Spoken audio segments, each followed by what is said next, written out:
Press for American 89.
What's up, Caleb? Welcome in.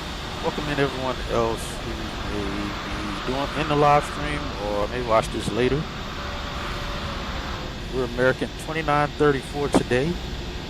Connection flight from Charlotte, North Carolina to San Antonio, Texas.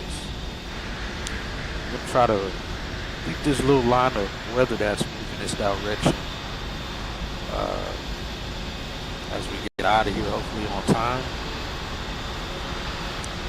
We got 137 passengers, one flight deck jump seater today, 3 lap infants, no flight attendant jump seaters, and 148 total souls on board. So we're taking with this. Should be uneventful. Weather is going to be kind of soupy getting into San Antonio, but should be good around the time we're ready to land. We're going to be fighting some headwinds. Just kind of fighting with what we're going to do our cruise altitude at. We capped it off at being 34,000. Okay, so 40 that is. Put that close that leg. So let's get the schedule up here. Tracker.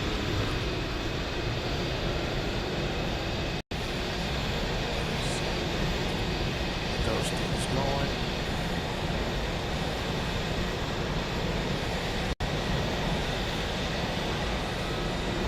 But yeah, should be a good flight. We shouldn't have any troubles on this flight. We'll just keep an eye on everything here.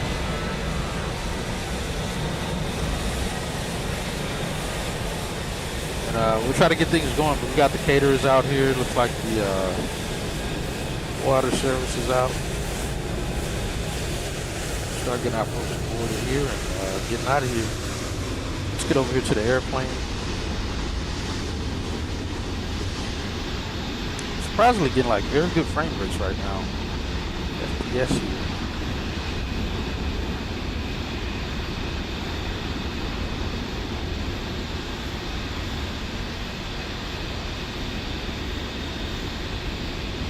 Busy morning already here in Chicago as well. Got a United jet over there. American. I saw Frontier earlier. Yo, what's up, Cruz? Welcome in, sir.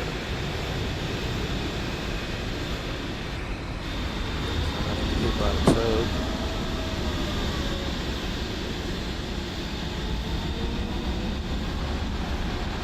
We are in 3 Kilo Alpha. This aircraft has no troubles on it whatsoever. Everything's perfect with it.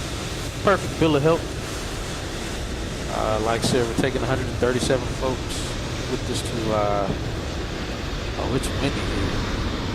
You see the engine spinning on a 7.3? It's gotta be windy. Rarely do we see that thing just idle spinning. Looks like a good day to fly. I think we should get out of here at a decent time. We got our taxi time set for 25 minutes. Just in case, but see how that goes. Don't mind that tail number there, it's incorrect on this side, but we're in November 915, November registration. Our catering's already done as well. I don't know where the other catering truck went. It's weird, that catering truck just kind of disappeared.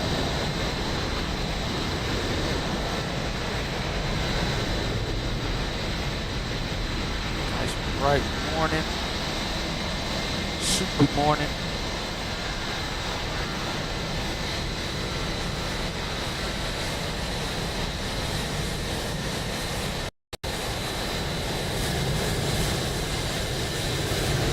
Smell of Jet A in the morning.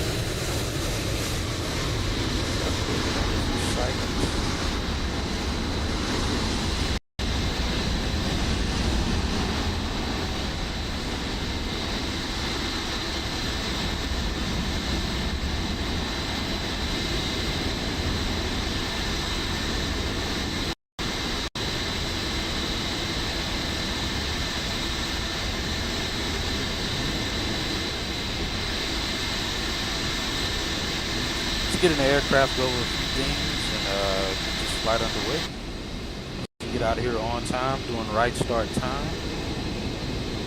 I don't know about any other airlines, but American has what they call right start. All the departure flights between 6 a.m. or 5 a.m. to 9 a.m. If I've said it before on the stream that call it right start to get the day started right. Get all the airplanes out the gate on time or early. That can lead to a day ending with all our flights being on time. So we always try to get the early morning flights out on time as best as possible. That first flight going, it makes the rest of the day easier unless obviously you have other issues that come up. All right, we got our crew on board. Who's our lead flight attendant today? I am the lead flight attendant today, Captain. Yes, what's your name? My name is Taylor, Captain. Oh, we got Taylor today. Sweet. Oh, hello, Taylor. A long time no see. Hello, Captain Hatchett. It's great to be working with you again.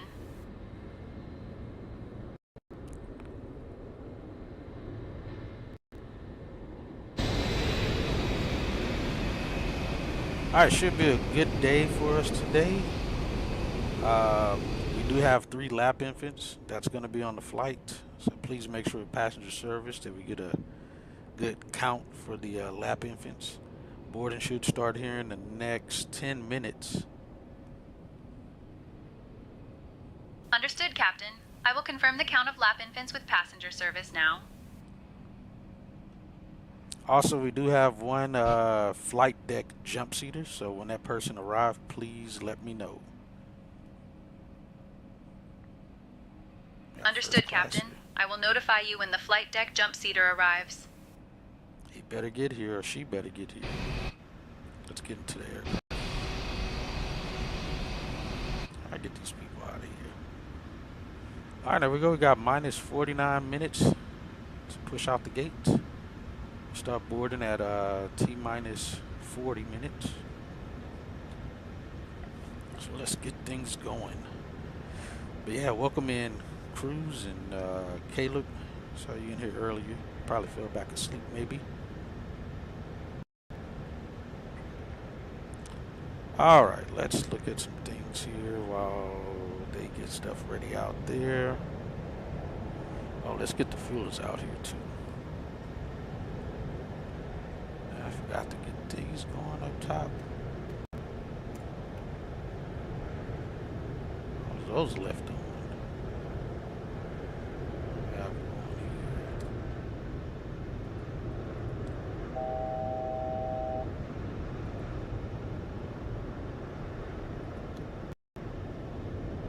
so those are off. We're on a 340.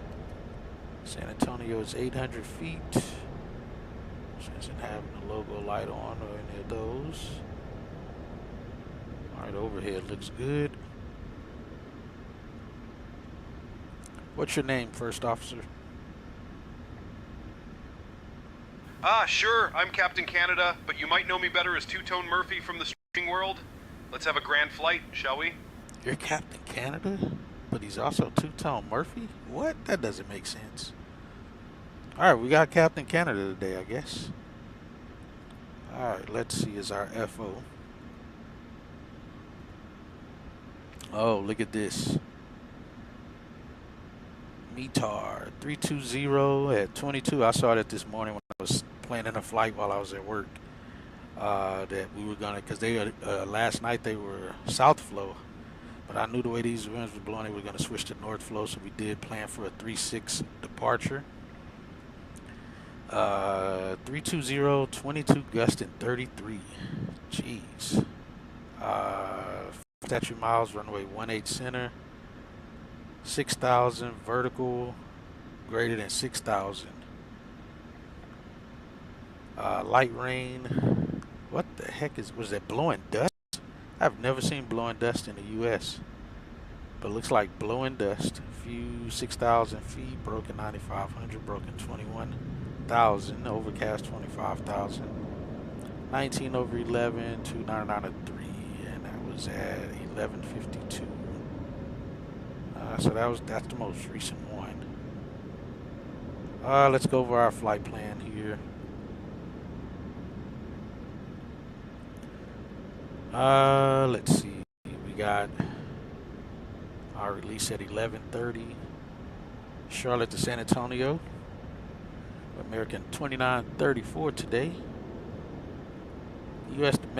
domestic flight. IFR flight plan, again, American 2934. On the 19th day, we're in 3 Kilo Alpha tail number. Again, Charlotte to San Antonio, no alternate.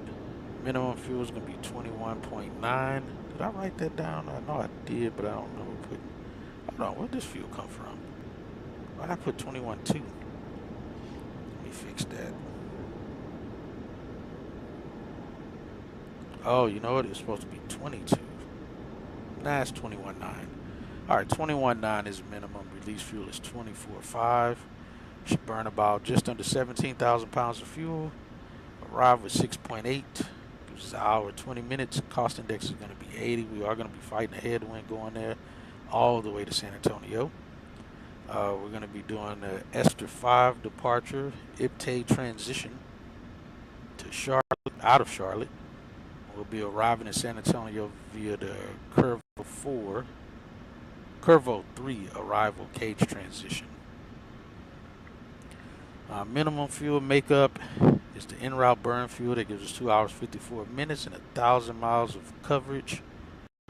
1,006 miles to be exact. We got our 15-minute contingency fuel, our 45-minute reserve fuel, and that gives us our minimum takeoff fuel. We're taking the extra 20 minutes. Again, taxi time out of Charlotte is going to be 25 minutes. That was planned because of this weather and the fact that it may be a Congo line trying to get out of Charlotte here. So we'll see how that goes for us. Again, I'm surprised I'm getting good FPS right now to this level. Let's see. So release fuel is 24.5. Let's see. We got endurance of 4 hours and 14 minutes of fuel. Scheduled out at 1300 Zulu, estimated 1300 Zulu, a non-local time. Scheduled to arrive at 6:15 or 11:15 local time. Estimated 1634, so about a 15-minute difference, a little over 15 minutes difference, or 11:34. So we arrive anywhere in between these two, we're on time. Payload 35,000. Zero fuel weight 126.3. Ramp weight 150.7 and takeoff weight 150.1. That's if we burn our taxi fuel. We may take off with a little higher than that.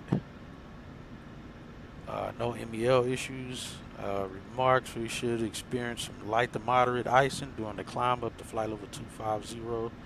Trace to moderate icing during the this descent into San Antonio. From 230 down to 12,000 is what we're expecting. We'll be in Atlanta Center, Memphis Center, and Houston Center. All right, top of climb. We should get there at 19 minutes. That'll put us 915 miles out from the destination. And we'll be getting a headwind already at 79 knots. Oh, I feel like I'm missing some. Oh, yeah. So that's, yeah, 254 at 082. Gonna be getting kicked in the head with those winds. Again, it gets up to 92 knots, I see. Let me see, looks like 92 is gonna be the heaviest of winds. And that's gonna be over, what is it, Thrasher? I think that's Thrasher. And we're actually going to a favorite airport. I really like the scenery for San Antonio, especially at night, and I've said it when we've flown here once before. I really do like the way the scenery looks for San Antonio, done by any builds. So that's going to be a nice flight into San Antonio today. We got top of descent's going to be 2 hours 25 minutes after wheels up. And we'll be 100 miles out at that point. It looks like the rain's starting to move in. It's actually here. Why is it showing that it's not? And again, scheduled arrival 11:15 local time. ETA is 11:34 local. Late by about 19 minutes. So if we get out of here early, we can make up that time in the air and go from there. So out the blocks 1300, off the ground 1325. Again, should arrive with 6.9 on fuel. We got a net coat as our dispatcher today, and our FO is actually Captain Canada. We'll try to see what he's talking about during the flight. And our wind data, I think we're plus ice of the day if I'm not mistaken. But this is our route.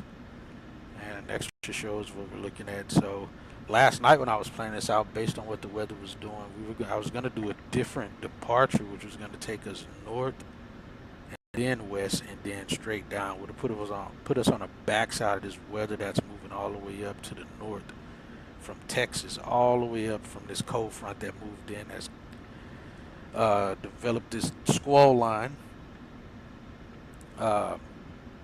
But most of the weather around the time of our departures are going to be mostly moderate precipitation. I think it's going up to almost 380, between 3.5 up to 3.8, 3.90 on the cloud tops. But as we see, we're going to be just off this jet stream right here, the one we're going through, that's going to beat us up. So we'll probably get some turbulence in here, moderate turbulence, maybe. And then there's those wind barbs out the west, straight east. So like I said, we'll be fighting that. And I figured it would have been better if we would have went north and then west and then down to San Antonio, because that would have kind of had us cutting through the wind, but it ended up adding more time to the route anyway, and then it wasn't going to save any fuel, so we stuck with this route here that we're doing. That's at 30,000 feet. 34 is here. Again, we see 50, 60, 70, 80 knots is what we're looking at on most of the wind that we're going to be flying through. And like I said, as we see on the release, it's showing like 90 knots on the in some parts. So let's see, 39. Then there's our profile view from Charlotte on to San Antonio and direct winds. Let's look at what our takeoff data is giving us. D-rate takeoff, select 1048. Wet runway for sure. We'll go with what the release is giving us for our numbers. Let's do that.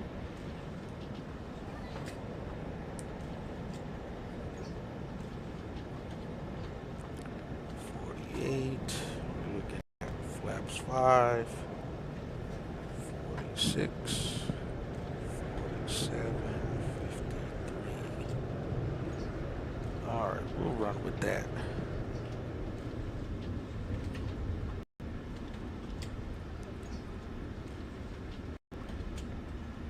It is supposed to be raining here.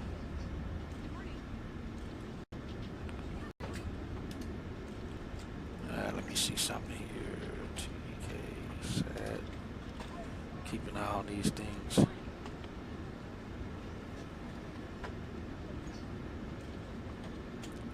Let me see something here. Says it's raining here. And then we look at our, again, our load count. 137, 1 jump seater, 3 lap infants, 7 crew members. We got 148 total souls. And departure. Looks like they started boarding. Let me get the fuel truck out here.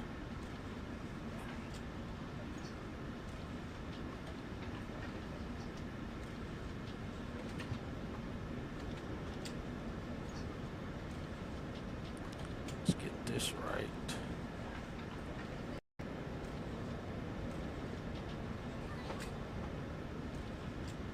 And let's see what it's 137.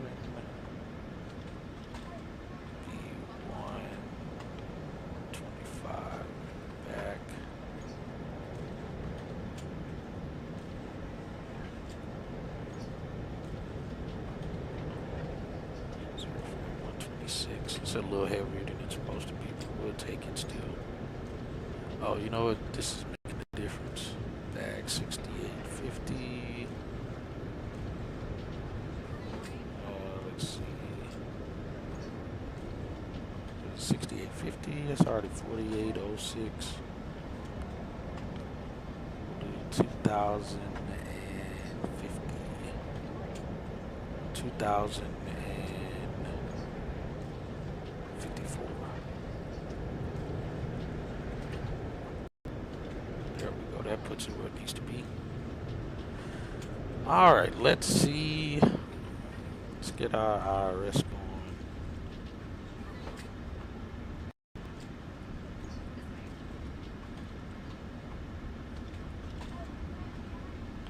See if it picks up the gate number. It does. We'll use it. I'll throw that there. Quest. Yep. Checks. Let's go get the fuel truck out here. We got 7.2 on board.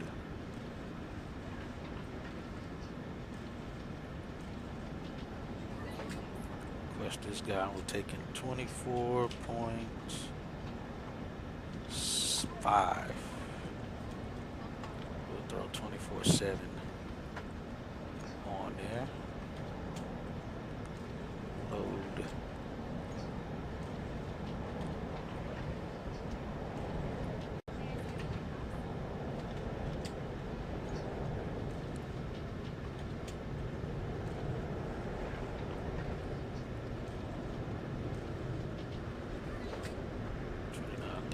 That checks out.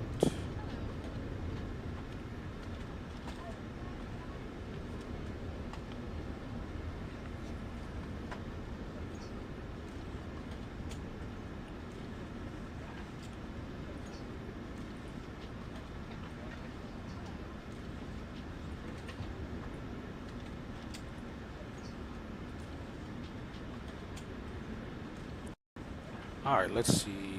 Airport, we'll get that on here for where we currently are. Right there, Sid. We're doing the S5 departure.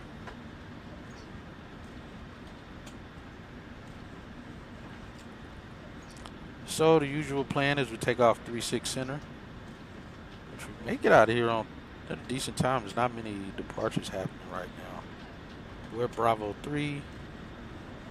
We'll likely get a pushtail north and taxi via Echo 1 uniform is what they have given us, so that's probably what we'll get again.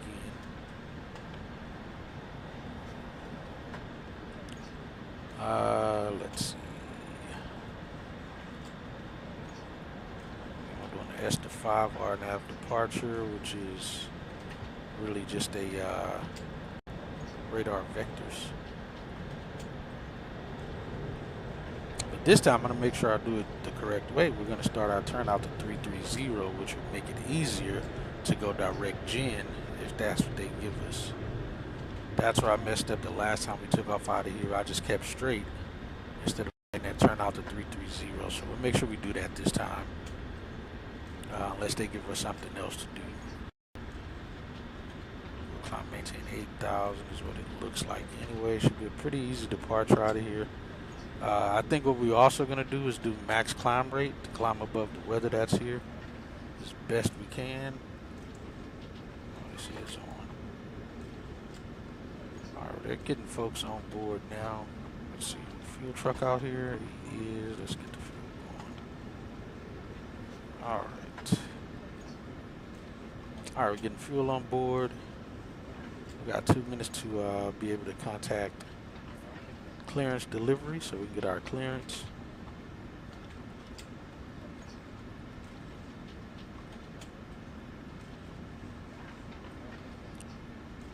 It's 32.1.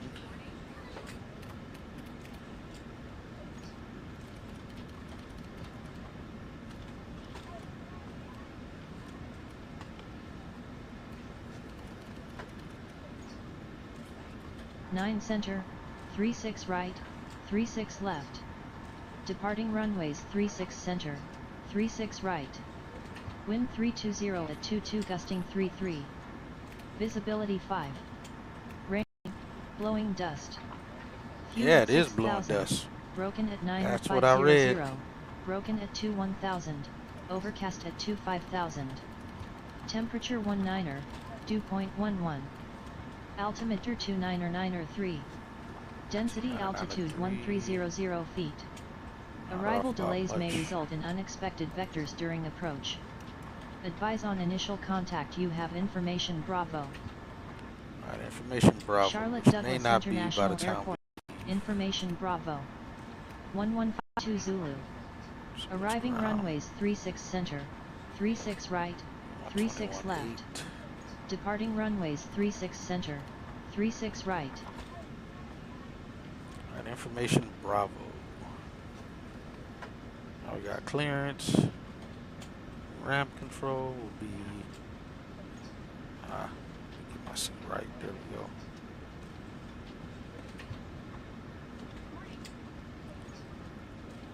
Which one is this? Ah, that's not what I want.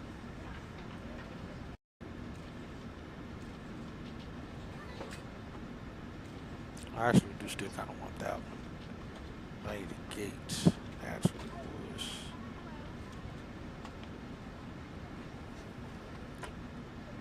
What is this?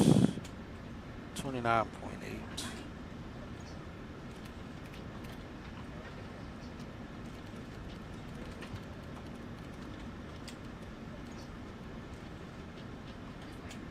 This is ramp frequency.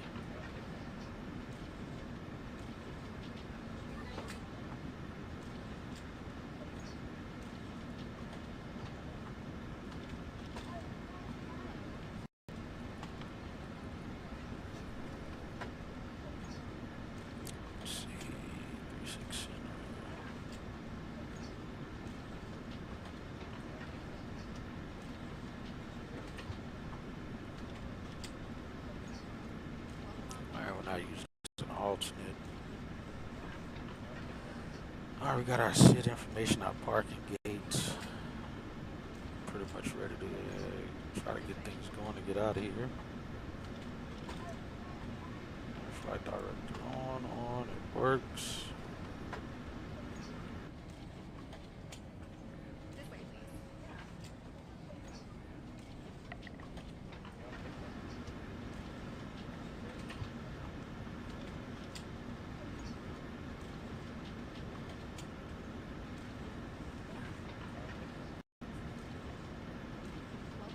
Hey Taylor, has that flight deck jumpseater arrived yet? I am checking on the flight deck jump seater now, Captain. Captain. Alright, they're still fueling us up. Alright, let's call clearance, get our clearance. Hello, Charlotte Clearance Delivery, American 2934 at gate Bravo 3. Ready to pick up our IFR clearance to San Antonio. I'll have your clearance in just a second. All right, buddy.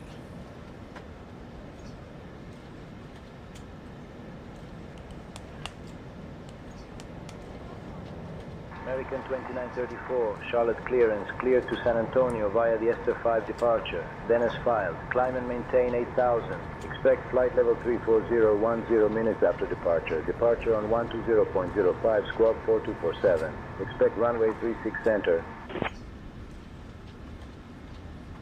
All right, sounds good to me. Cleared to San Antonio via the Esther 5 departure. IPTE transition. Climb and maintain 8000. Expect 34010 after. Departures on 20.05. We'll squawk 4247. American 2934. All right, we had that all written down. 2934, read back correct.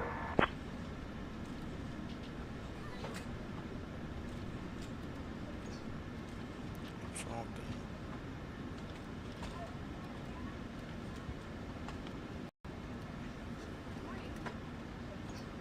We'll set that to that. All right, we're going to set 330 Ladies now, and gentlemen, so I don't welcome forget. aboard American Airlines Flight 2934, departing from Charlotte Douglas International Airport and heading to San Antonio International Airport. We kindly ask that you take your seats according to your boarding passes and stow your hand luggage in the overhead bins or under the seats in front of you. If you need any assistance, please do not hesitate to reach out to any member of our crew.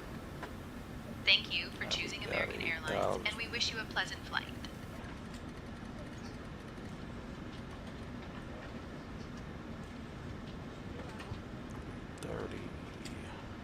Get our V speeds inputted here.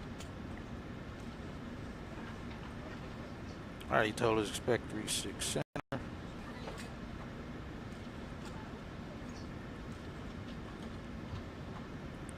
Request that. Still got another 4,000 to go on the fuel.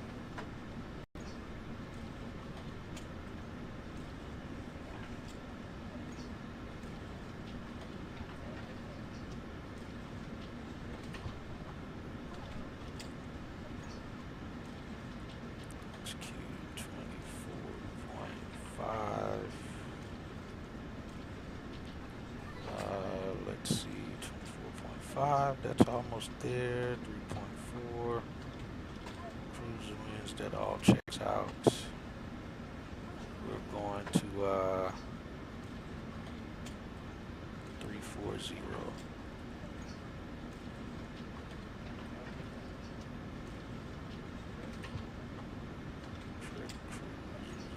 Let's see.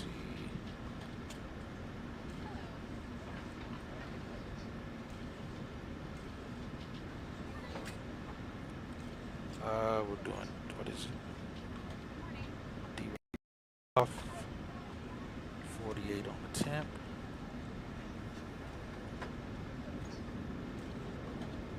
Checks. Takeoff data. B flaps 5. Wait to get our CG here. Also, that's going to be wet runway. Winds are wicked crazy. Let's see, 146, 147. I say gave us that with a wet runway. 153. We'll go with what they gave us on the flight release here. I'm gonna go on a rant when we get in the air and get the cruise. Let's see. Just to share a rant with you guys about a service call I had yesterday. Or day before yesterday. One of those days. Oh, it was actually the day that I streamed, and I told you guys I was getting offered. This was gonna end the stream so I can, because the service guy got here. So I'm gonna go on a rant about that. Let's get see. That's there 5.6. We got 153. We'll go 163. Now we got that set. Let's release this fella.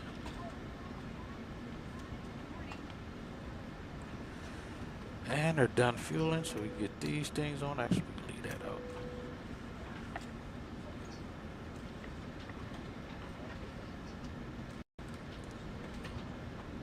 Get that going. Alright, temperatures are good in here.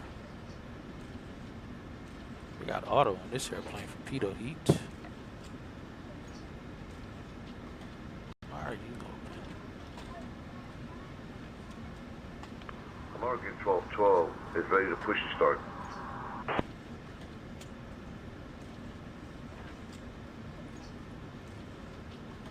American 1212, Charlotte ground, push and start approved, tail north. I still picked them up even though I switched to this one. Oh, you know what? That's transmit. This is the listen. Pushback approved. Push it. Yeah, there we go. That's why. Okay. Been good, man. How about yourself? How you been?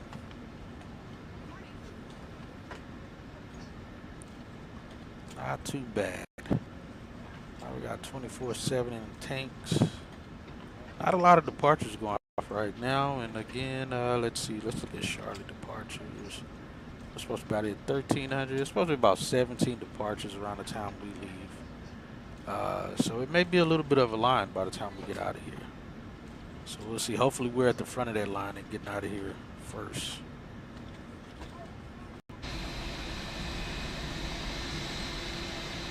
It's humid here.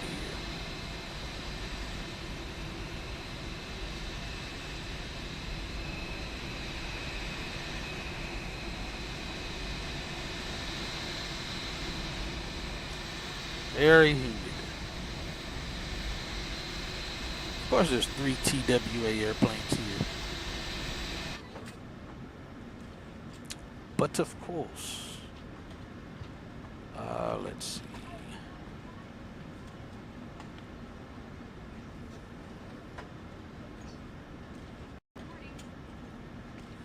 All right, so we got the fuel on board. We got everything else going.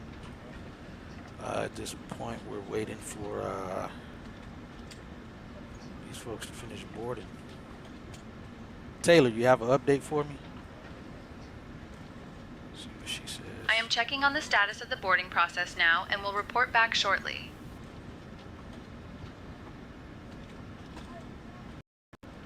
All right, also make sure that the jump seater is here. Let me know if they've made it. Understood, Captain. I will keep Oh, an you eye out did? for the jump Nice, seater and notify nice. you when they arrive.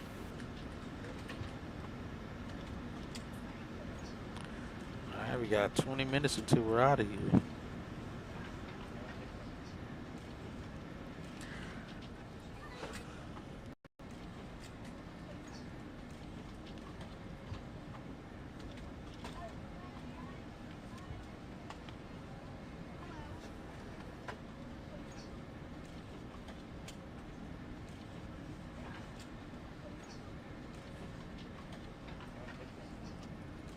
Person's gonna get left if they're not here. All right, I got 110 people on board. Captain, I I have confirmed that boarding is progressing smoothly. All passengers are currently boarding, and I will ensure to keep you updated on the flight deck jump seater's arrival. Thank you for your patience. All right, sounds good. Thank you, Taylor. Let's see. Thank you, Captain. I will continue to monitor the boarding All process. right, you already said that, Taylor. Gotcha.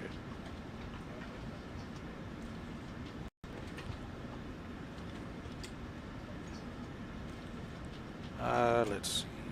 All right, first officer Canada. V speeds are going to be 146, 147, 153. Trim will be 5.61 with flaps 5 for takeoff.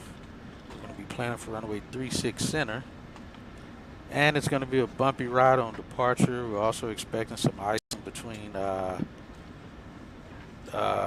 during the climb up to flight level 250. So we'll make sure to monitor that and go from there. Got it, So Hatchet. good. We'll be Nice departing from EO. runway 36 Next. center with flaps 5. V1 is 146 knots, VR is 147 knots, Yeah. and V2 is 153 knots. Trim set to 5.61. We'll keep an eye on the ice during the climb to flight level 250.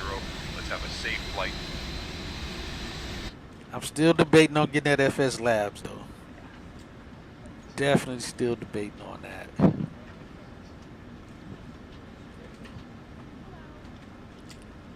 All right, we got 15 minutes left. We're on ramp. With the ramp. Let's see, are we on ramp? We are on ramp.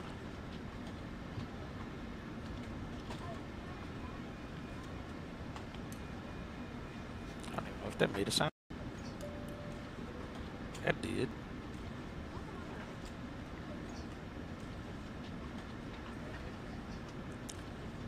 Let's see. What do we have?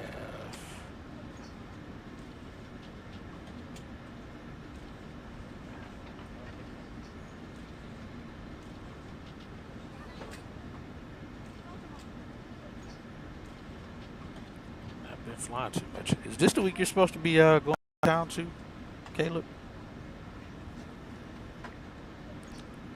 And flight deck to ground. We're going to start the APU now. Not clear what you said. Say again. Starting the APU. Roger.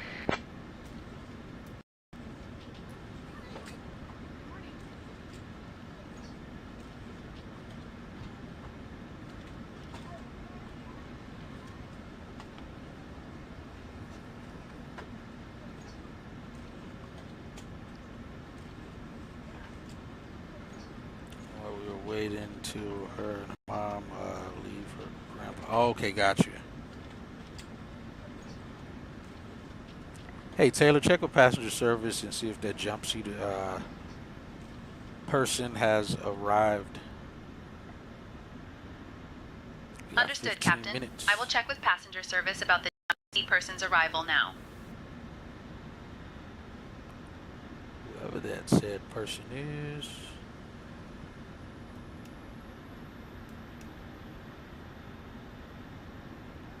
Alright, we got power.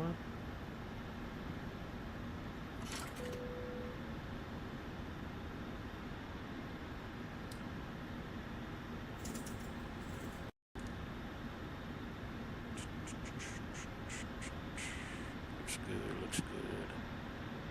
And flight deck to ground. We have a good start on the APU. Please disconnect the GPU and PCA.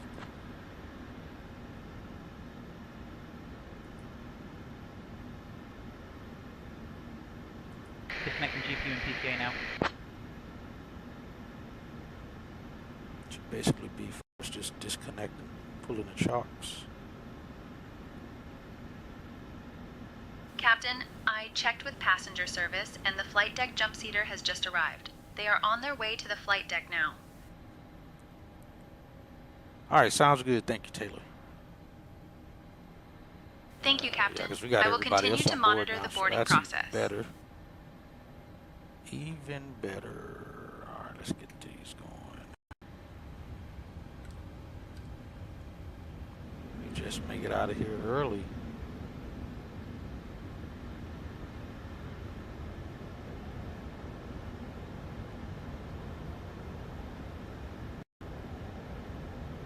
All right, go ahead and brief the departure. T-minus 13. All right, everyone else is on All right, board. Hatchet, here's the departure briefing. We'll be departing from We runway got the jump seat. 36 When did I center, put the seat flying down? the Ester 5 Guess it was departure with already an initial down. climb clearance to 8,000. Transition altitude is 18,000. After takeoff, we'll follow the SID profile, climbing to flight level 340 as filed. Weather at departure shows winds 320 at 22, gusting 33. Visibility 5 miles with rain and blowing dust. In the event of an engine failure below 400, we'll continue straight ahead and follow ATC instructions. Above 400, we'll follow the engine out SID procedure, climbing to 3,000 before turning back.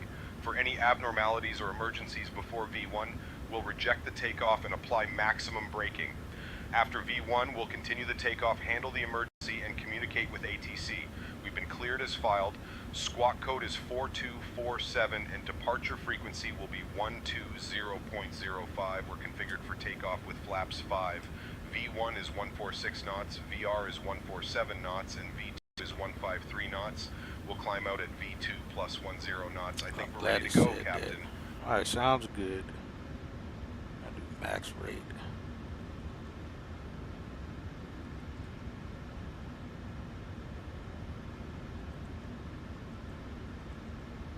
American 1212 is ready to taxi.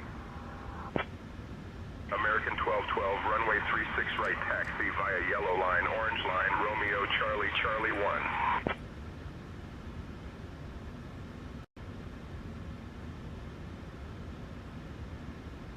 All right, pressurized there, good there. Runway 36 right, taxi via yellow line, orange line, Romeo, Charlie, Charlie 1. American 12.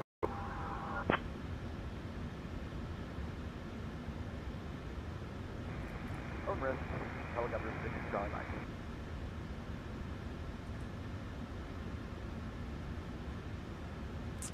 All right, let's call ramp. Push start. Hello, ground. American 2934 at gate Bravo 3, ready to push and start.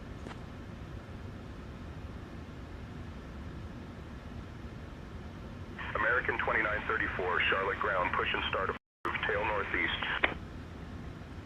All right, push and start approved, tail northeast, American 2934. Keep forgetting this doggone call sign. Let's see.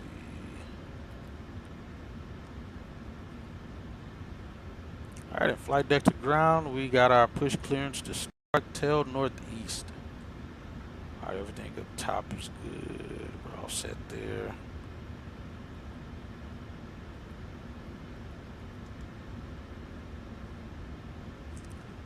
All right. At flight deck to ground, releasing parking brakes now. Roger, stand by.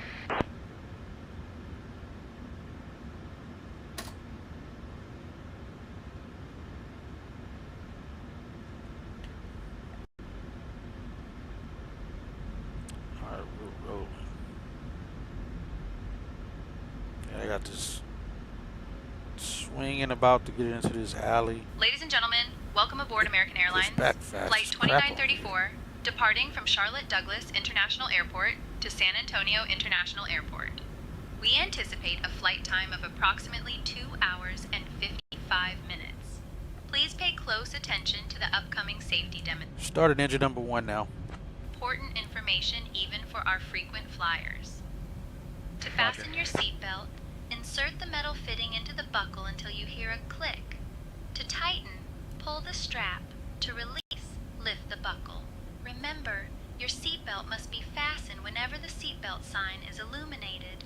Please return your seat backs and tray tables to the upright position and ensure window blinds are open for takeoff and landing.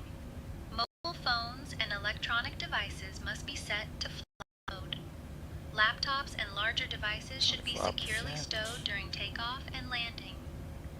Smoking and the use of e-cigarettes are prohibited anywhere on board, including the lavatory. Parking brake set.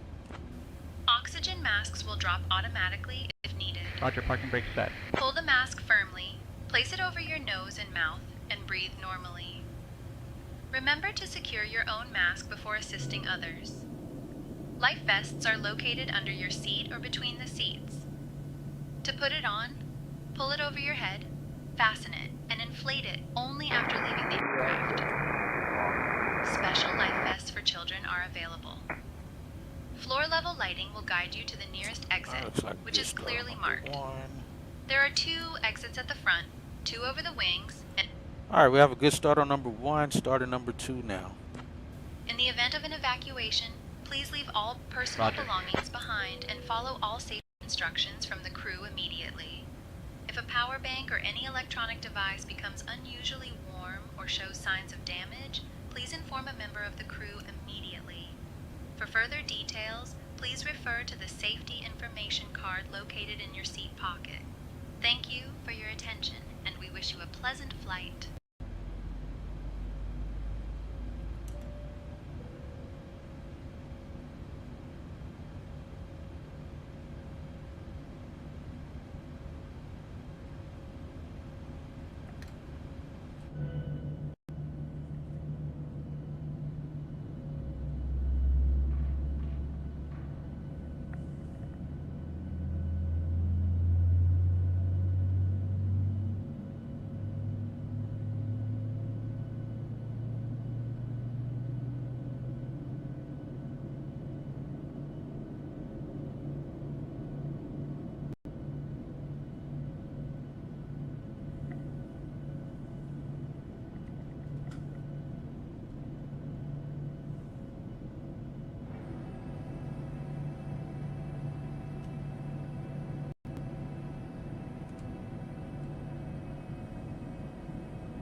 Right there, out of here. He gave us the wave off. I didn't see it, but he did. We got a good start on number 2. And we look good up top.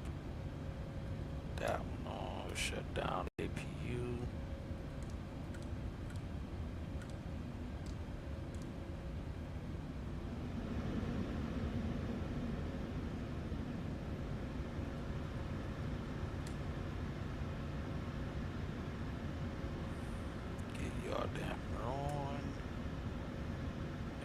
Got pitot heat on, probe heat on auto.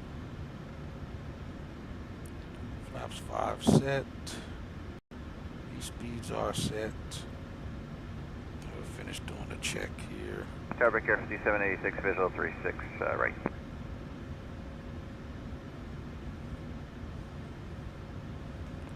Alright, we're good there. We got flaps 5. Let's get 5-6. Hello, line 36 right, break air 5786. Looks good. Let's get weather radar on.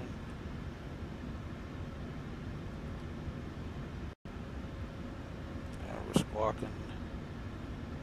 But we must.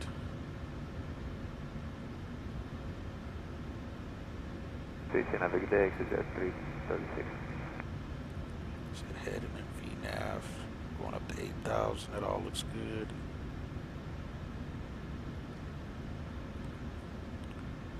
Alright, we look squared away, and my brakes. What is it, 12:55? We need to be in the air by 13:25. We're making good timing. Pushed out early as well. That always helps. American 0420 Charlotte ground, taxi to gate B7 via Charlie Golf Blue Line. Good day. That's going to Bravo 7. It's like right here by us.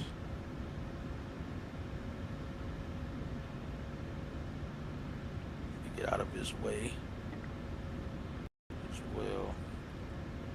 Alright, with B3, we'll go out to I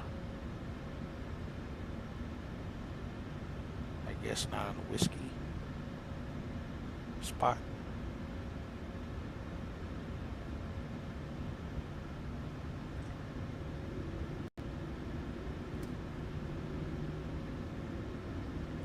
Jeez Louise, it is hazy out here. minimum power since we got the good times there. Gonna be smashing it out the ramp here.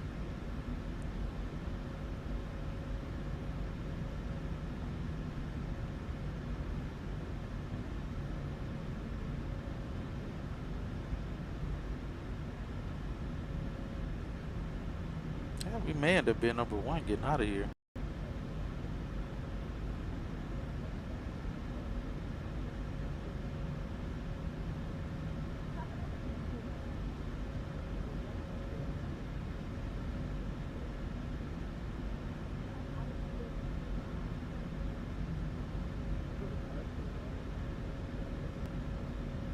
Looks like it's clearing up.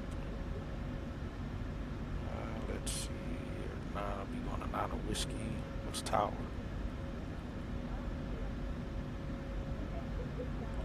26-4.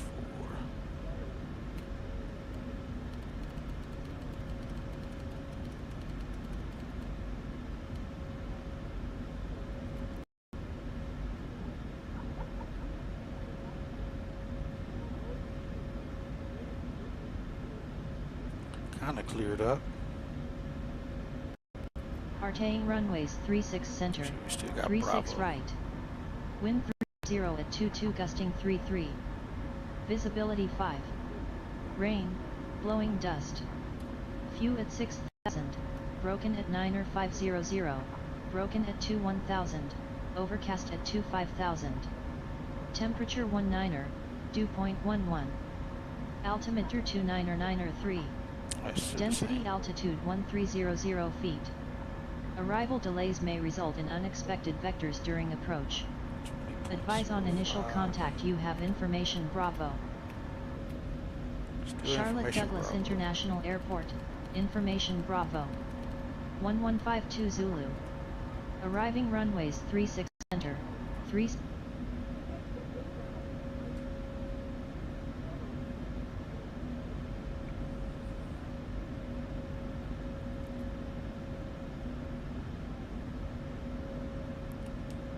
Hello ground, American 2934 at spot 9er whiskey with information Bravo, ready taxi runway 36 center.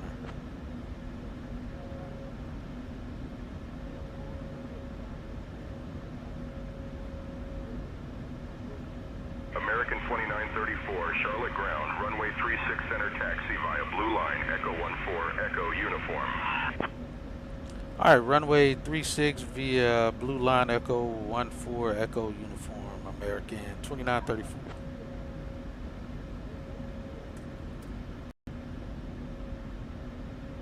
Maybe Echo 15, maybe. We'll do that.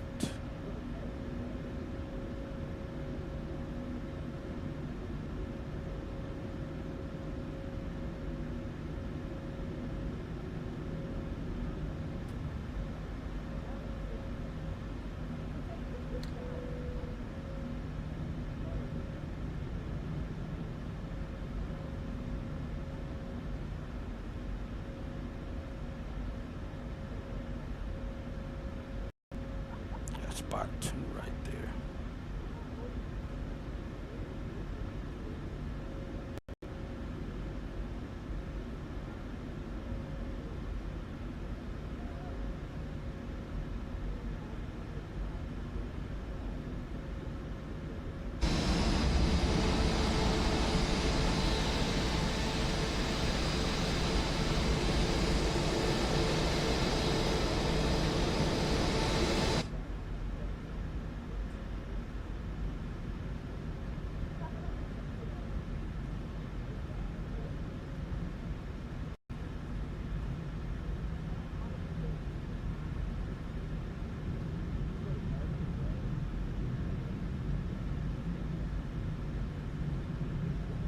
Yeah, we're like at the front of the line here.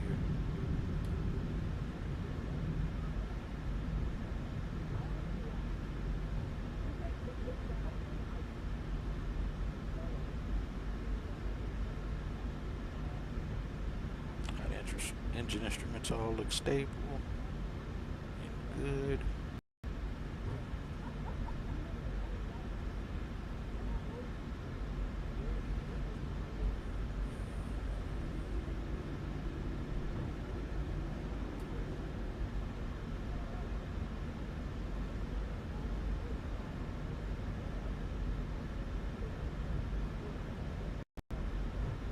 American 1212, request progressive taxi, please. Ooh, let's see how this sounds. American 1212, turning on taxi path for you. Oh, they just turned on that thing instead. I think that's him.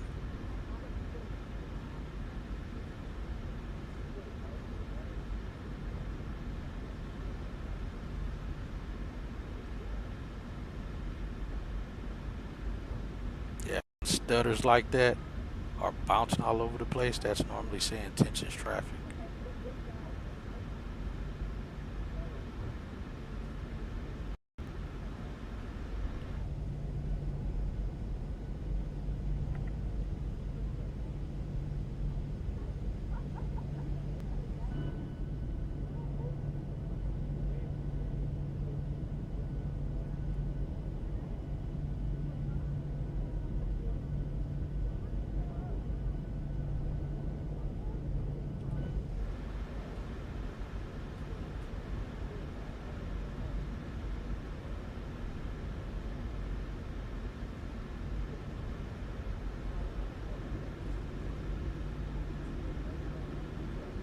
Alright, clear right and left.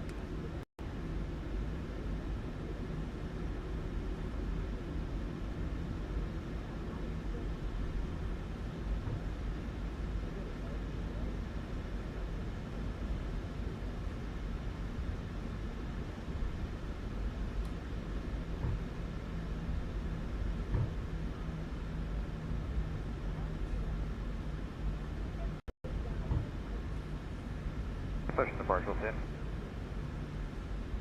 Let's see if it tells us to give way to this guy, since we're on the same network and talking to the same ground control.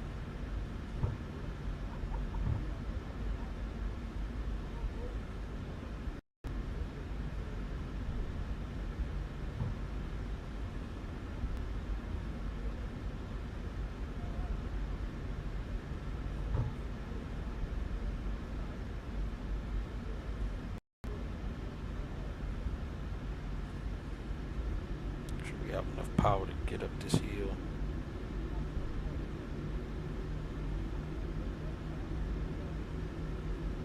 Why did I know he was gonna wait till we got up Roger, here? American 3259, good up.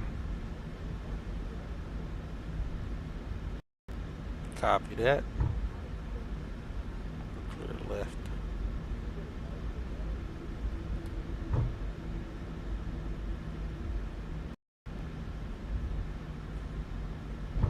Cabin crew take seats for departure.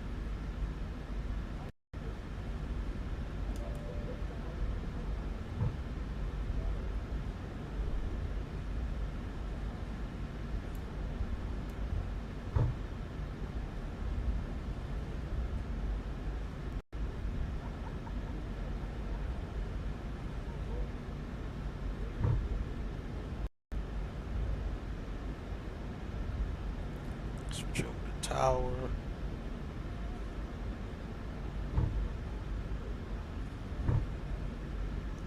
You have the radios now. I've got the radios now, Hatchet. Let's get ready to taxi.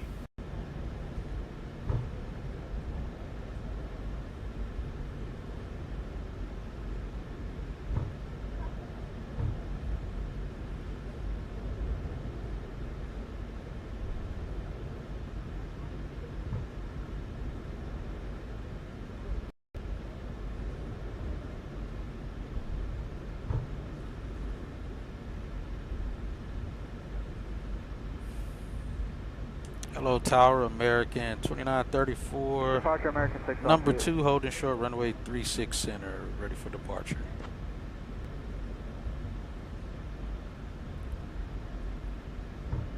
American 2934, Charlotte Tower, runway 36 center, winds 320 at 22, gusting 33. RNAV Gin cleared for takeoff. Ah, he didn't even, it's like he doesn't even notice his guys are here. Runway 36 center, RNAV Gin, cleared for takeoff. American 2934. American 1212, runway change request. Runway 36 right assigned. Please ensure sim brief runway lock setting is off for changes. What is he doing at 36 center if he's supposed to be 36 right? Yeah, we're supposed to be here in the exact same ATC.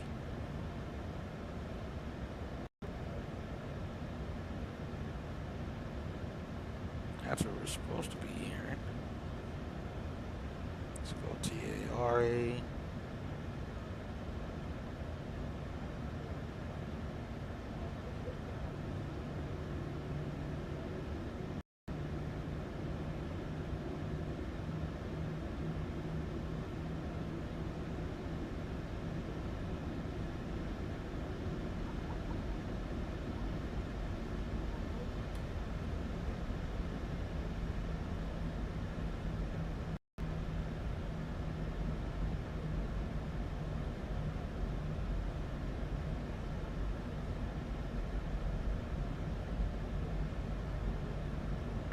American 1212, requesting runway 36 center.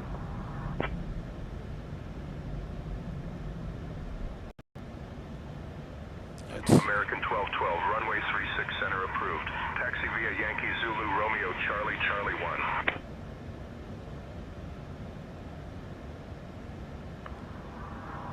Center approved. Taxi via Yankee Zulu Romeo Charlie Charlie 1.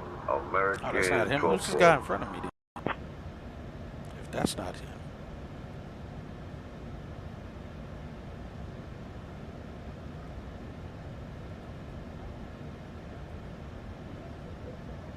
American 1212, only short runway 36 center. Okay, ready it for is departure. him.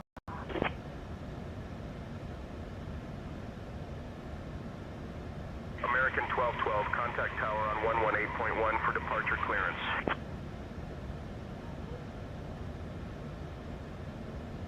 Oh, you must have been talking on ground since we're hearing it.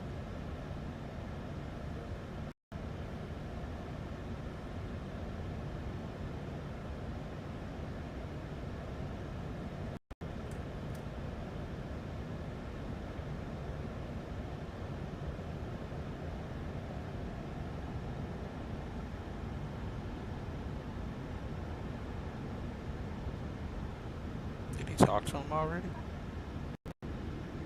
Assuming he did, I guess.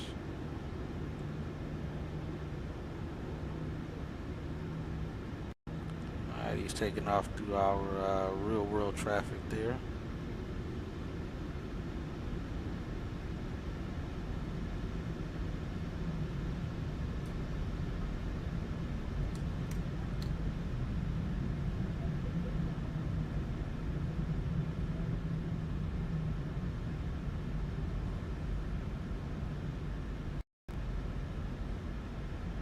Haiti's not getting the right livery though.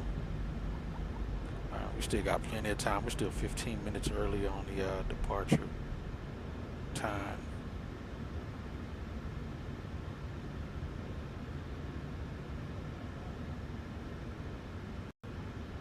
Anti-American 2934 holding short runway 36 center.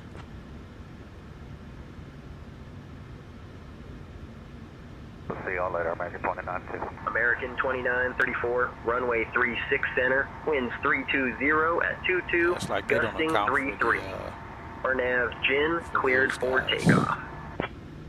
Alright, we gave us the same thing. He's not accounting for that guy taking off though. It's weird. Runway 36 center, RNAV Gin cleared for takeoff. Road American car. 2934. Real world guy here. And that traffic's all on the left there.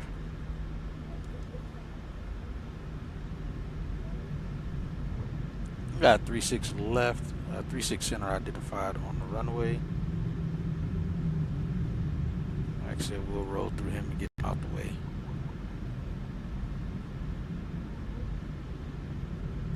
Alright, we also have 24.2 on the fuel, so we're good there. Never departure, American 9. Let's go 40%.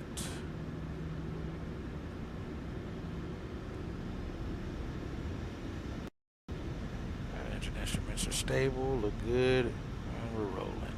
Toga.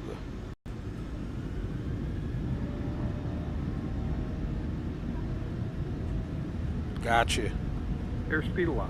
Checks.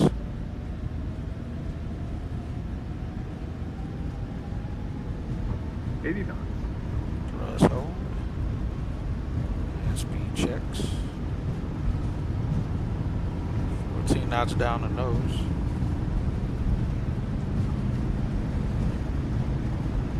V1. Rotate.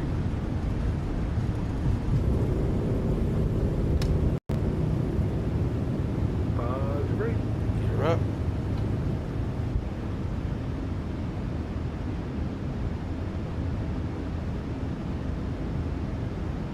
Go 1200. We'll make that left climbing turn. There we go. We'll start that turn at 330. Tiger 1, American 1515, approaching AU for 36 right. American 2934, contact departure.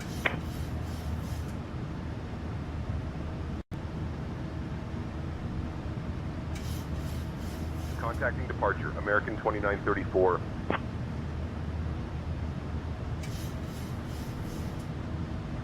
Charlotte departure, American 2934. Good morning, Laps climbing one. through 2000. American 2934, Charlotte departure, radar contact, climb and maintain flight level 230, direct gin.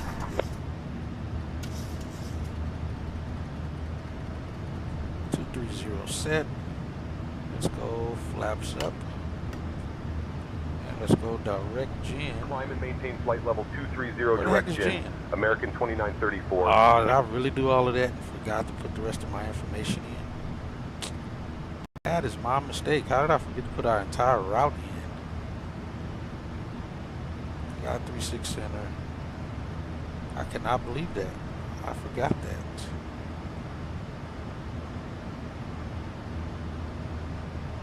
Alright, let's go direct gin.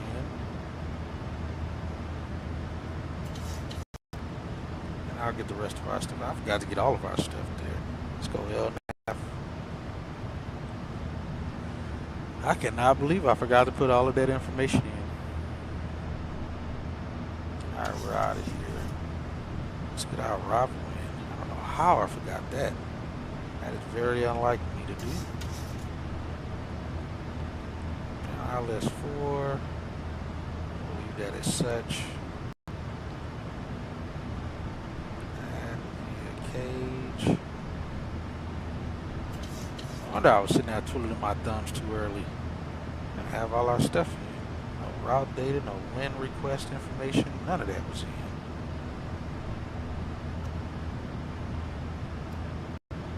Now we're through 7,000. Off. Track lights off.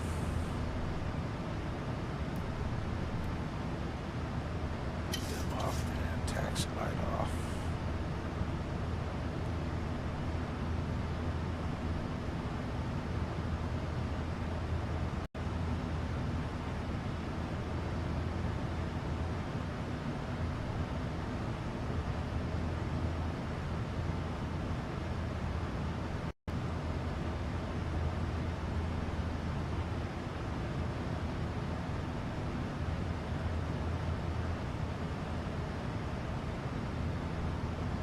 There we go. 10,000 already.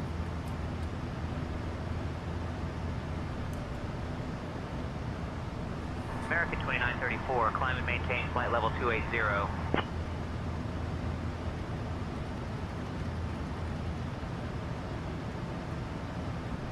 Climb and maintain flight level 280. American 2934. Pressurized cabin altitude looks good. Dear guests, we are pleased to inform you that the use of approved electronic devices is now permitted in flight mode. Service will begin shortly. Thank you for your attention and enjoy the flight. 12,000. So I was like, yeah, where's Jen? It's not on here.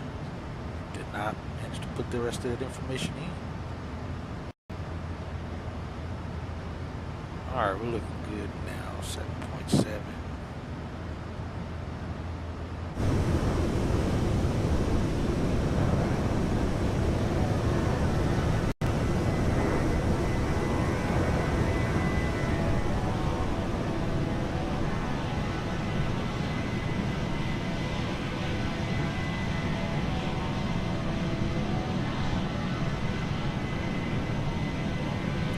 traffic behind us here.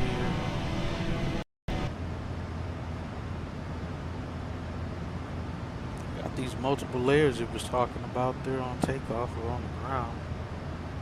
Actually isn't bad turbulence wise. Didn't get to see when we entered that first layer, but I know we exited at about 10,000. We got this cloud layer that's at like 25,000 if I'm not mistaken.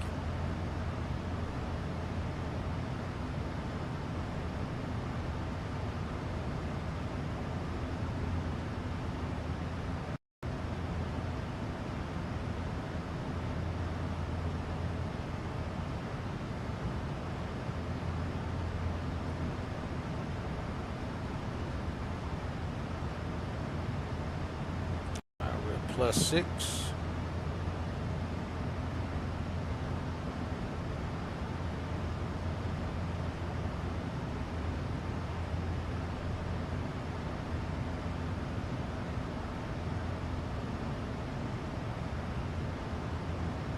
American 2934, climb and maintain flight level 340.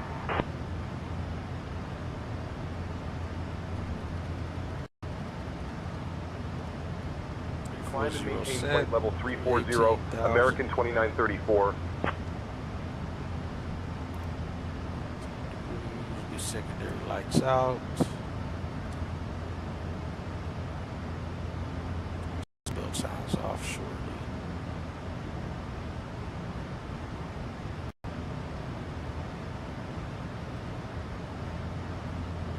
American 2934, contact Atlanta Center on 123.725.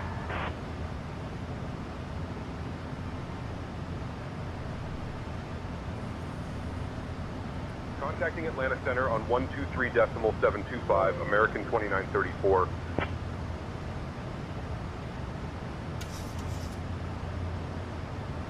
Atlanta Center, American 2934. Good morning, flight level 190 for flight level 340. American 2934, Atlanta Center, good morning.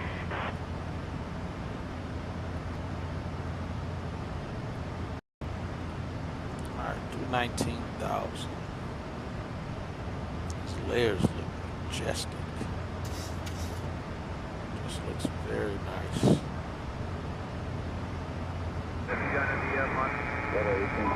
Yeah, pockets of moderate, 2 Tango Alpha. Somebody's reported ice. Or turbulence, one of the two. Said light to moderate. Airport speed above Q3 departure, no seat transition, direct jamming, footback 89, mainly, runway 185, shadow,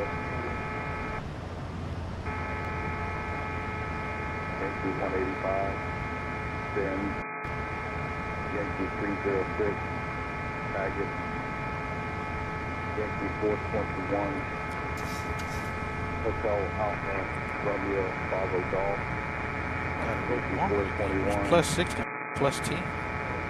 Mike Echo, Echo Golf Lima, Lima 466, Golf Echo, Echo Charlie, Echo.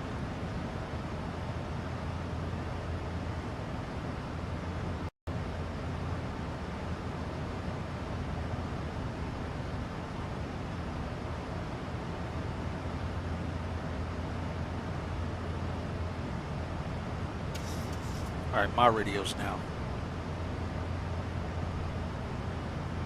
Not clear what you said. Say again. I have control of the radios. All right, Hatchet, you've got the radios now. Let me know if you need anything. I'm still at +10. There's no way we should still be TAT-10.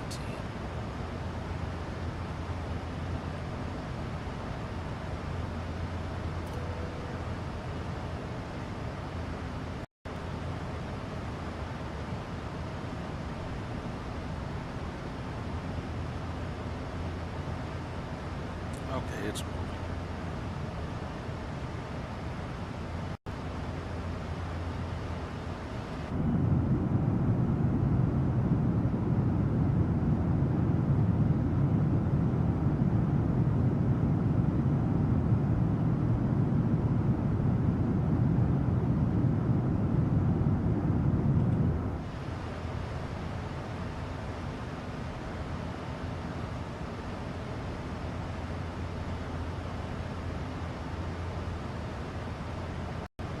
All right, guys, we're on our way to San Antonio, and already passing flight level 220, and we're 3 minutes from the time we're actually supposed to depart. So we're going to definitely make it to San Antonio on scheduled time.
Plus 8 through 23.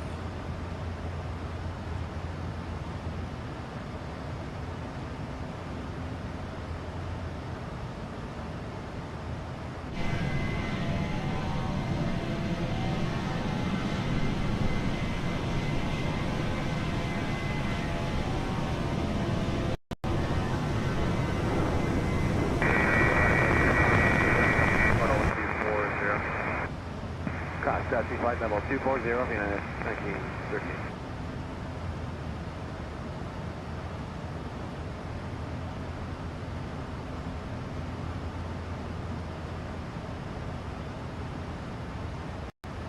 Blue Street 5585, contact the Winter Center 136.42. We'll put the turbulence here.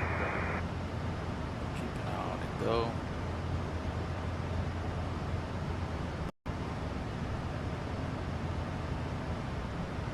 We're in this 25,000 foot layer. When again, one with 300 level 310, not to exceed 0.95. The 65300, just warning, holding that for a bit. There's some delay of the raking on time. Yeah,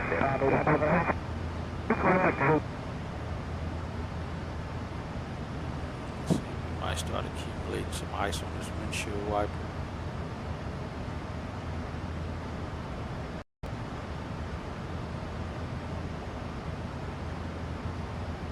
Looks like it is starting.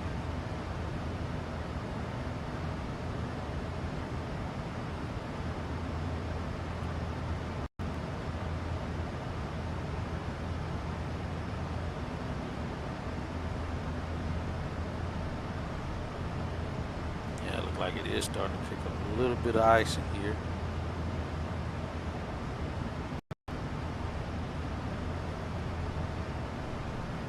It's supposed to be up to 25,000 feet. 1938, contact Jackson Center 127.5. 12757, United 1938.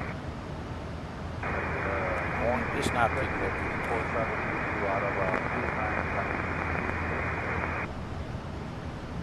347, welcome. Expect to see the flight down from moderate, especially above 290 or so, and stop. Dear guests, Nope, we're not supposed to be leveling off. the cabin crew will begin the snack and beverage service shortly. We invite you to enjoy our popular items, including the delicious pretzel bites and refreshing soft drinks. After the service, selected items from the American Airlines shop will be available for your browsing. Thank you for flying with us.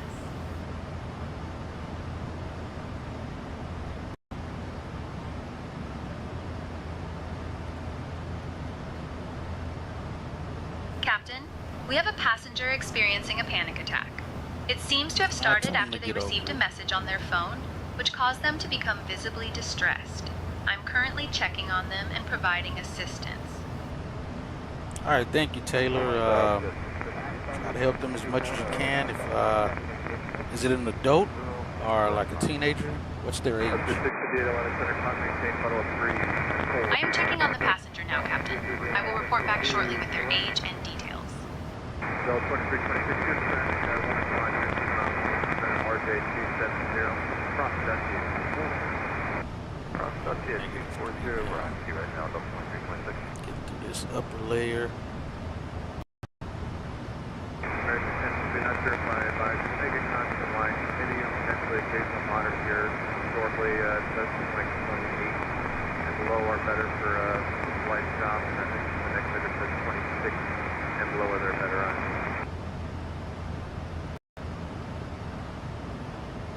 American 1073. Just that layer steady going higher.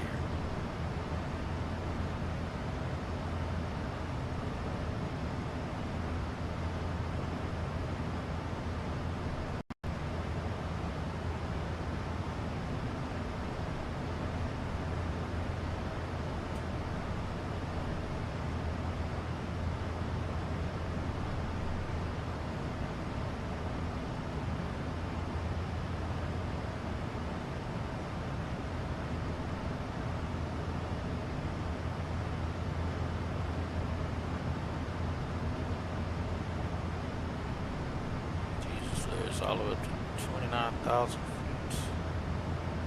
Alright, we out of use our power back.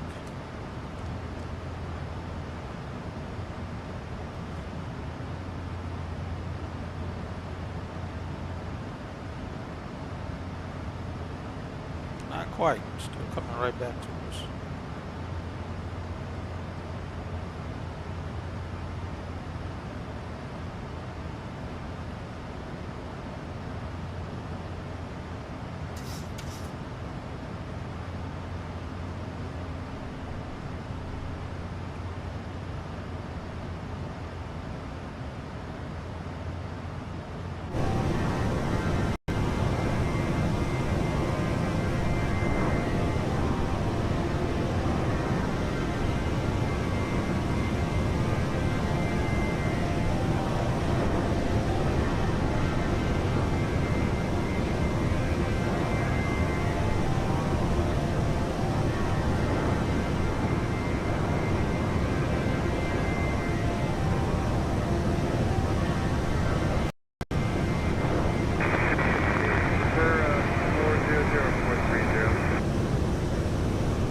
So good, so good.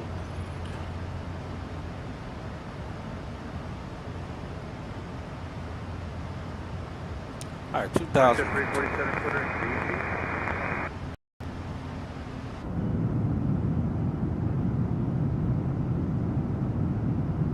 Let's get 347 footer at D. Good, AP, they can't see 4,000. Atlanta, hello, America. 2192, we're at 350, pretty good. 3192, Atlanta, roger. These counts eastbound rides have been pretty deep. Expect well into conditions. So they go to the areas of moderate precipitation, about 10 miles. 2192, Delta 2326, contact Jackson, 717.5. Center, Dog 51, pass on 185 for 260.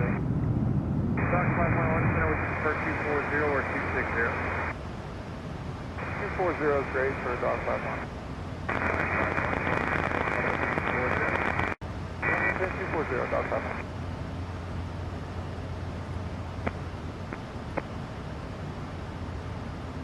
District 5300, contact.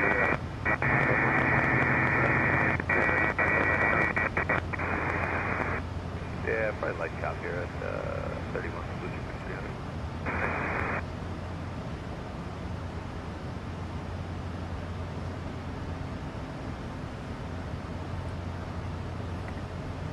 Got 1,000 feet to go.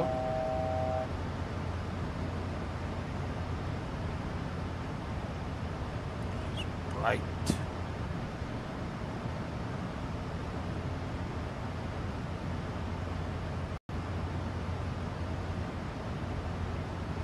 I don't think I can put this one up here because of the heads-up display.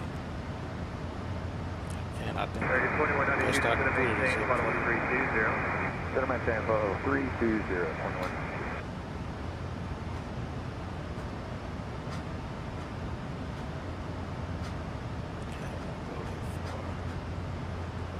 Put it there.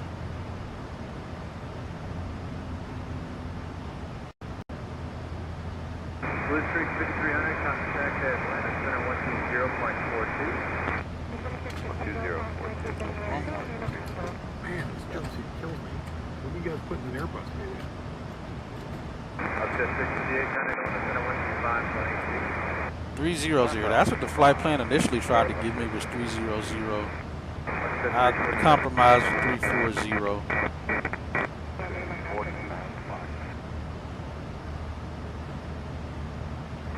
That's how I knew the winds had to have been terrible when I saw that flight plan giving me 300. I had to look further into it and see why that was the case.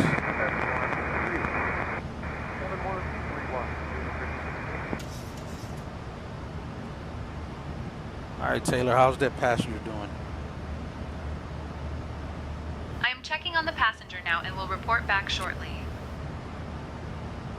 Taylor is not the greatest. All right, we'll clear up the departure.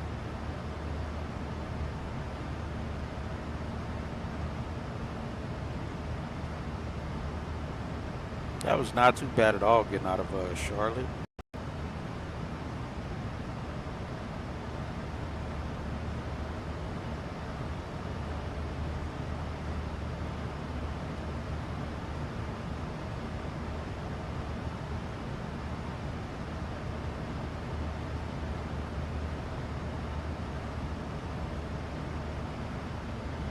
This is 79. We're looking at 81.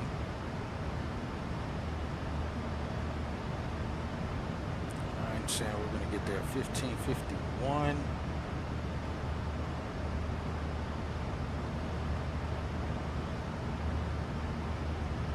We're looking to get there early. Early. American 2934, just a heads up that about 2 9 minutes ago we had an aircraft report, occasional moderate chop at flight level 330. Copy that, American 2934. Here at flight level 340, we have calm winds, no turbulence, no icing. I don't know about calm winds, but it's calm.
Should have a gate. San Antonio's not massive, so we should have a gate when we arrive.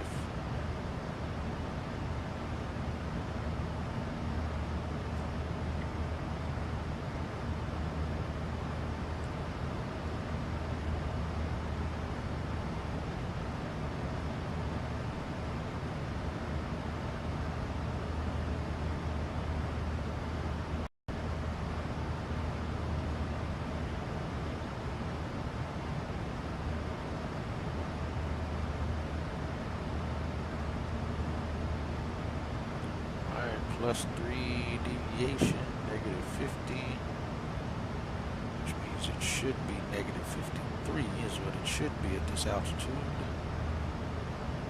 That's what, 68 minus 15 should be, yeah. Atlantic 2 American 2185. 55.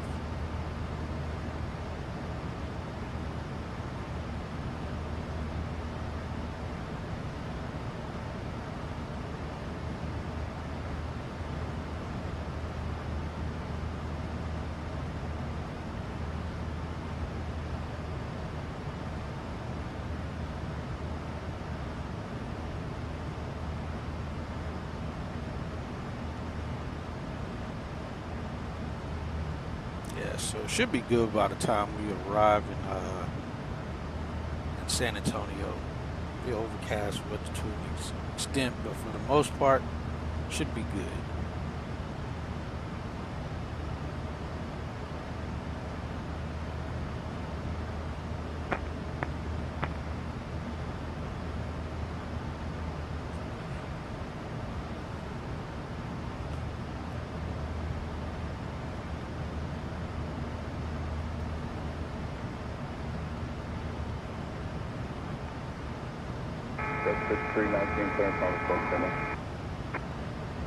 Time of descent is going to be at 15:31. It's 2 hours from now. So we should land in San Antonio at 15:51. 30 miles, status point, confidence change level 33. 330, put your flight 4406. Center 6 at 659, level 2. 56 an hour, start.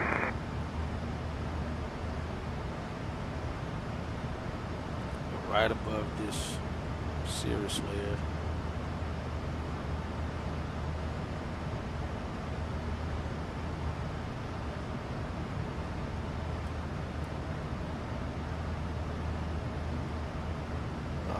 Right head on with the winds.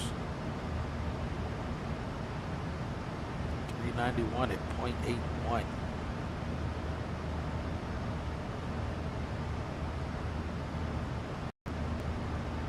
Hey, I have to step out the flight deck for a moment. You have the radios now.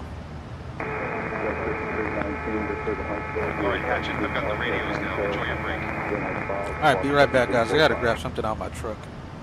Be right back.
Yeah, pockets of moderate, 2 Tango Alpha.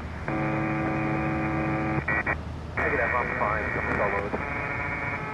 Delta 1850, it's over Tango Lima, Papa Lima, airport speed of RC3 departure, no seat transition, direct Miami, go back 89, mainly.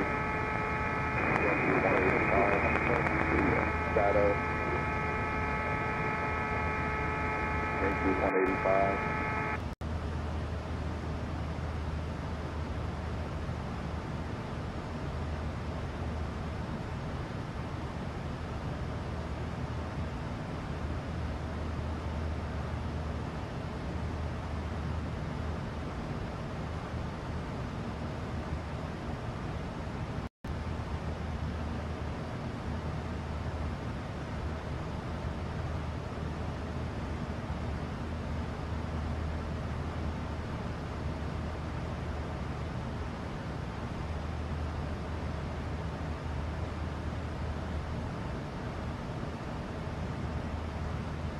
American 2934, contact Atlanta Center on 135.0.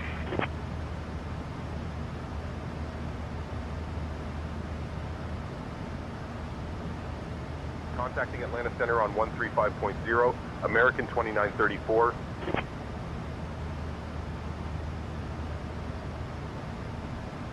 Atlanta Center, American 2934. Good morning with you, flight level 340. American 2934, Atlanta Center, good morning. Delta 2325, Atlanta Center, good morning.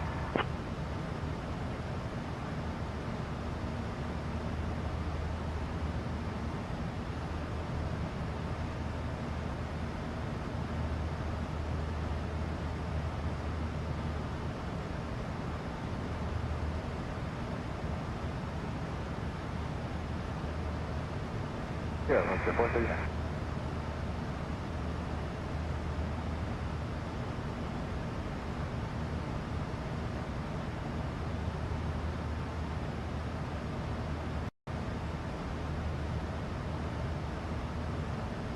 Copy.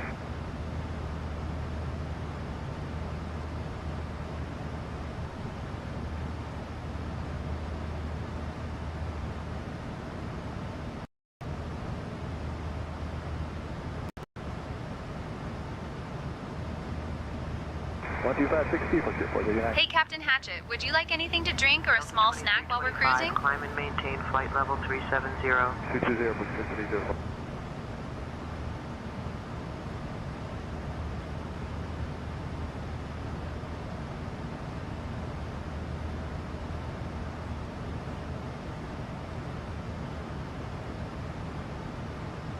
American 1084 is on the 14000, 14000 flight.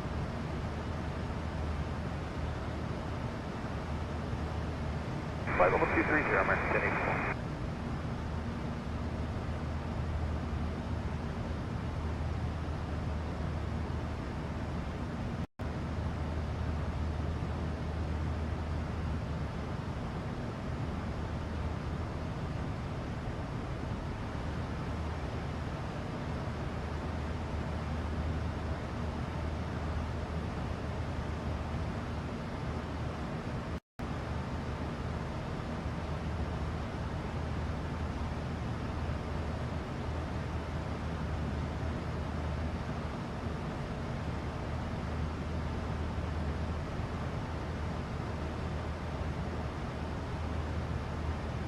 Zero, Lucia 30.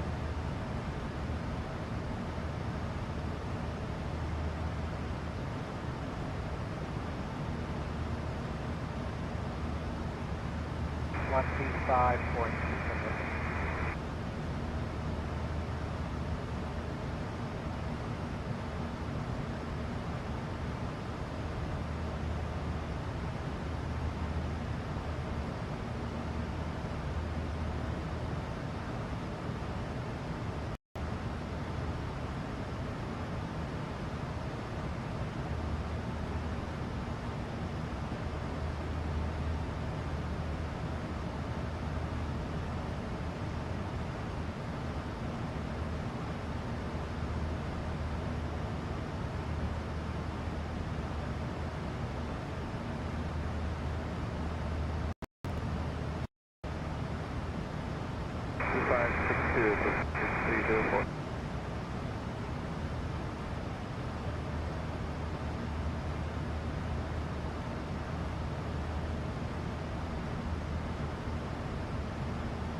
35-6, good edge with 353, 52.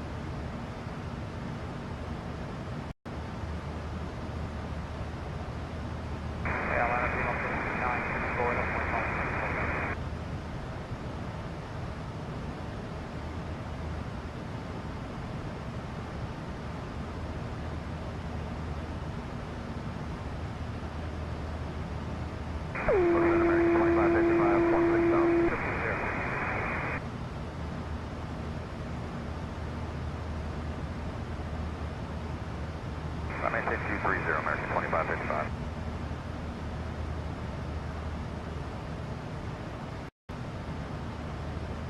$25.62, American 1084, good day.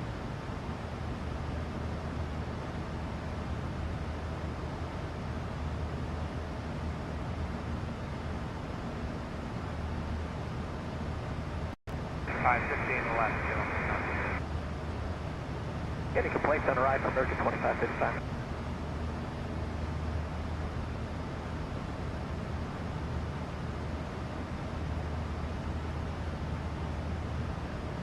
Okay, guys.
$25.62, American 25.55.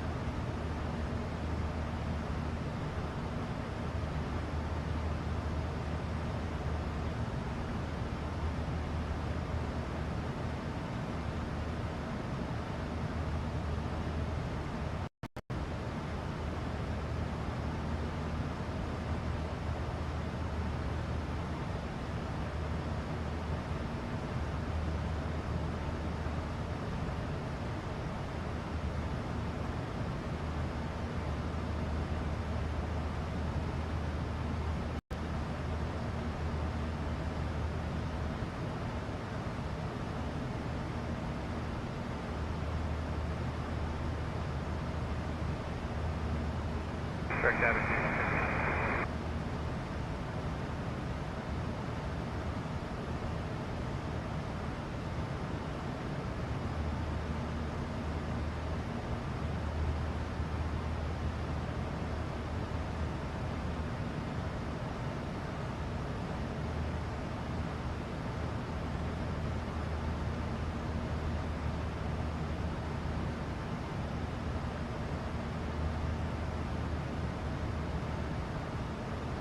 We can't hear anything right now, but we're listening.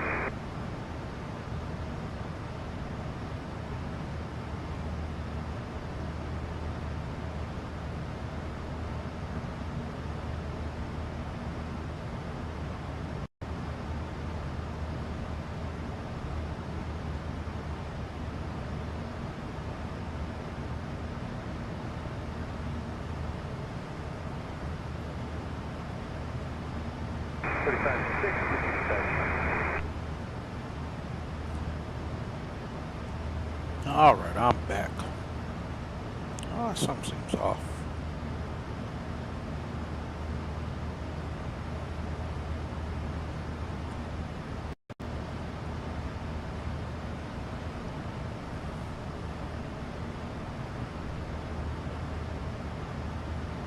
A little light chop out here.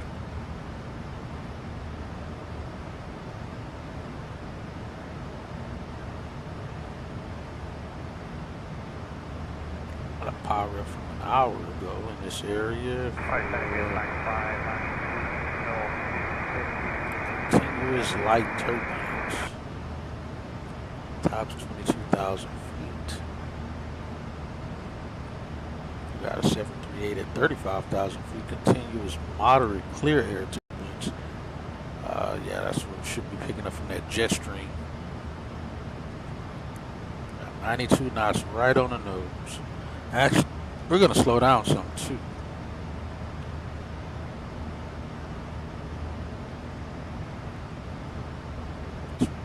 .78.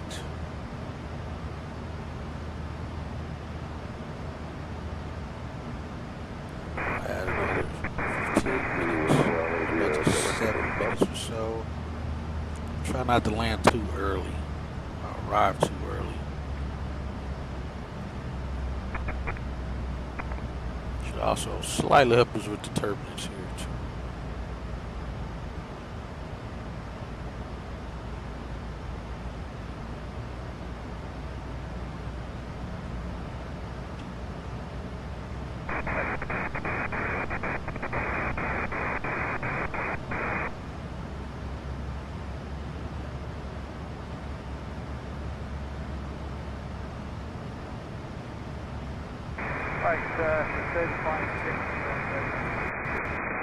Looks like we're gonna arrive at 8.3 on the field now. It's almost 2,000 pounds more than what we planned to arrive with.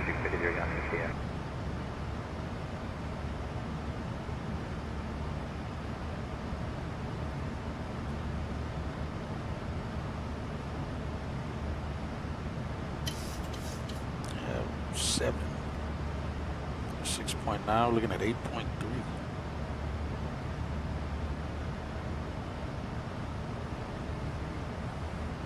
All right, so the rent I was talking about, the rent is about the, so the other day when we did our stream, my ISP service provider came out to, because they scheduled the appointment anyway when I was just reporting my upload speed issues. And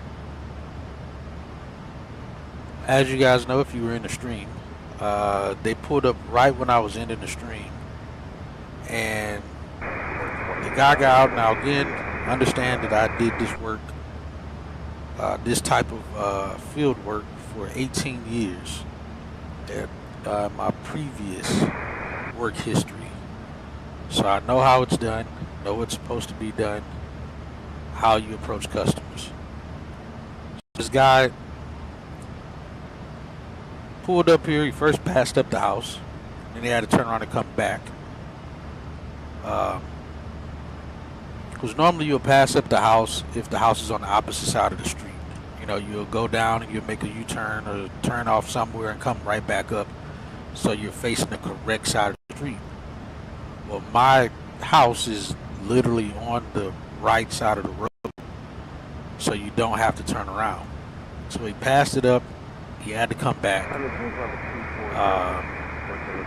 And normally, like when I did this work, we would sit out in the truck because we'd be running information, trying to pull up notes to see how many times we may have been out to this house before, to kind of get some insight of what we should expect before we knock on the door, especially if it's for the same issues from times visited before. But I haven't submitted any tickets before. They have not been out here, even from my install. I did the self-install, so you know, but that's what we would do. That's what your service provider, technician would do. They have programs they can run to see exactly what's going on in the house, what may be going on outside the house. And again, if there's been service tickets on that house before, it's easy to kind of get a understanding of what may be going on at that house if they've been before. So I assume after he was doing those things, he finally came to the door, knocked on the door. I answered the door, kind of gave him a rundown of what was going on and what I thought could possibly be the problem, because I did the troubleshooting on everything else in the house. Replaced my mesh system with a different one to make sure it wasn't that. The only thing I didn't do was replace the modem, but my modem had 2 Ethernet ports on it. So I tested off of both of those to make sure that it wasn't that. And then the time before that I called, it was right after we had that crazy freeze. And once we had the crazy freeze, my uploads just tanked. And I believe that I'm like one of a few people feeding off the same tap and maybe even the same CMTS server. So when I called and was going to schedule the appointment, they found that that was the problem. They fixed it from their side, and I wasn't having issues with the internet at that point. So I was trying to explain that to this guy who showed up, and again, without even stepping foot in my house, he automatically tried to blame my equipment. And again, being a former field technician, that is the last thing you do, is tell the customer that their equipment is the problem. And you've never been in this house, no one has ever been in the house to check wall plates, to check connectors, to connect RG6 cable, to check anything, splitters, anything. Never been in the house to know if in fact anything else could be the problem that you're supposed to troubleshoot. She went straight to saying my modem was the problem. And guess what? We're still using that same modem, and we got no issues with internet. And the one thing about electronics, when it goes bad, it stays bad. It doesn't work great for a week and then go back to acting bad. If any resistor or anything built on that circuit board goes out, you're going to know about it. It's going to keep happening. Constantly. It's not going to be, oh, it just so happened to rain today. My modem decides it wants to act up too. It doesn't work that way. That typically comes from a down or an upside problem. So I then asked the guy, hey, can you at least check my drop, make sure that nothing's wrong with that. If it is my modem, then I'll replace it myself, but I don't want one of y'all's modems. I'm not going to pay to rent a modem when I have my own. So the whole time he was already seeming kind of hesitant, like he didn't want to check that, and just kept saying, yeah, man, it's that modem. The modem's going to be the problem. And dude has no idea what kind of modem I even have. So then I asked him again and told him, hey, dude, I do this for a living. You're not going to make me try to believe that it's my modem and you haven't checked anything. So if you can, at least check my drop, make sure my drop's good, or if it's bad, you know, at least that removes that from the scenario of things that could be a problem. And he was like, yeah, I could check it. And then he kind of did what I call a hezzy step, where he acts like he's about to go do it, then turns back and then proceed to say, yeah, but man, it's going to probably be that modem. So at that point, I was pissed off. And I was like, you know what? Don't worry about it. Go ahead, leave. Get out from in front of my house, man. If you're not going to check shit, then just leave. So I walked in the house and closed the door. And because I know what that means. I know a lazy tech when I see one. And that too is why I've never had people work on my house as far as what I do for a living. If anything goes wrong with anything that I do, that I have in my home, that of work that I do for a living, I fix it myself. Because no one has the work ethic that I have, and no one's going to do, that I believe is going to do the job the way that I know it's supposed to be done. And that's how I am as far as work ethic goes, because I don't want to come back to that house. I don't want anybody behind me to come back to that house, because your name's on that ticket. If somebody comes back and finds you didn't even do half of what you're supposed to do on that job site, you know, now your name, you're the lazy guy, you're the half-assed guy in the field.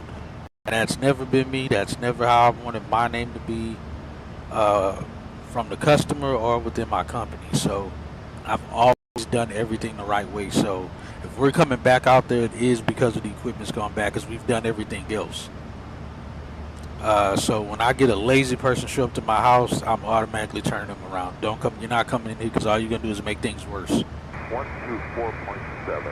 Ammo jump 477. So, because again, I know how this works. Again, I did this for 18 years.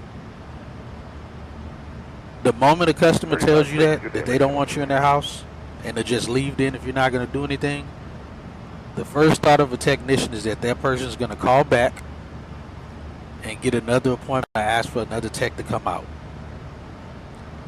So if you close that ticket, that work order, and that person creates another ticket, then you get hit with what they call a repeat, whether it be an install repeat or a service order repeat. And that goes against your overall numbers at the end of the month. What's up, JJ? Welcome in. So you have to do more work to try to get that percentage down, whatever that percentage your company may have it, set to, that every tech is supposed to meet at the end of every month, to show that they're being productive and they're not costing the company more money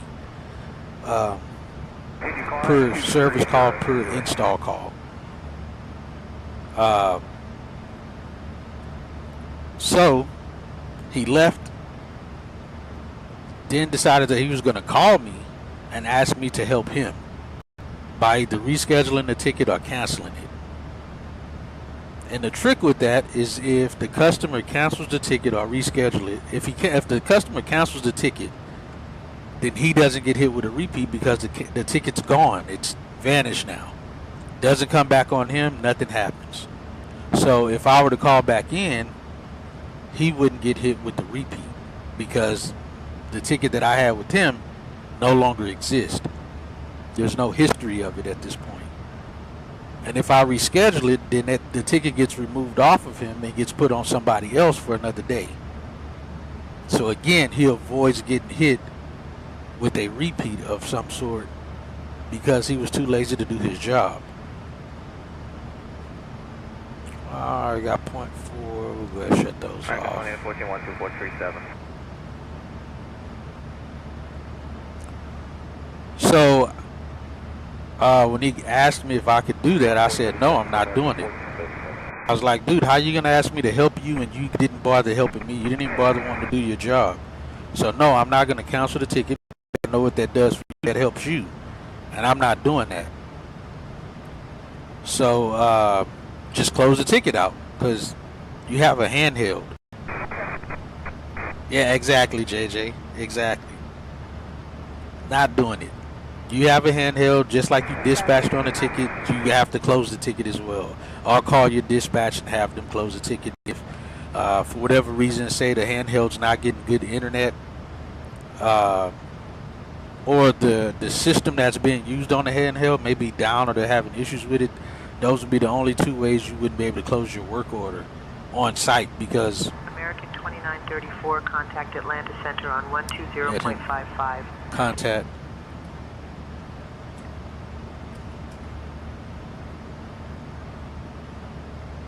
American 2934, just letting you know that we had an aircraft report light chop about 18 minutes ago at flight level 350. Copy that, copy that. Contacting Atlanta Center on 120.55, American 2934. So yeah, Atlanta Center, American 2934. Good morning at flight level 340. Those are the only two reasons why you wouldn't be able to close the work order on your handheld, and you'd have to call dispatch to do it. Atlanta Center, good morning. So I told him, no, you're just gonna have to close the ticket, man. I'm not helping you. And so he hung up, and then he texted me.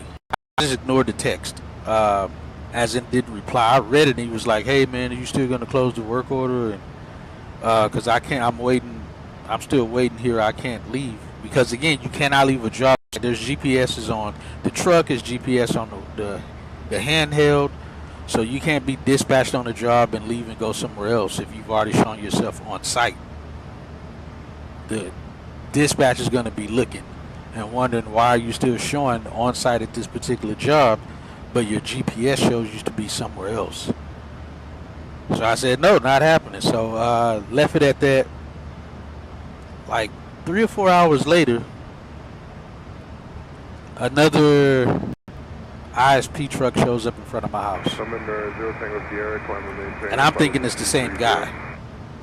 And I was ready to let his ass have it if he would have knocked on my door again. But it wasn't him, it was a different guy. A different guy showed up. And so he was outside for a few minutes as well. Let him do his thing out there, and then finally I went outside and I was like, hey, so the other guy didn't want to close the ticket I see. And he kind of gave me this deer in the headlights look. And he was like, what? I was like, yeah, the other guy that was here, for some reason, I guess they moved the ticket to you because he didn't want to close the ticket out. Now, again, this ISP company is a big company. So you have a bunch of techs that run all over. At my old company, we had certain techs. We only had X amount of techs, and we all worked the same neighborhoods. So if the person's name was said, we knew who it was. So when I told him the guy's name, he didn't have a clue who the guy was. Didn't even know that the guy was here before. So apparently that the other tech informed his manager, and they probably figured out some kind of way to move the ticket off of him and put it back in the, what they call the pool of tickets, to let another tech get the ticket. And that's kind of how it was when I worked at AT&T. It was an automated system. You push a button to dispatch on the next available job, and it gives you whatever's next. So I think that's how the next guy got the ticket, but he had no clue who the other guy was. And I told him, I was like, hey man, if you come in here to do the same thing the other guy did, is jump in your truck and leave. You're not coming in my house. You're not messing with my stuff. By this time, I had already got on Amazon and ordered me a 75-foot burial cable, coax cable, which is what we used at my old job. Because I was just going to run me a new drop myself. I was going to do this some time ago, but didn't because they fixed it from the head inside where the servers are. I had ordered it and then canceled it when they said, oh yeah, we're having an outage in your area right now. It should be resolved in the next few hours or so. And it was. So I went back on Amazon and canceled the order for that line. But after that first guy left, I went straight to Amazon, ordered the line. I was like, I'll just do it myself.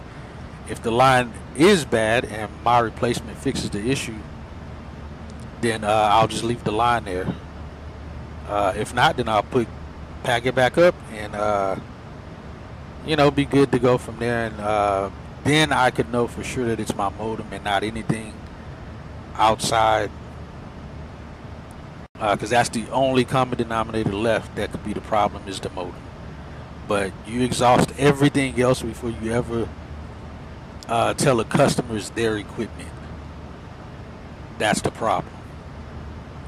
And that's what really got me, because again, I've done it long enough to know that that's the last thing you ever tell a customer. You can tell a customer that if you've been to that house multiple times, replaced everything else before, and kind of inform the customer, hey, if this keeps happening, we have to come back, then we're going to have to replace the modem. It's going to be in the notes as well, so if any other tech gets the ticket, they're going to see it and see the history of what we've already done here. So if we return and you call us back, we're going to trip charge you, and we're going to put one of our modems in. You're going to have to take one of our modems if you're having the same problem, or buy your own again. But we're not going to keep coming back out here for the same thing when we've done everything else on our side. But the second guy that came out was much better after I kind of grilled him a little bit. And found that he was definitely a much better technician. I could tell just the way he was talking, and what he was doing and what he was looking at. I knew he was definitely a much better tech. So he got me squared away, and right now I haven't dropped any frames.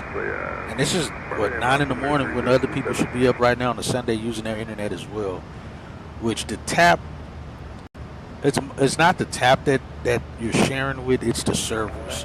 So the servers right now are probably getting worked quite a bit on the weekend, where your upload and download speed should be fluctuating a little bit, but right now solid 30 meg upload, that I'm seeing on OBS. November 17 Sierra Echo Atlanta to Roger Montgomery altimeter 3023. So yeah, so far it's good. And again, if it was my modem, if my modem was broken, my modem would have been still showing these troubles. It would have already shown these troubles during the stream, and it hasn't. And disregard the stupid message that pops up from Microsoft. That happens all the time. It's a Microsoft thing, but I know what broken equipment looks like when it's causing problems. It's non-stop, it never ends. So you're having download issues, you're having upload issues, and I've never had download trouble. It's always been upload. That's how I know that it was something upstream, because typically your upload isn't used as much as download. So upload almost always is, top notch. The problem is when you run a speed test and your upload is higher than your download. That's when it's a major problem, because your upload speed should never be higher than your download speed.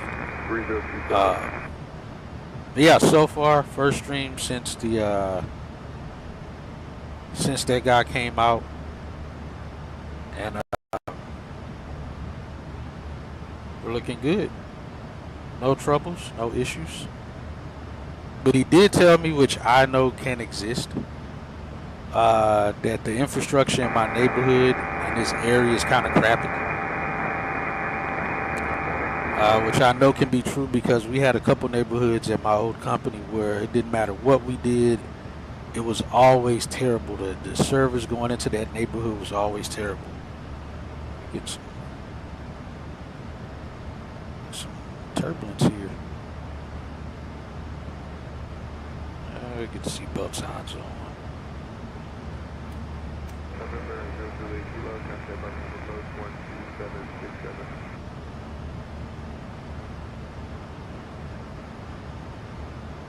And folks in the back, we got the seatbelt signs turned on. We're entering into some turbulent air, so we ask that you put your seatbelt on and stay seated. Once we exit this turbulent air, we'll get the seatbelt signs back off for you. But yes, we had some neighborhoods that was like that we hated, because the infrastructure was so terrible that fed those particular neighborhoods that we serviced.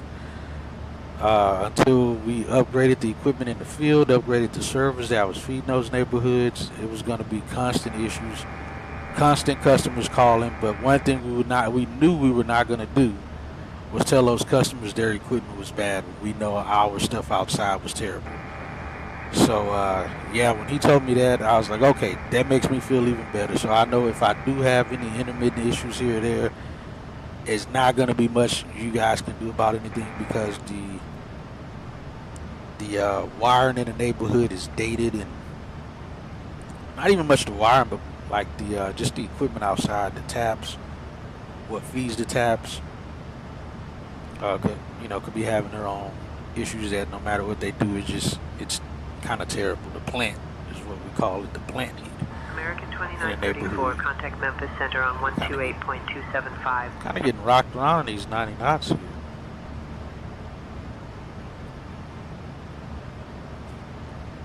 Switching to Memphis Center on 128.275, American 2934.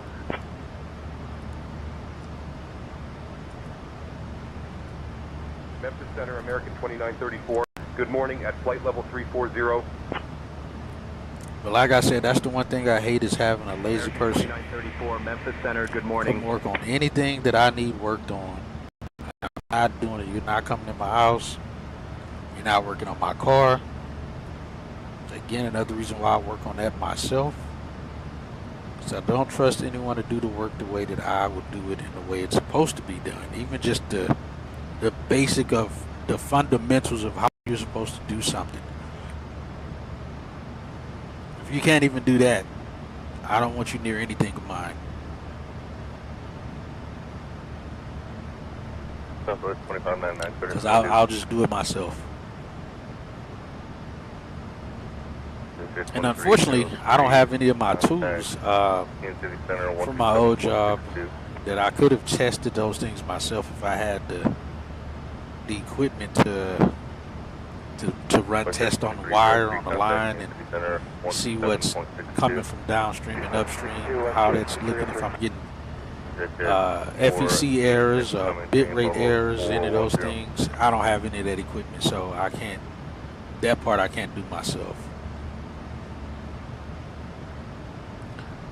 But yeah, other than that, that's my rant that I had about that guy. But yeah, that first guy, if he would have said anything else stupid to me, we would have definitely had a problem. And I'm going to say this because I'm black. The first guy was a black guy. And I already was doubting him when he came to the door, which is again why I carried myself differently in that profession, because stereotypes exist for a reason. So I knew I was already kind of being looked at as possibly being lazy to anyone who I've ever showed up to their house for the first time, until I showed them I knew how to do my job. 3,900 to 2,500 goes down. Most of those customers always would request for me to come back if they had any issues. And we service some high-end neighborhoods too, so you know, it was you know, it is what it is. But you know, I tried to give the guy the benefit of the doubt, thinking, okay, you know, he may prove me wrong, and he did not. He proved me right. That's what pissed me off the most, is that he proved me right. So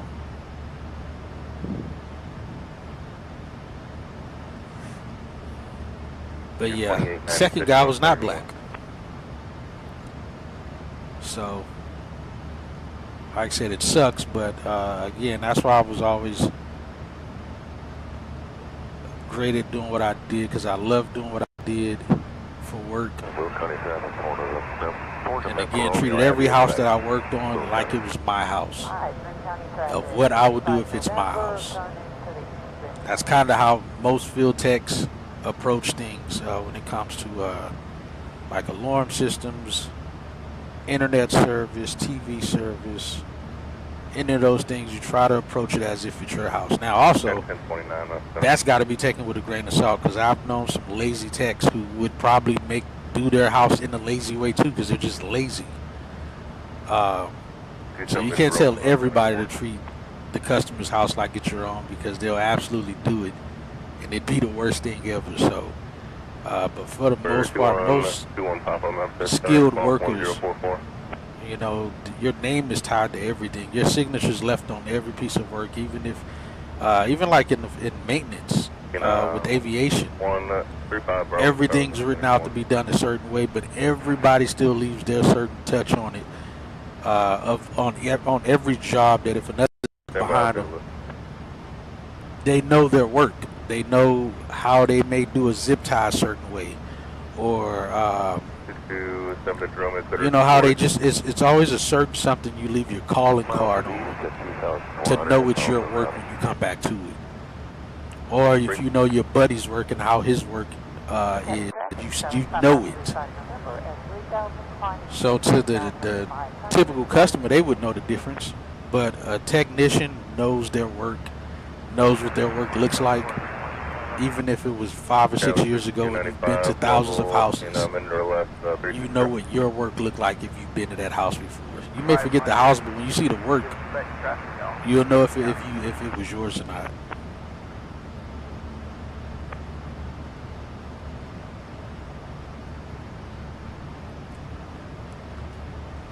All right, so we're about an hour out from what it looks like, maybe from top of descent.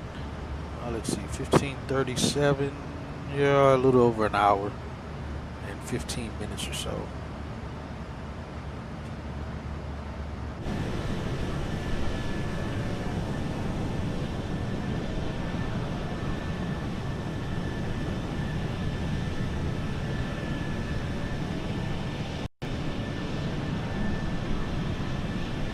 TWA is looking good.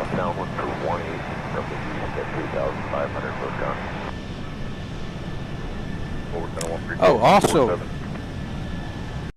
if you remember, we have some emotes here. Which I think this is a TWA.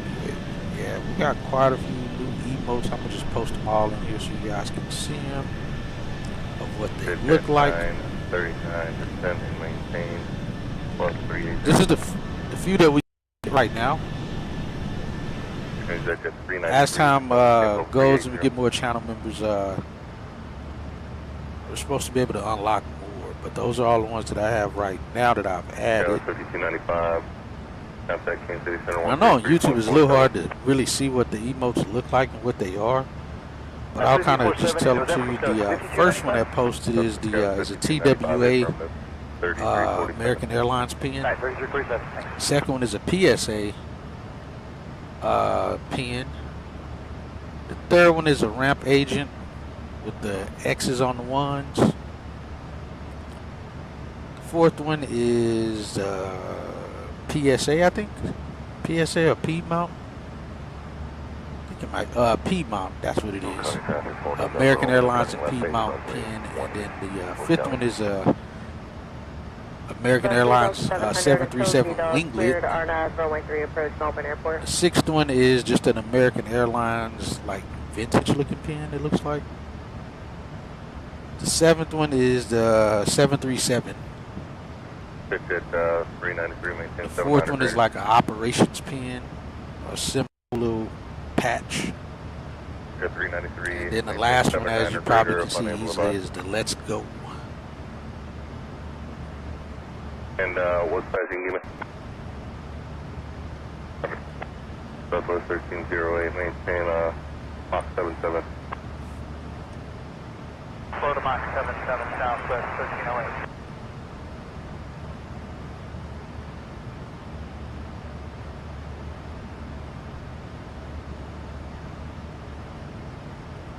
Alright, I'm back. I have the radios now.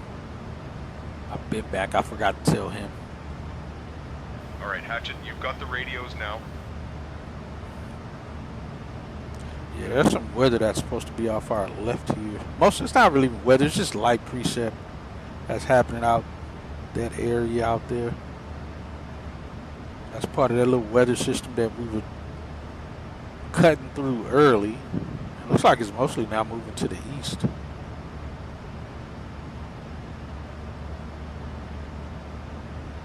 That's what it looks like. Yeah, moving east, northeast. Yeah, kind of flattened out, just going straight out east and dissipating. Over 5230. Still kind of got some of that weather from that line that's up in the northeast area. That part of it it's got some pretty moderate weather with it. And it looks like some, let's see, got a low eye. November 6 South Quebec reports cancellation of IFR in the air with us. We're on the ground for flight service. Next 550 is approved. BGM. Like the moderate chop. 6 South Quebec, roger. I am showing one VFR target about 2 miles west of the field. Appears to be northwest bound. Altitude currently indicates 2,800. Altitude is unverified. Type aircraft unknown. Other than that, it is light snow up near Griff's International. What's that, Griffiths? In Rome, New York. Yeah, that part of the precipitation stayed pretty heavy. Everything's kind of south of that area is mostly dissipating. We're still at 90 on the nose at Axe. We're supposed to still have that amount. At 4,500, we'll be descending to 6,500. It says it's supposed to drop back to 85 around Axe. Alexandria is what that is. Heavy crosswind from the west. A lot of right yoke. Full County.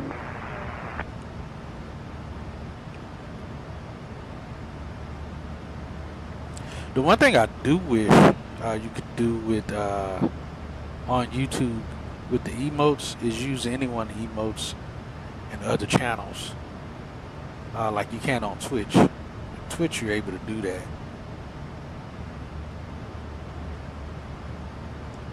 Is it snowing up where you are? United 472, contact. Scattered 200, 600, 900, 10, 9. No snow, just cold, huh?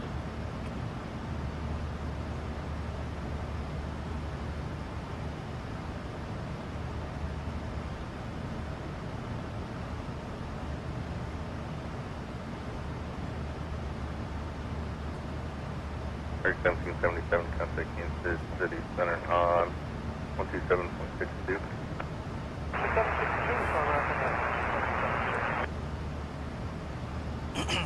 Weather in San Antonio is good. It's broken 6,000. Overcast. Cold and rainy. Oh, nasty. Yeah, overcast 11,000 and 6,000. Temperatures 12. So yeah, we'll be good when we make it to San Antonio. Again, one of my favorite airports done by any builds. Very nicely modeled. It's done very well. I think it's the San Antonio, the Austin one are very nice. I don't think we've flown to Austin in a while. But the interior model looks very nice for both of them. The exterior is very nicely modeled. It's pretty nice.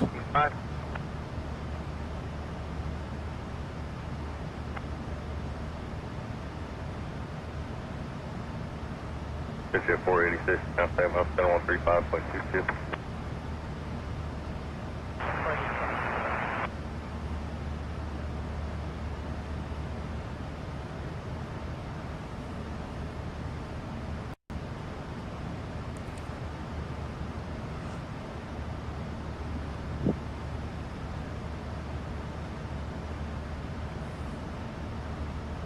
Yeah, it could be worse, man. You could be getting snow. Unless snow is better to you than rain. But you don't have to shovel rain though, so that's another plus. Mostly intermittent light shop for me. I'll have you over at Kansas City Center here in about 2 minutes, and they'll better advise you forward. Next guy is 6230, contact Kansas City Center 127.62.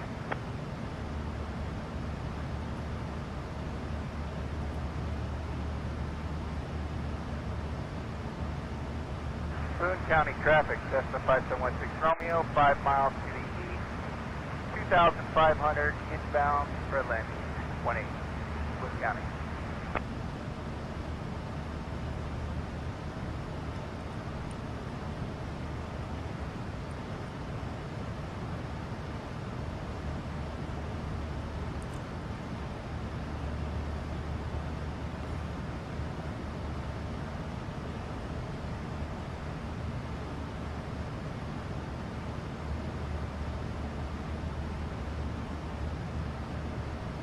Number 21 Pop, maintain FO 390. Maintain 390.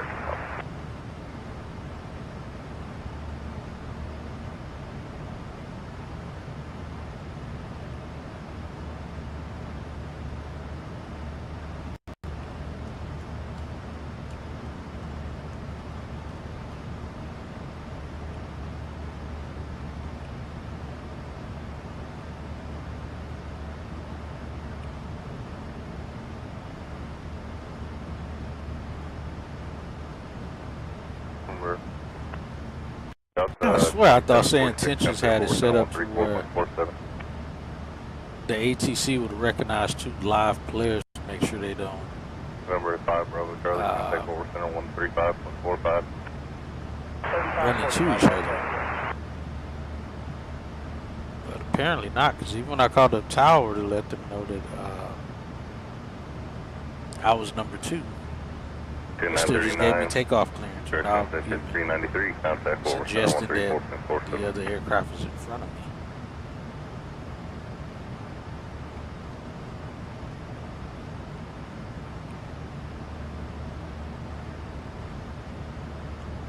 Number 7 Victor Romeo, contact Sunset Center on 125.47.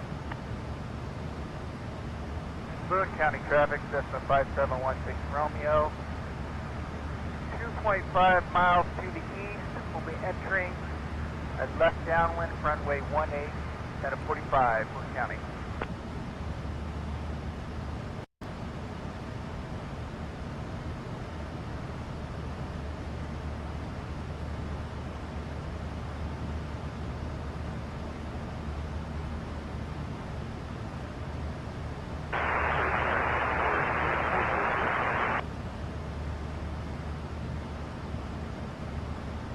Frank 482, my center.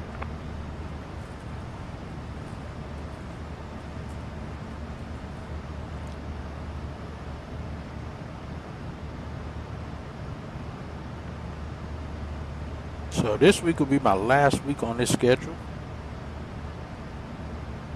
Again, same days off, just the time is going to change. So honestly, for you guys, not much to change. Number 21 Papa, just going to be level at 350. Except may get some 8 minutes or less. even earlier departures. Runway 18, Cook County. Like some 6 a.m. departures, 7 a.m. departures.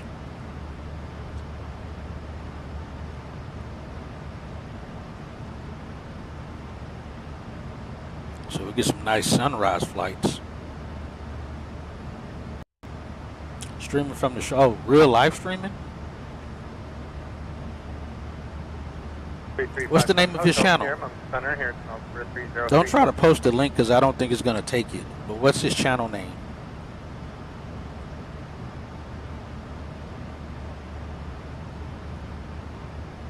Is he like an actual ramp agent?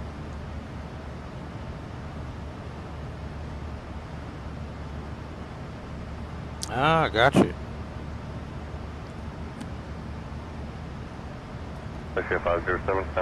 Oh, he's on TikTok. Well, I thought you were saying he was on YouTube. 35 Romeo Kilo, gas. Unfortunately, I don't own a TikTok. I got enough social medias.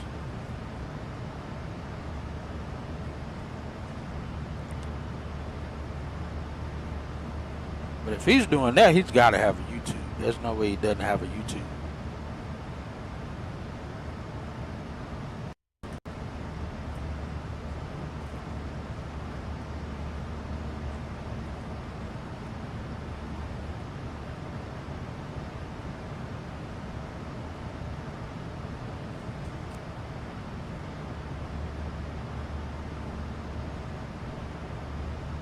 Oh yeah?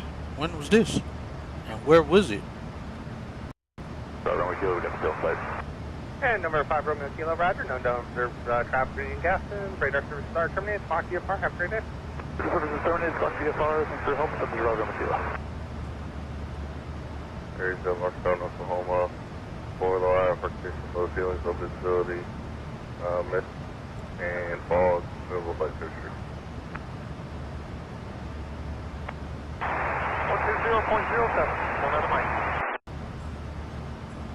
3710 West Big B and Diesel Bravo. Here's some water turbulence. Oh, you met her on TikTok. Nice. And a C350 50 north of Magnolia, Mike Patel Zulu, moderate chop transfer. 230. 3034.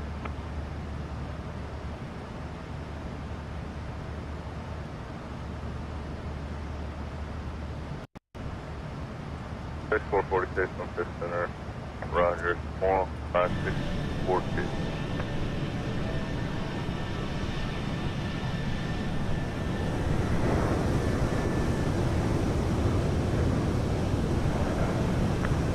Thank you.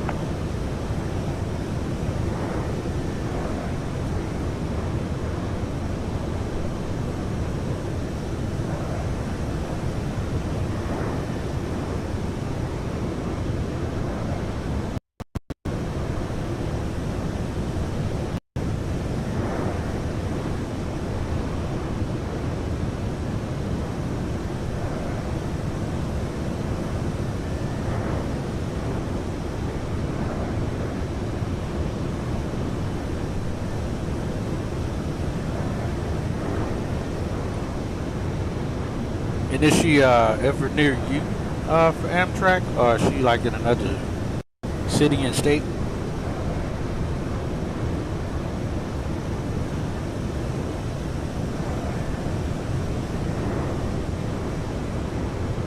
Yeah, man, Amtrak is cool.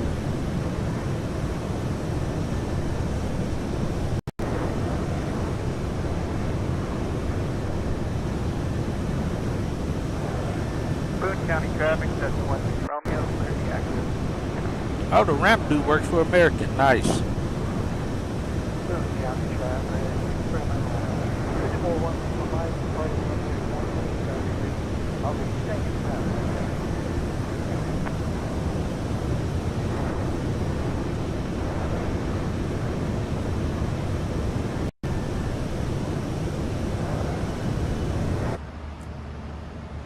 Hey Taylor, I'm still waiting for the information for that passenger that's having a panic attack. What's going on?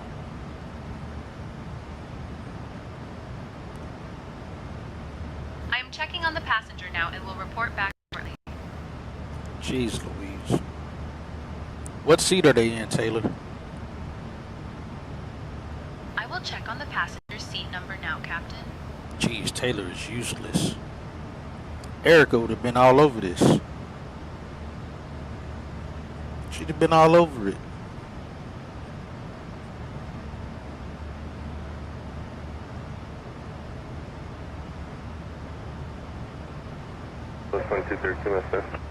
But yeah, I think I told you before, I took Amtrak from Houston to Phoenix in the sleeper cab. It was peaceful. Very peaceful. That was the first time I ever been on a train. It was beautiful, man. Especially once you get just out near El Paso area and through Albuquerque and such. County traffic. It gets very nice there.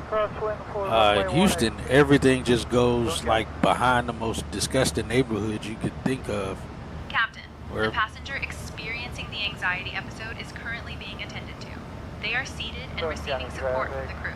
I will keep monitoring the situation and They'll have anything worth anything. But yeah, normally, from what I've seen, is they pass like in the outskirts of the little rural areas, and I swear everybody just throws trash by every freaking railroad track around.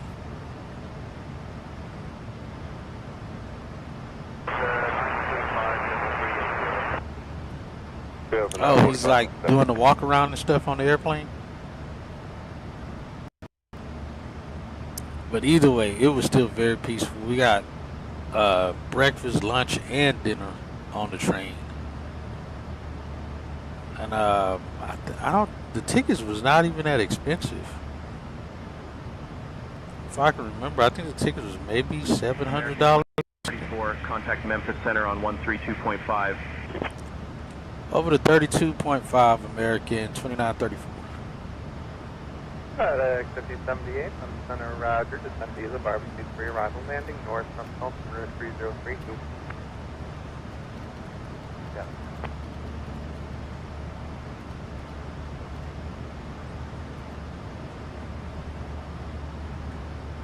Good morning, Memphis Center American 2934 is flight level 340. American 2934, Memphis Center, good morning. Oh, nice, man. But yeah, I think it was like a 60-hour trip, if I'm not mistaken, or maybe a 40-hour trip or something. I forgot what it was, but yeah, we were on a train for like 2 days, if I remember, at least.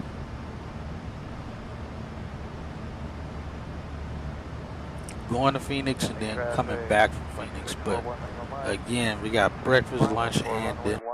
And the food on the Amtrak is pretty freaking good. I was not expecting the food to be as good as it was. But I'd absolutely jump on the train again and go somewhere.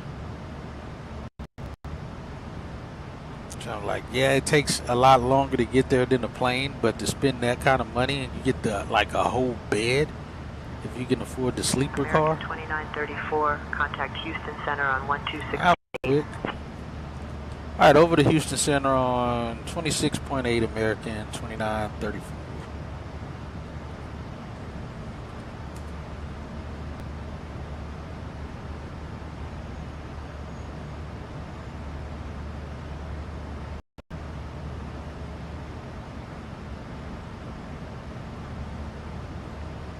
26.8, she said.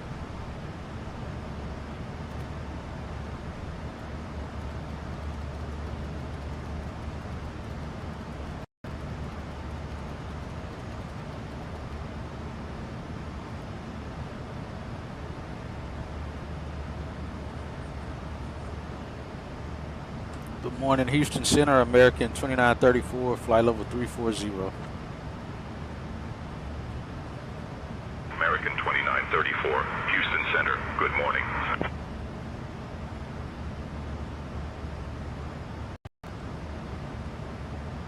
But yeah, the food was actually pretty good on the Amtrak. And like if you want to be stress-free, not sitting shoulder to shoulder with some other stranger or breathing the same air as the guy in front of you that keeps farting crap on the airplane, Amtrak is definitely the way to go.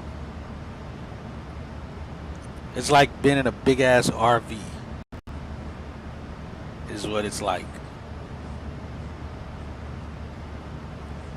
And I know on some of the cars they have the like it's a much smaller car. You can't really even, I don't even know how you would sleep in it. And they have even smaller one where it's just seat to seat, like two seats sitting right across from each other. Obviously, Caleb, you know what I'm saying. But it was pretty nice, man. I liked it.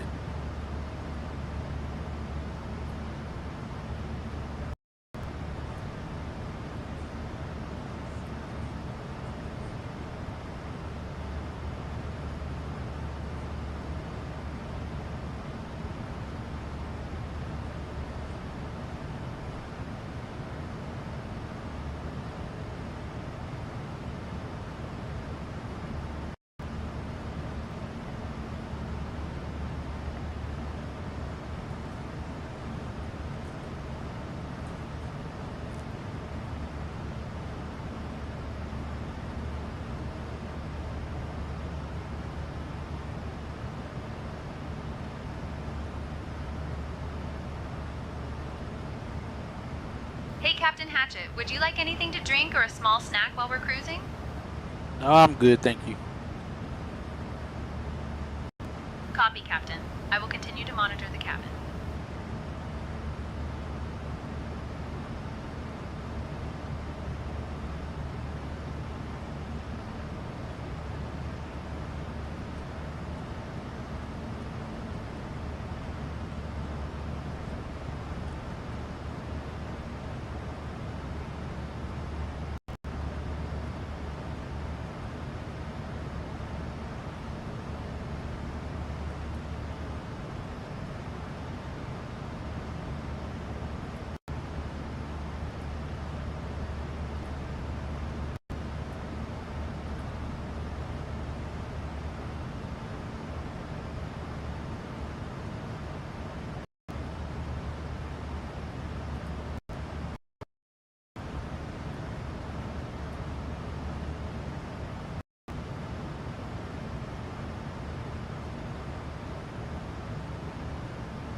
Fighting 220 towards that Texas station.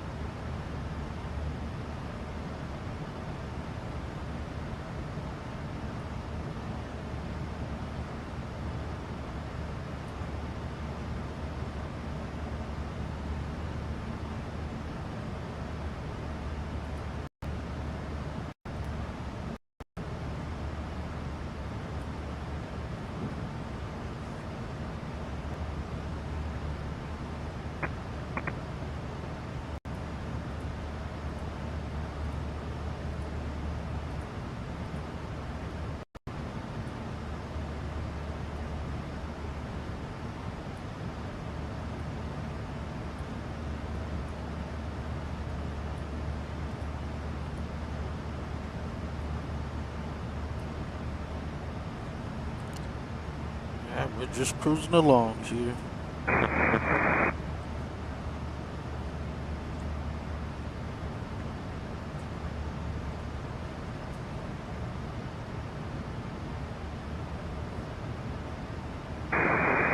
And Southwest 880, that was on guard. You need a frequency or something?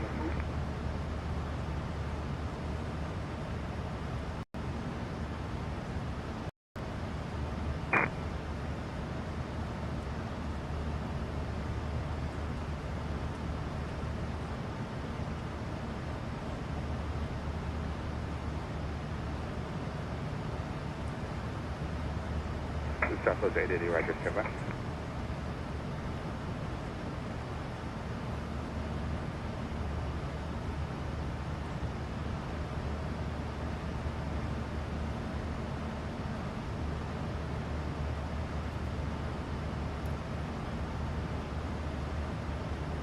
Lake Charles VOR and forget who SWP is.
It looks like the winds are coming down as well. We got 88 now from 91.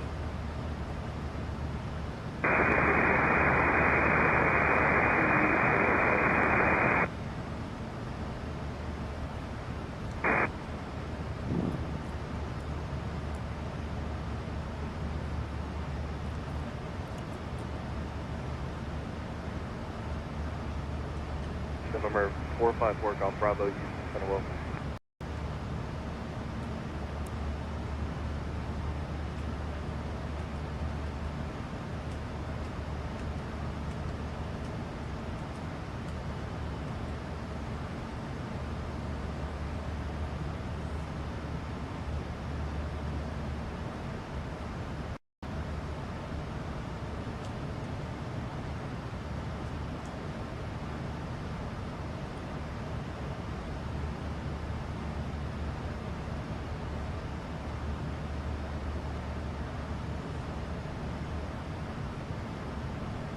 Center Polaris 1903, request. Polaris 1903, go. Thank you. Any chance to fly to India? Man, it's crazy because that flying back into Charlotte was wow. Polaris 1903, stand by. Okay, copy that. Thank you.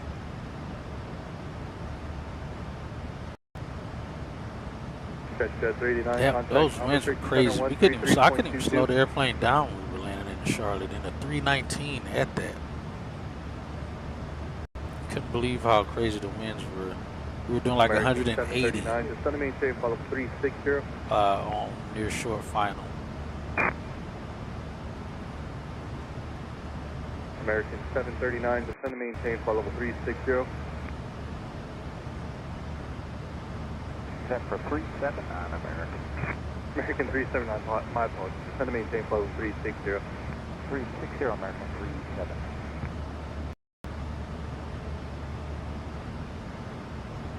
Central aircraft has a low information. Vector submit 33 Central, 34 Central, protected coastal waters for thunderstorms, tops of flight level 350, more information available, flights restricted.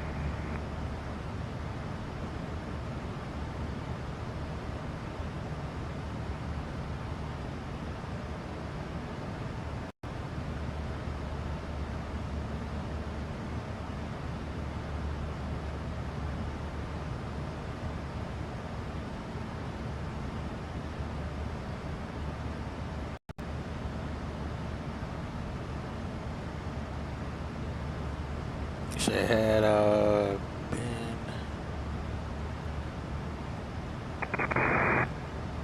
been a Boeing would have been way back. Oh, you're probably right. You might be right, but I don't know. I feel like I've really had times where I couldn't slow the Airbus down, especially a 319. Normally like the Max or the 800, I'd have to really start throwing gear and all that stuff out early to get it to slow down.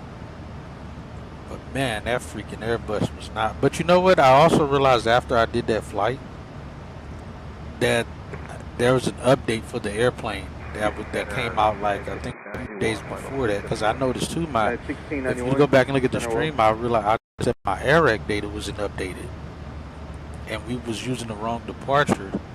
I think we were supposed to be doing like the Chelsea 5 or something like that, Chelsea 6 departure, but we had Chelsea 5 in there. 1691, say Mach number. So after I entered the stream, I checked Phoenix and found that there was an update. 1691, do not exceed Mach. And I had already updated my nav data, so it should have taken in the airplane. For some reason, that update being needed wasn't allowing it to take any new functions. So as soon as I updated it, checked the AirRec data again, and it was updated. November 454 Golf Bravo, you better got your check on. Thank you.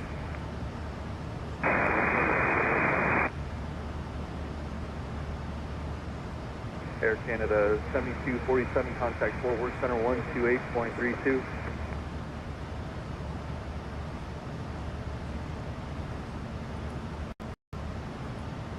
Southwest 1120, good direct unit. Direct Newman, south left 20.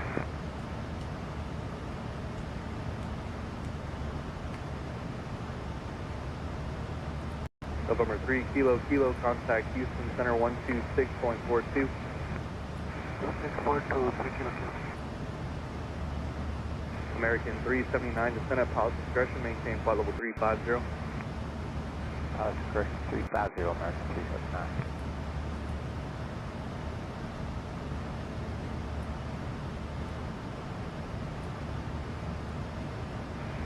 1691, turn 15 degrees right, port vector to space.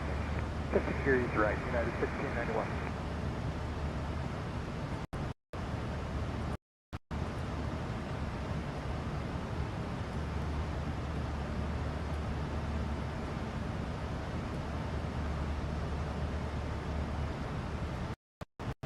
Blair is 1903. Alright, let's look at our stuff for the arrival. Blair 1903. I gotta leave you over Papa November's office. Monterey Center's request. When you go over to them, make your request with them. Alright, thank you. Thank you.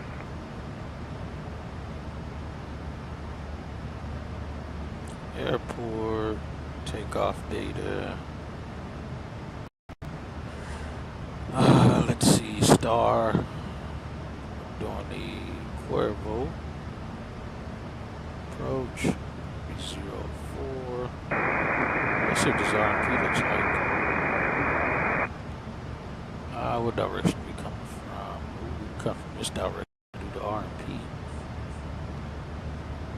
Let's grab it. We might get to do this, the RMP Zulu approach. Oh, I forgot. This airplane can't do an RMP at all. Damn, we're not going to do it. We were in the Max, we could do it. The Max can fly the RMPs. I forgot PMDG. Yeah, 2863, Houston Center, cannot. welcome.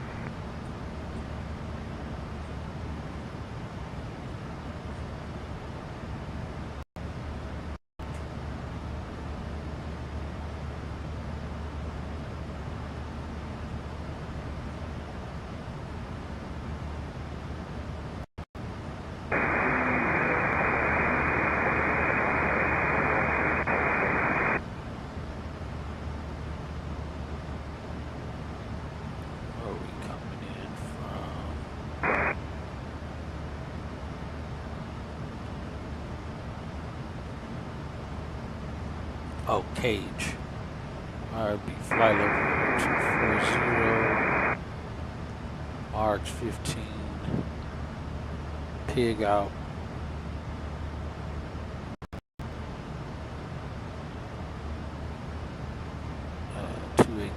013. We're going to runway 4, so we go down this way to Texan, Jerry, Jeffrey.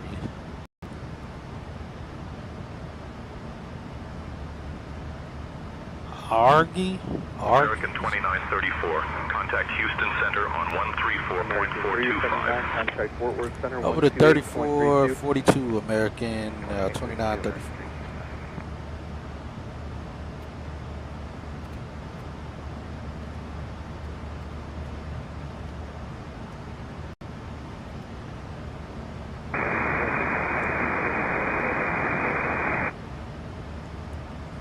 Good morning, Houston Center, American 2934, flight level 340.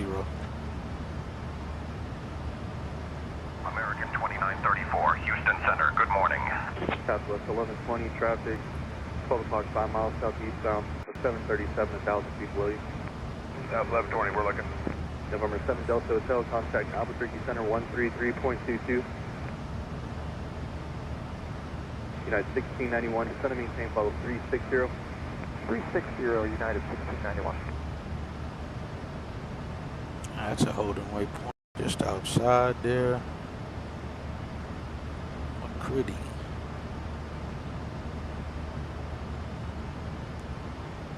$6,000 and the runway 4.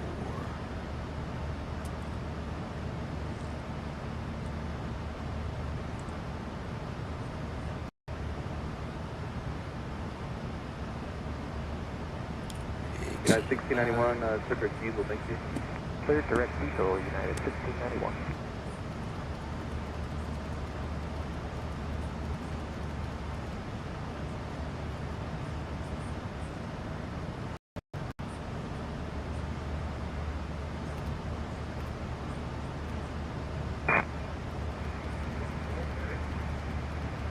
United 1691, maintain Mach 0.76, thanks for the help. Maintain Mach 0.73, United 1691. United 1691, Mach 0.76, sorry, no further correction. Okay, 76, sorry about that, United 1691.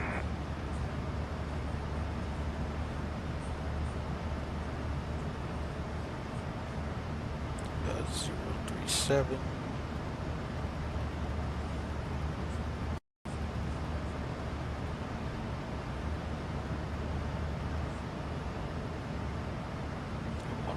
Seven.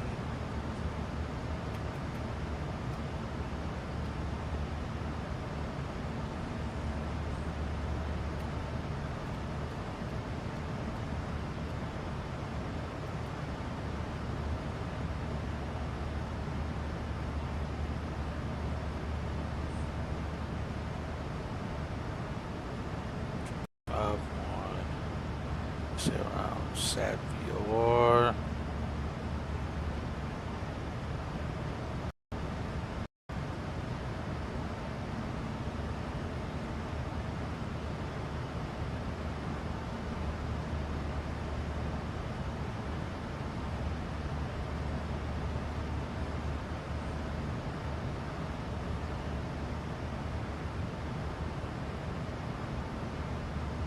That's 3,300.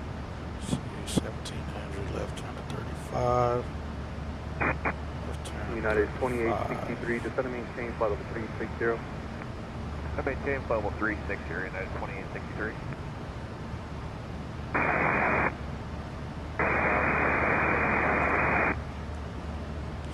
025 and outbound SAT VOR. Oh, which is here, so we go left turn until we cross the outbound radio from the VOR 025, and then we join that to Sheppy,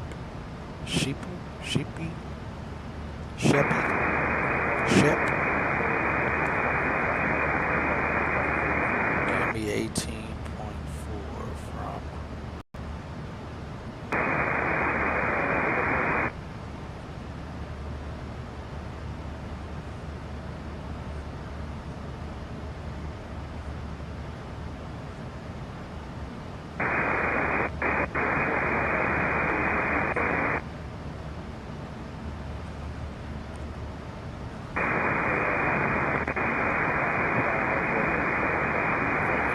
is the final approach fix. glide path. Checks 3500. 986 minimum. Houston 824 Tango Mike with you 34350.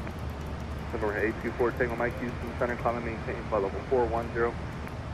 On the 410, 824 Tango Mike.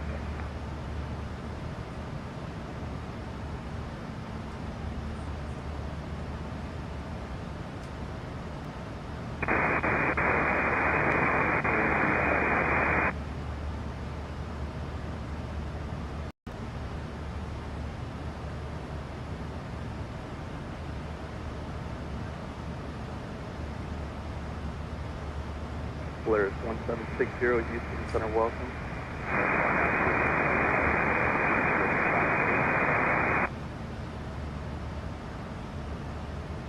Alright, so we're supposed to be landing 04. We got no lasso there. It's just at our own being. We'll exit to the left.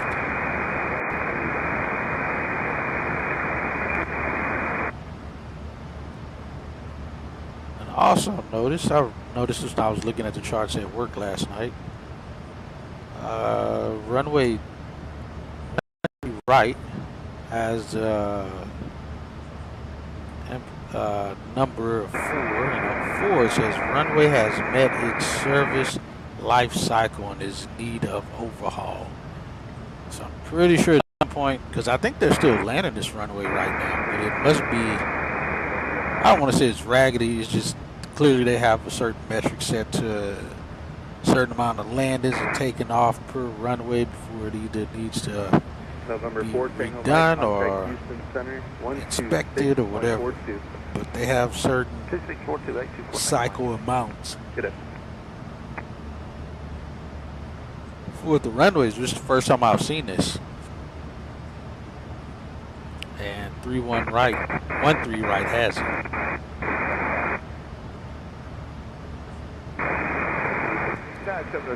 Glide slope. Pretty good ride. How you doing? 707 Houston Center, welcome. Past the glide slope, we got 7,200 feet to still touchdown.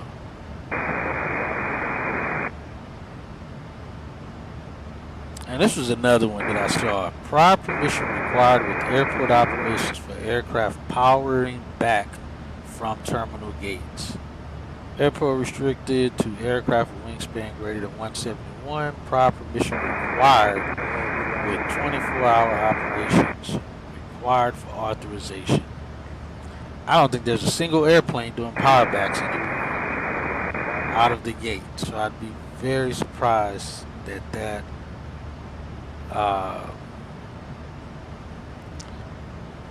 that's still written on paper there.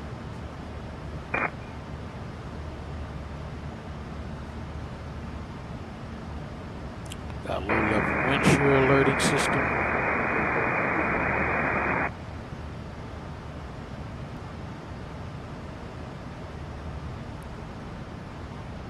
Southwest 3087 Houston Center, welcome. This will be the worst of it. I'll lower for you here in about 5 minutes.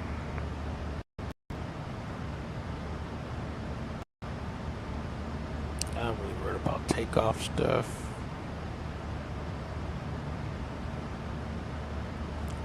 And then the gates here, from what I see,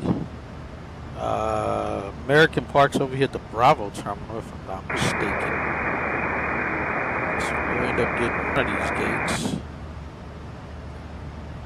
Ooh, looks like they're actually planning us for an RNAV approach.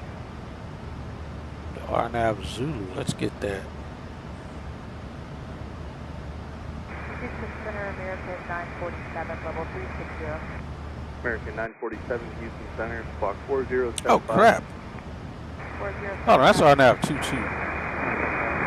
They're on RNAV 22. They should be landing. Did they change it?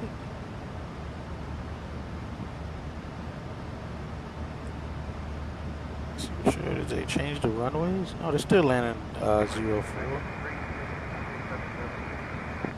American 315, Houston Center, welcome.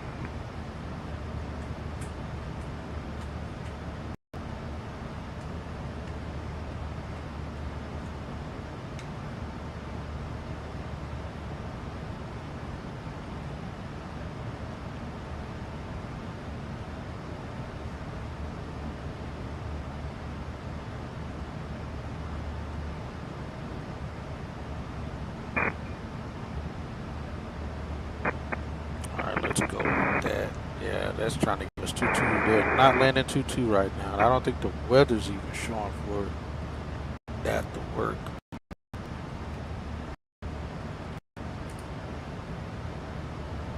Let's see what the METAR says.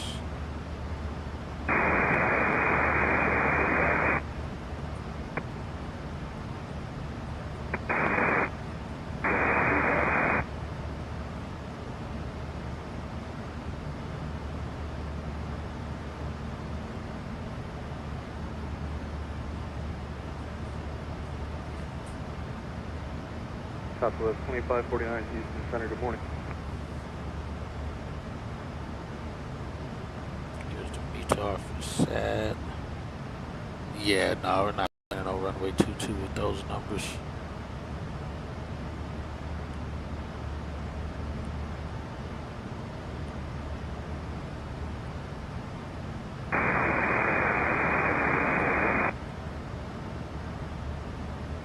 United 707 Cedric Marathon. Direct to Marathon, United 707.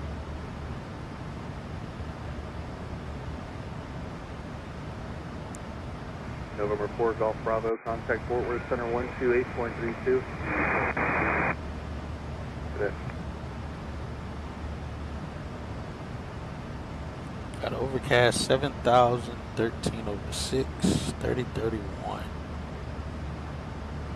That was at 1451. That's recent.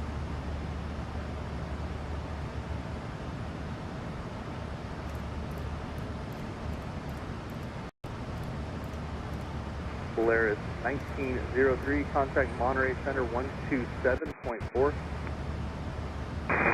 Washington 7.4, we'll watch Arlington territory, good day. Good day.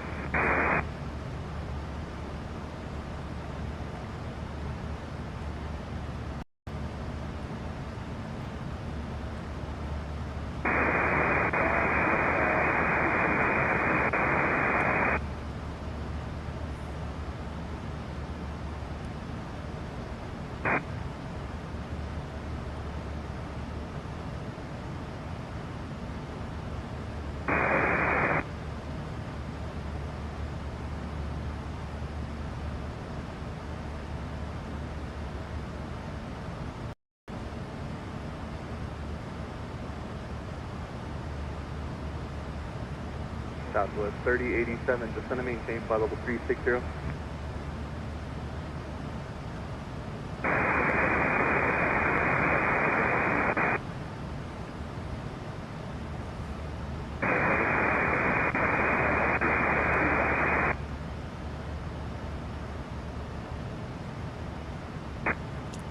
Performance to landing data. San Antonio, level 4. Polaris 7830, Houston Center, welcome. Wet. Port 3491. Let me see if that adds up. If it's right, it should be about 1,800 pounds or so over. Yeah, it's like 1,000 over right now. We're supposed to be landing 133.1. We got 134.1 now.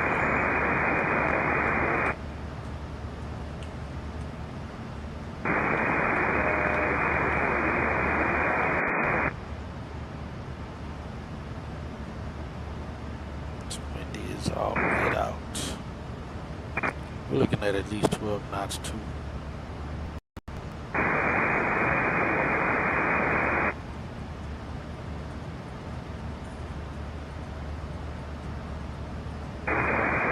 So it's all runway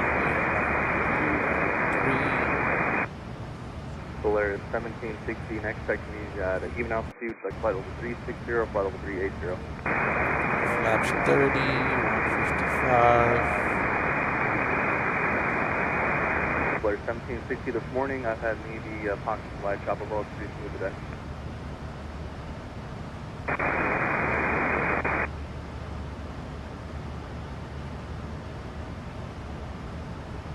Polaris 1760, roger, I'll have that for you unit.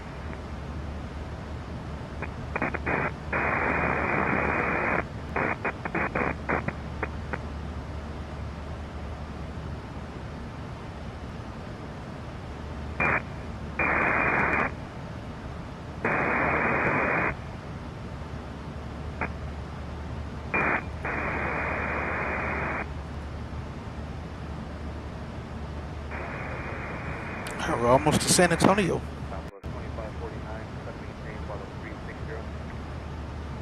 Lufkin to our north. American 2934. Contact Houston Center on 126.9 or 5. Over to 2695, American 2934. Good day.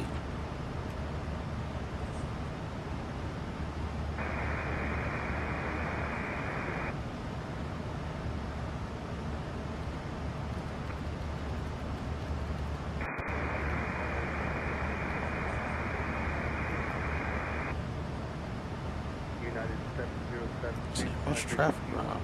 Oh, some traffic out there. Hello, Houston Center, American 2934, flight level 340. American 2934, Houston Center, good morning.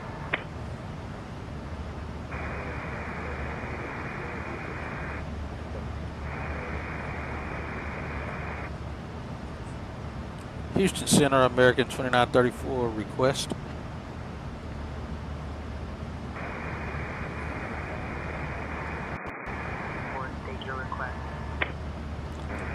American 2934 requesting the plan for runway 04 ILS approach.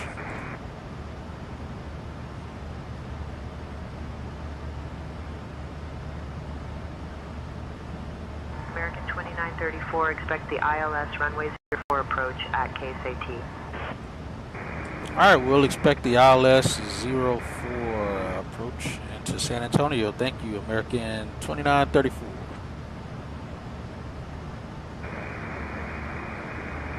I'm very happy they got that fixed now.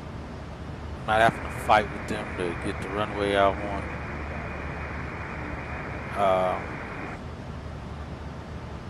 So yeah, that's I'm glad they added that. Before, as you guys know, we had to fight like crazy to get the right runway. Polaris 1760, descend maintain level 360, thank you. Now we just gotta get with operations when we get within range here to get our gate.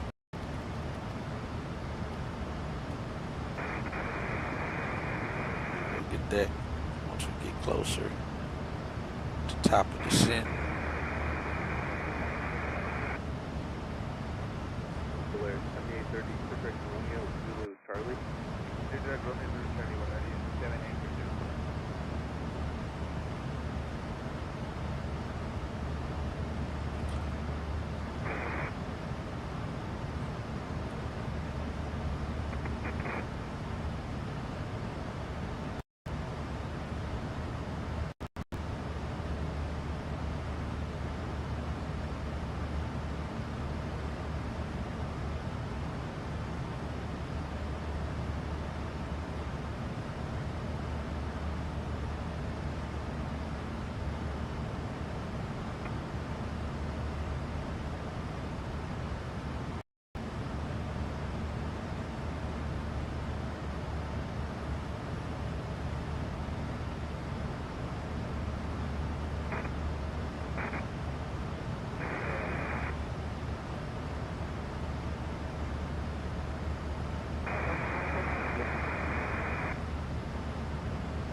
We still have a little ways to go before top of descent.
And copy the pilot report. Thank you.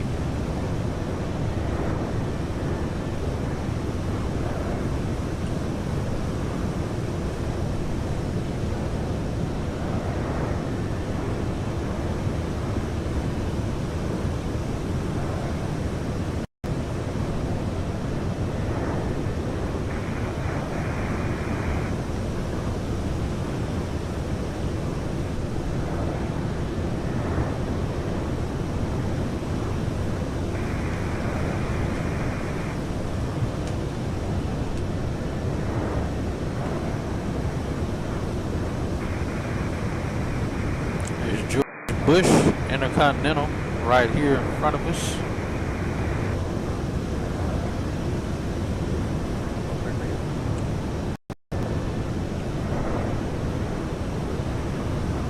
American 1440 level 380. American 1440 East Center Wells, Clear Direct Nula, November to Delta. Sorry, guard stepped on you. What'd you say? American 1440 East Center Clear Direct Nula, November to Delta. Direct Nula level 380, got it.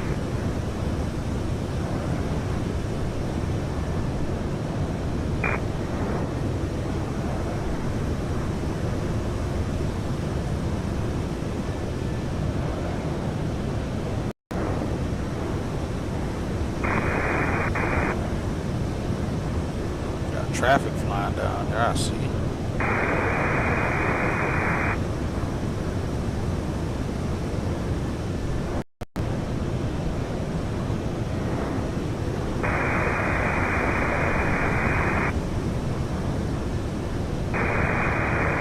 South 268, Center Welcome. Higher speed.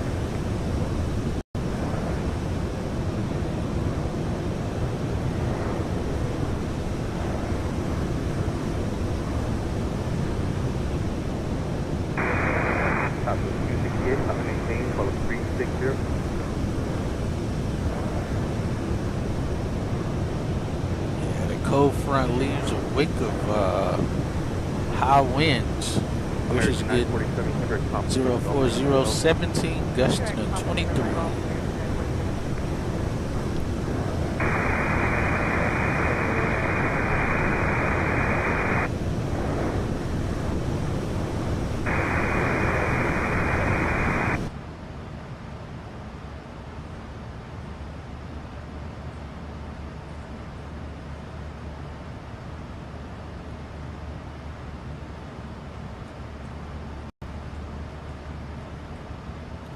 Let's call them.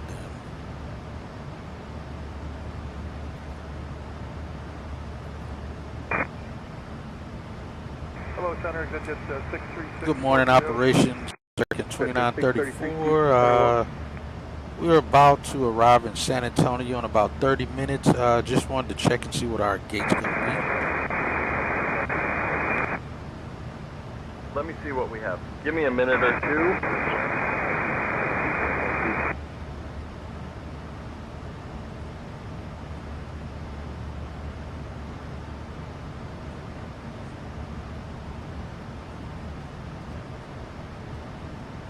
American 2934, sky off 221 San Antonio. Safe landing.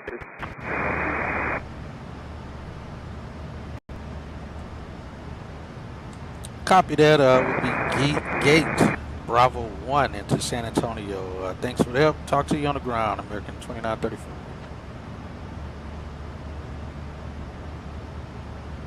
Flare 1760, contact Fort Worth Center 132.07.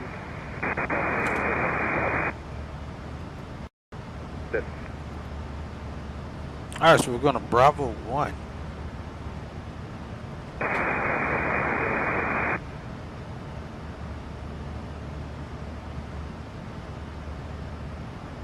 Oh, what are we doing? Auto brakes 3? We didn't say that.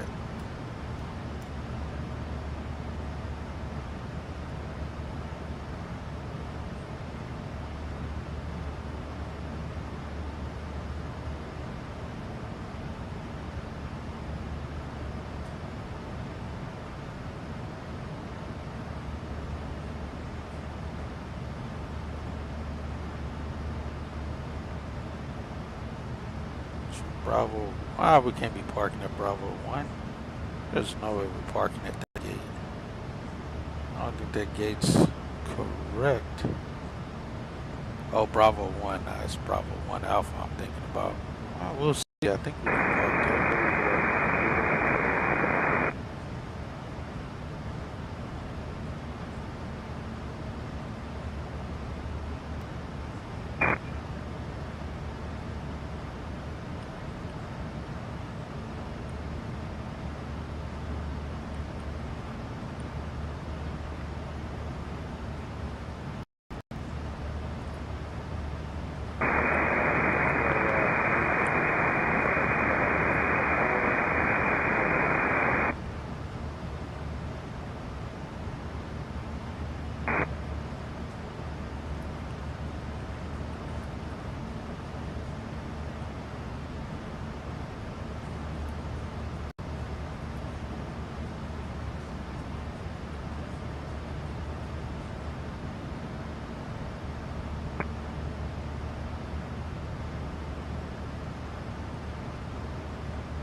That's at 636, changing my frequency 127.02. 2702.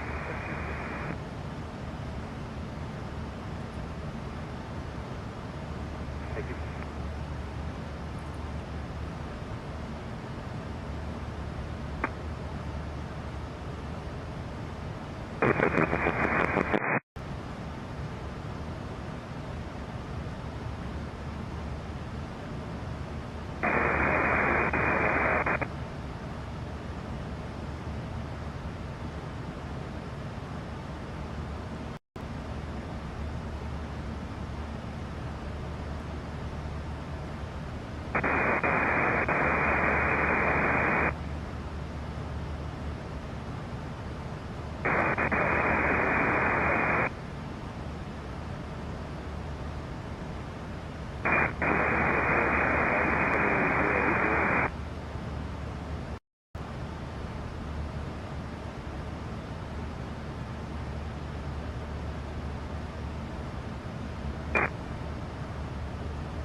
Polaris 7830, contact Fort Worth Center 135.75.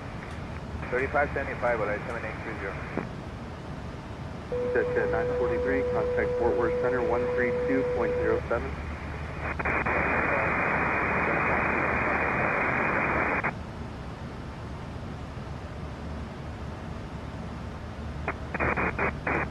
Center Hawker 150 Lima Romeo, whiskey at 380. Over 150 Lima Romeo, Houston Center, welcome.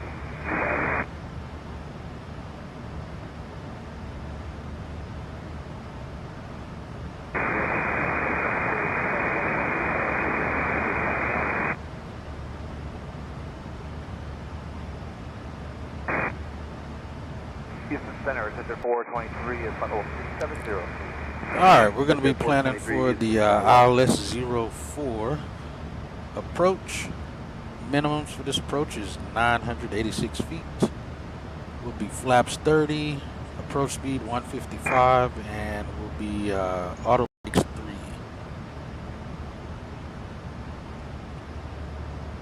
Alright, Hatchet, we'll be planning for the ILS approach to runway 04 with minimums at 986 feet, flaps 30, approach speed 155 knots, and auto brakes set to 3. Let's get ready for a smooth landing. Alright, go ahead and brief the arrival.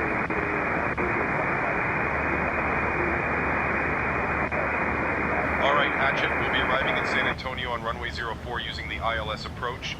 We'll be flying the Cuervo 3 arrival. Transition level is 18,000 feet. After the star, we'll intercept the ILS to runway 04. Weather at Alamo shows winds 060 at 12, gusting 22.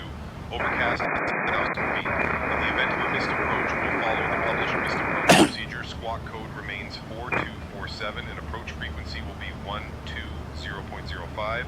We'll configure for landing with flaps 30. Final approach speed will be 155 knots. Once on the ground, we'll be taxiing to gate B1. I think we're ready for the arrival, Captain. All right, sounds good. Great briefing. Yeah, other than that, I think we'll be good.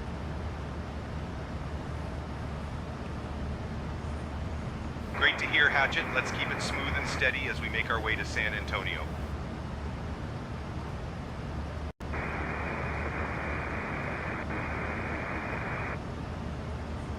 Have you flown into San Antonio before?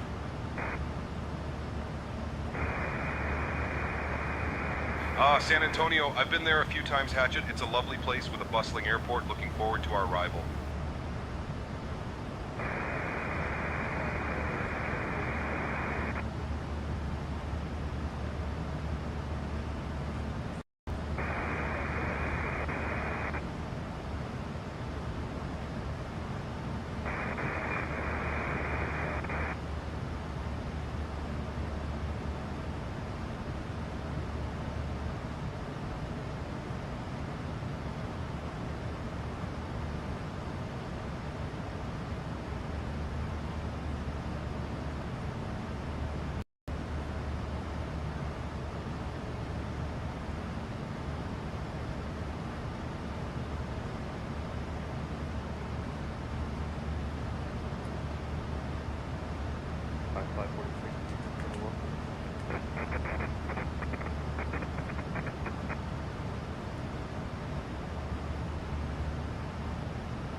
Got the 1440 contact. oh, I still got it on there. Just have, oh, you know what? I'm not hearing it because I don't got this turned on. 12 gusting 22.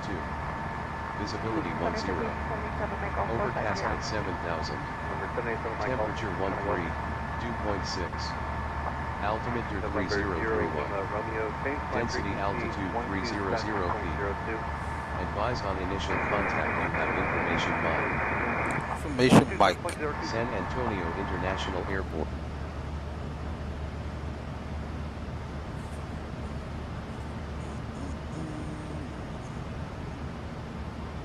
American 2934, Houston Center, cleared Cuervo 3 into San Antonio. At your discretion, descend and maintain flight level 250.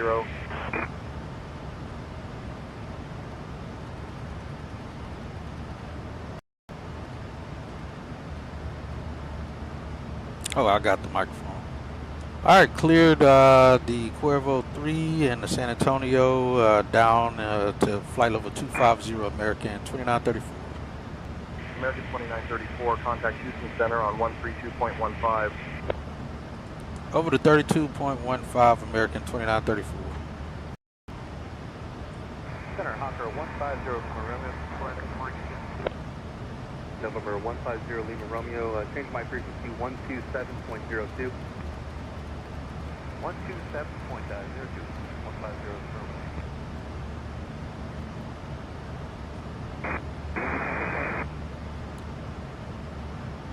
Good morning, Houston Center, American 2934, flight level 340. 0 Lima Romeo, loud and clear, thank you.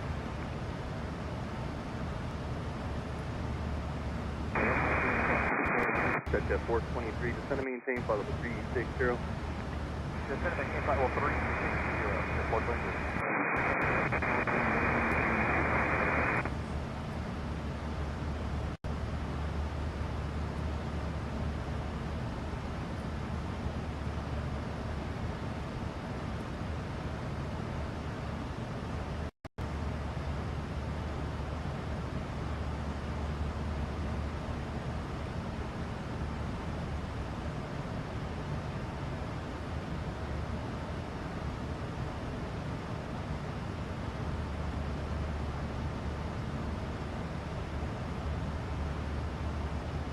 573.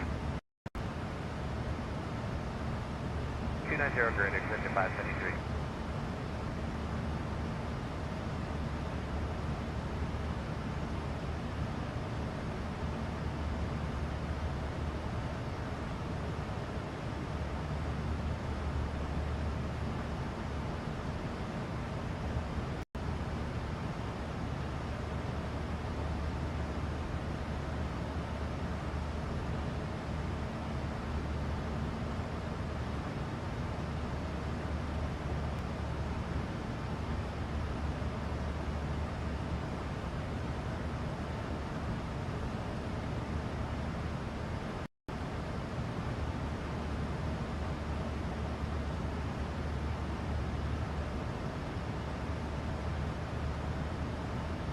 Hey Taylor, we're going to be starting the descent here in about 2 minutes. Understood, Captain. I will prepare the cabin for descent now.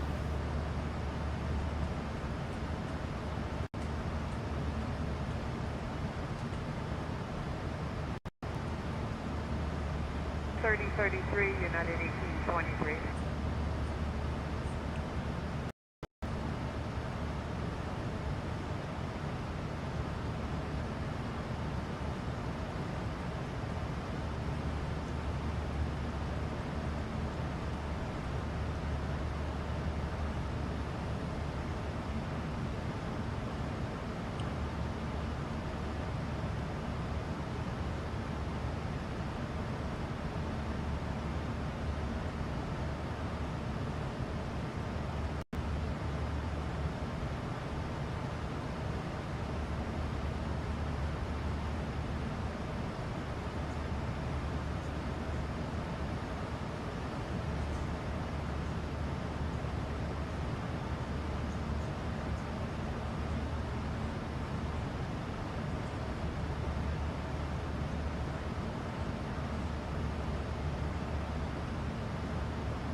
Morning, Houston, Southwest 4677, 280. Fine. 722.2886. Hello, Houston, Southwest 4677, 280, discretion Oh, 24. we're in the descent now. Ladies and gentlemen, we have left our cruising altitude and are now 3031, beginning our descend via the approach to Cuervo San 3, Southwest Antonio. 4677. Please return to your seats, stow your tray tables, fasten your seatbelts, and know that the use of the lavatories is no Should longer get the outflow valve Thank you for opening your automatically.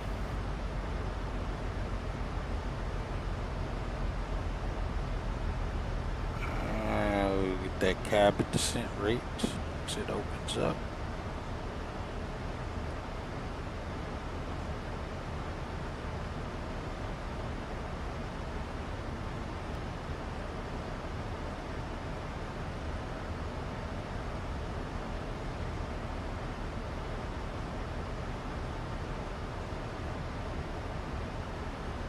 Is it gonna start descending?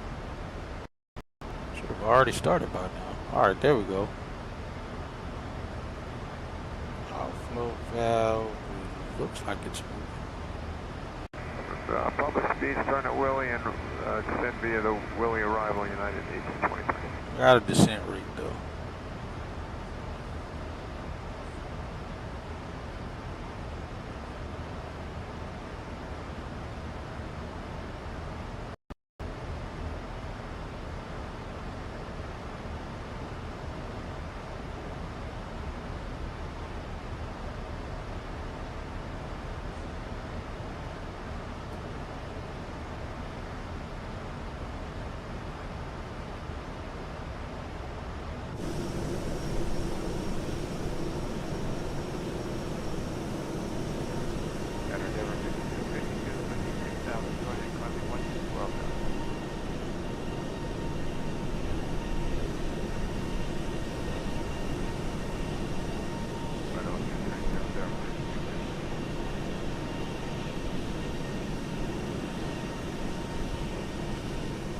.2722 of today, and welcome to 570.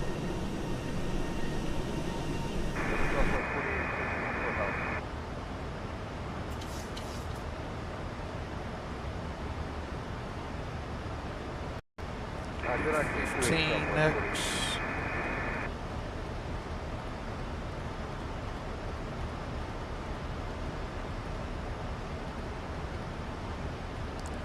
One set.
Alright, we're in it.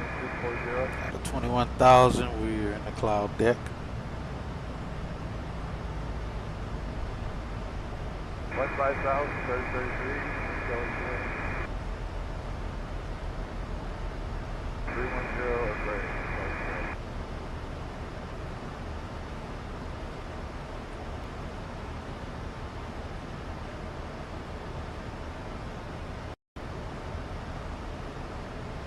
Today to you, United 2.6.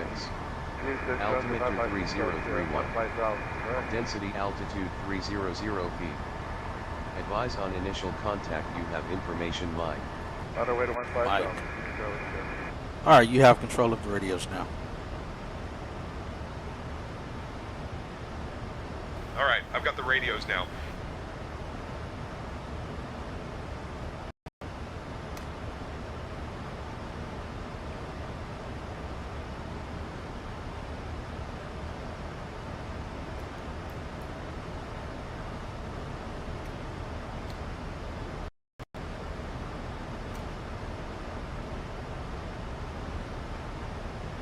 American 2934, contact San Antonio, approach on 118.05.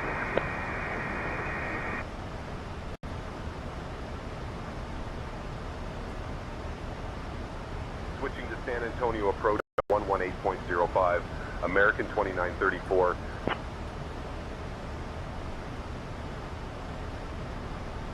San Antonio approach, American 2934. Good morning, descending 18,000.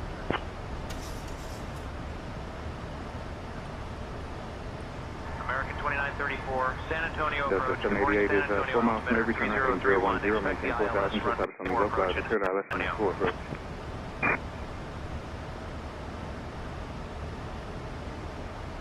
Good morning, altimeter 3031, expecting the ILS runway 4 approach, American 2934.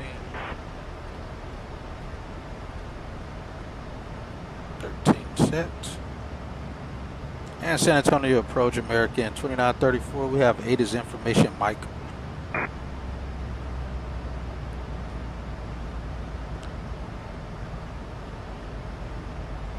Southwest 3087, contact target.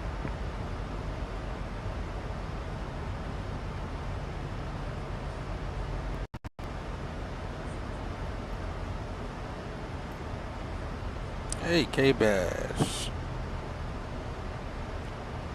That's should be Bronxville if I'm not mistaken. Contact target. That's plus 13 TAT. We'll get these off. Help slow us down some more too. 110 to the Gulf Center approach. Welcome. Maintain VFR at or above 2,500.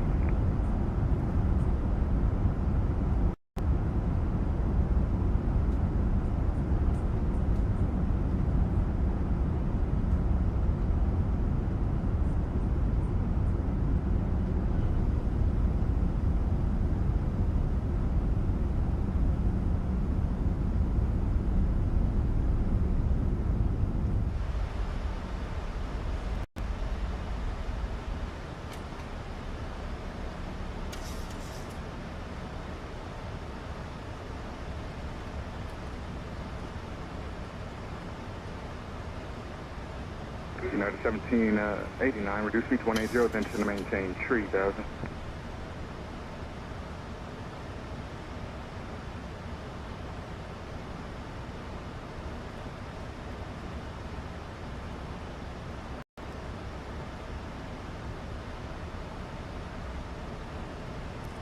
This.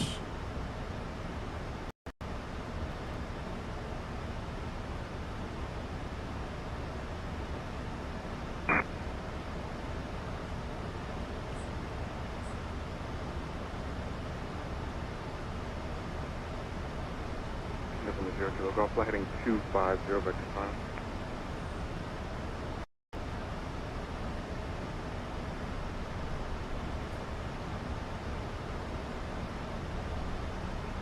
November 0 Kilo Golf, flight heading 250, vectors on course.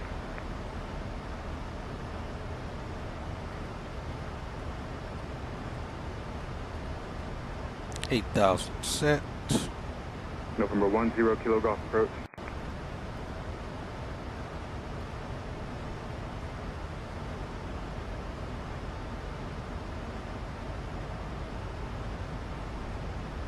November 10 Kilo Golf, San Antonio approach. November 0 Kilo Golf, flight heading 250, vectors on course.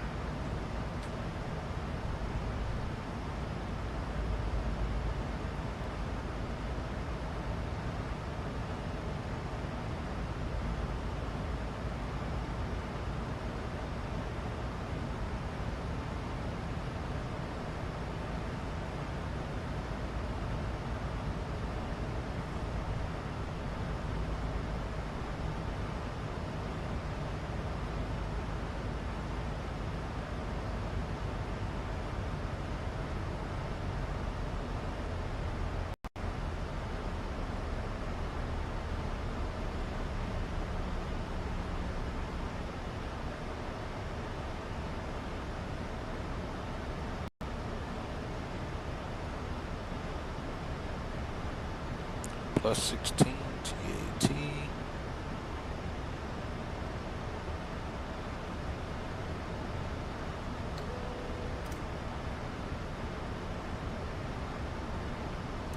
United 1789, turn right heading 310, vector final.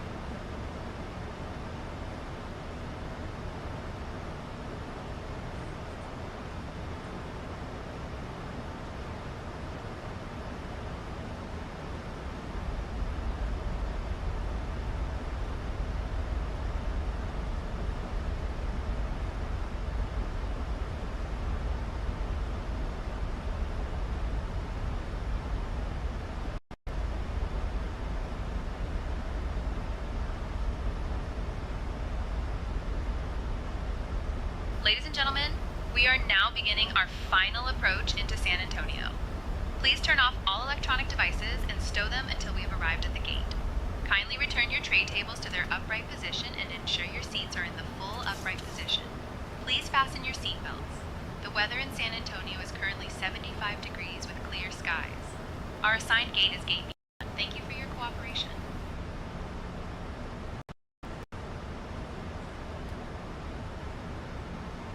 United 1789 is 2 miles from every turn right San heading Antonio will be 010, off our maintain right. 3000 to establish on the localizer cleared ILS on right 4 approach.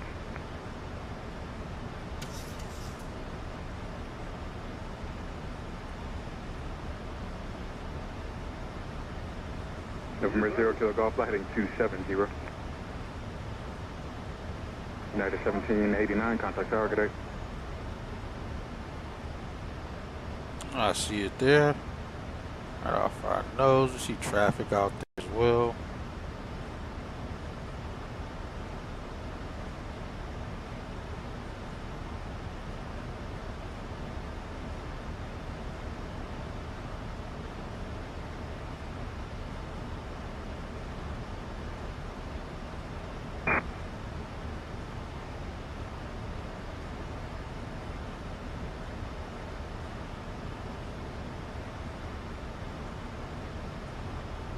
That's the old Austin executive, I think. Nah, that's not that.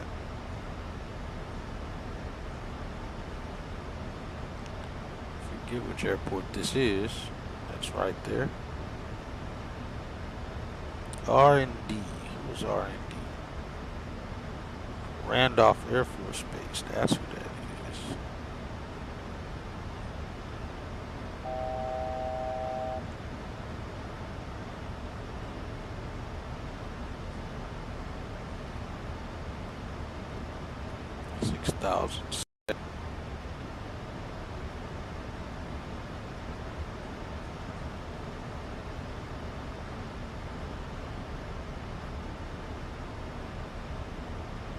November 5 to 9 Pop Alpha Center approach, Squawk Marseille at 12,800, is that correct?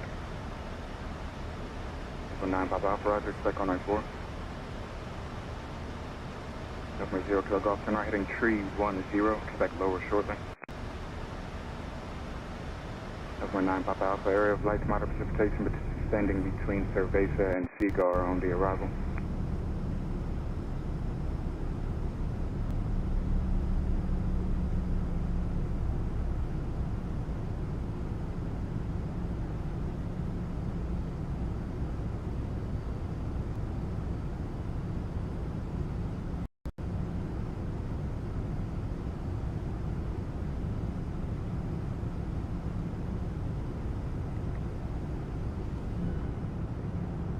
Southwest 4677, Southbound approach, welcome.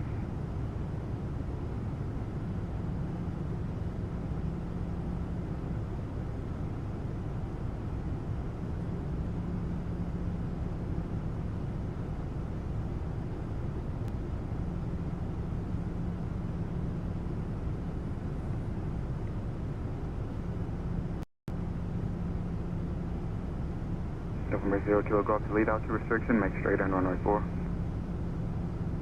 American 2934, I need you on an extended downwind for a bit, turn left, heading 195 vectors for the ILS runway 4 approach. November 0 Golf, contact turbulence, traffic is United, Boeing 737 on a 2-mile final, contact targeted. Turning left, heading 195 for vectors to the ILS runway 4 approach. American 2934.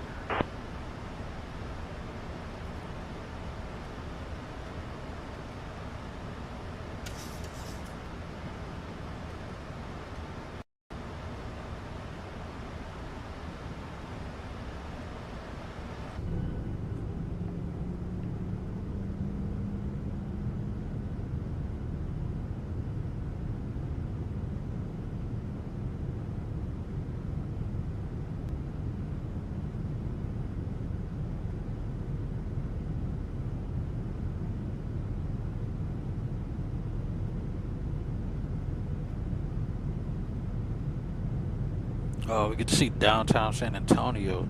There's a picture like our thumbnail. There we go. There. This is the San Antonio Spurs Stadium, I think it is. Maybe. Number 9, Looks kind of big for a basketball stadium. Cleared ILS runway 4 approach.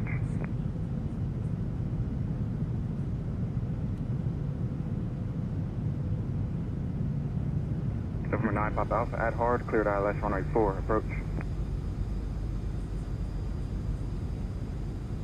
Install aircraft information, Oscar is current San Antonio, wind 06014, altimeter 3032.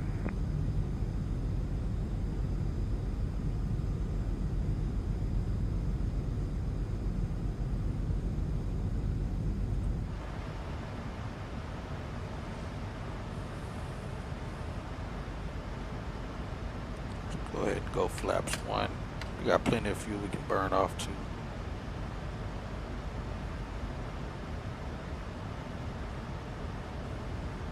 Southwest 4677, delete speed is no arrival, maintain present speed until advised. Southwest 4677, after McCarty, descend maintain 3000. Flaps 1, good. Number 9 Papa Alpha, reduce speed to 210 knots or less.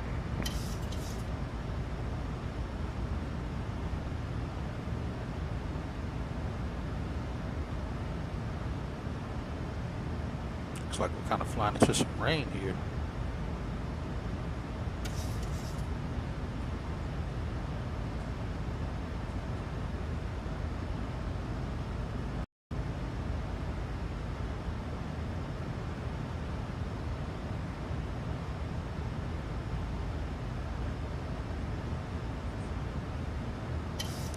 Spider's gonna pass below us at 13. American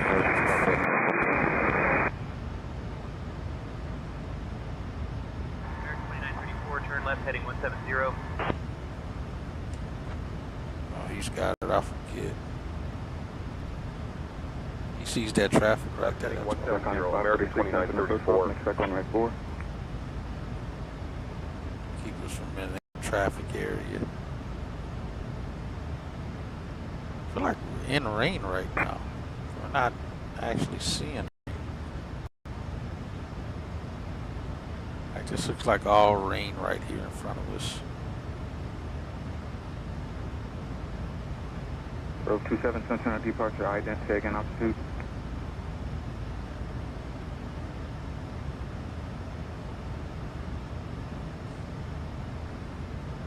Road 27, try to contact 1 mile west. American 2934, descend and maintain 4,000 feet, turn right heading to 8, altimeter 3031. At 6,000.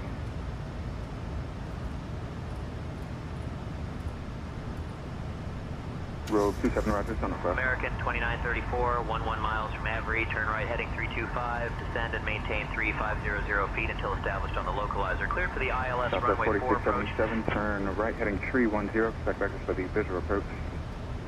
256. Descend and maintain 4,000, right to heading 285, altimeter 3031, American 2934.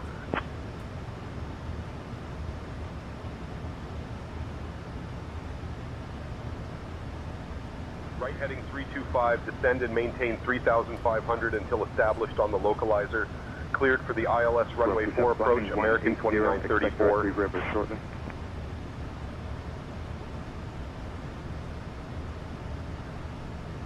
Southwest 4677, just to maintain 2,500, speed your discretion, and upstairs at your 10 o'clock in 10 miles. Looks like we're in rain, but I'm not getting rain on the windshield. It's kind of weird. Southwest 4677, clear for approach runway 4.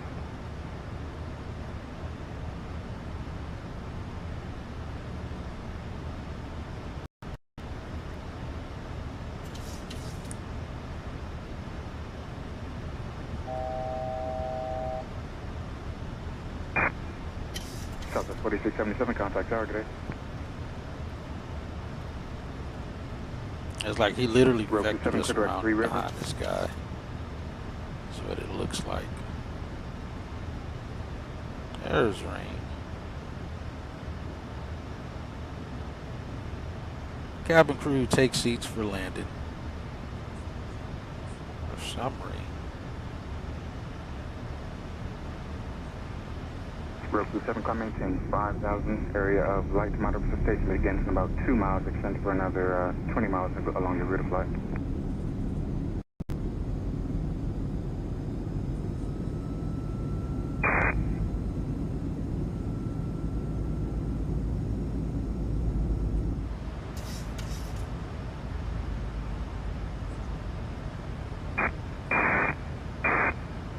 Is this the airport? It's not us. We're behind this rain area.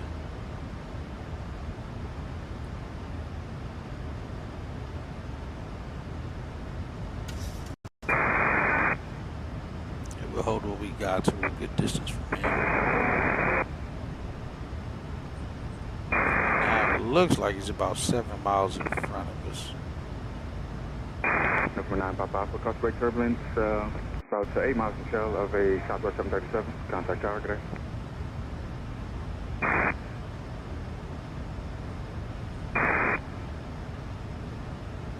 Let's record this. I feel like this is going to be pretty interesting.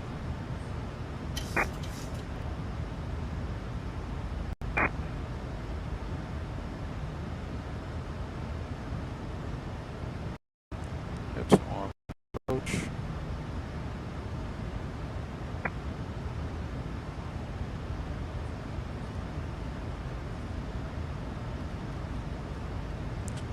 Set. Yeah.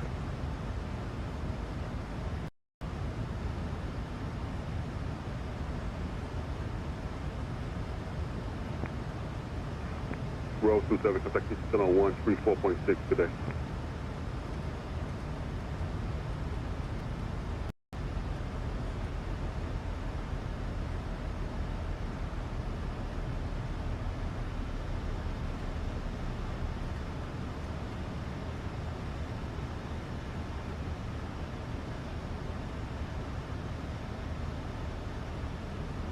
Iconic 546 flight present heading to the maintain 3,500.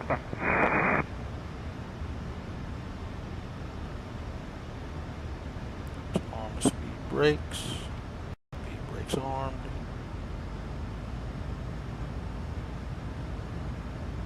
I feel like that's the runway right there, I think. Front to 534, 18, 7 on approach altimeter 3032. He's about 4 miles in front of us, whoever he is. It sounds like he's going slower and slower. What is he? American Premier 2934, contact San Antonio Tower on 119.8. 16. Let's go flaps 5. Contacting San Antonio Tower on 119.8, American 2934.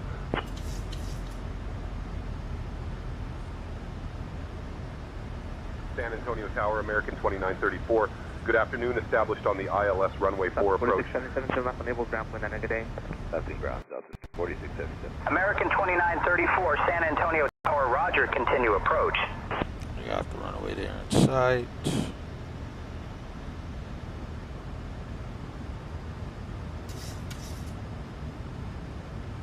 Looks like that's the runway. Yeah, it is. I'm trying to see this traffic that's in front of us. Oh, now that's a pretty shot.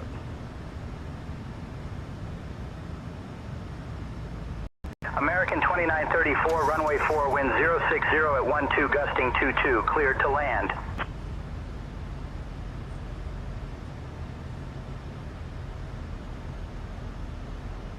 Runway 4 cleared to land, American 2934.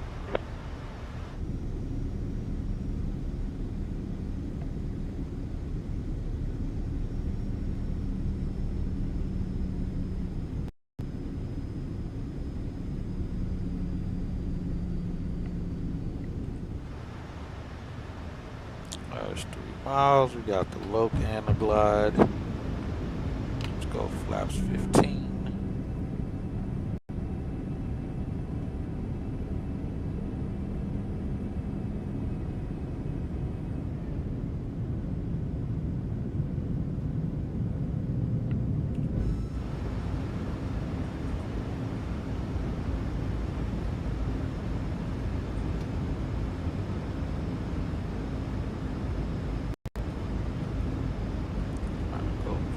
Speed and flaps 30.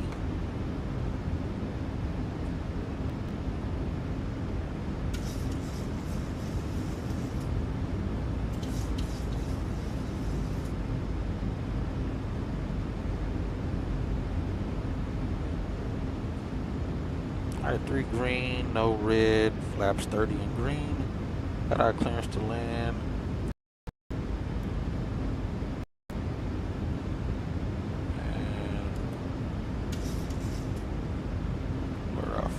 Back.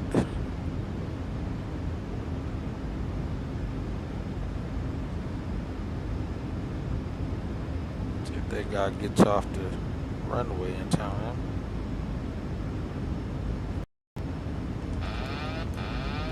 Controls.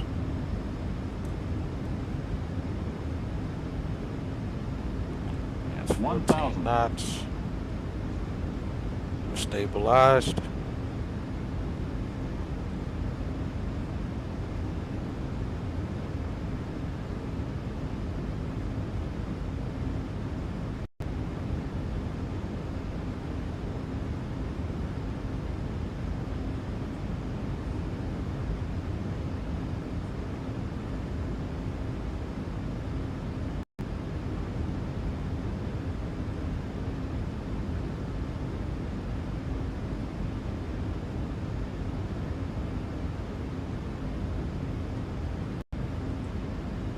Iconic 546 is on the ILS 4 around there on us.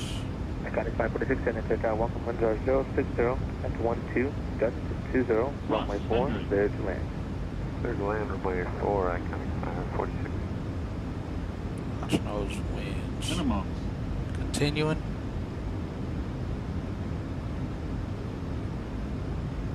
100. Alright, the jets clear the runway there. 50. 40, 20. 10. Off enable, going to ground, 59 Papa, good day.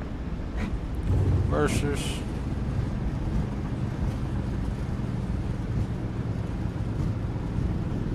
Speed brakes extended. Not bad. 90 knots, 80 knots, 70, 60. Reversers out. Brakes. Thanks, JJ.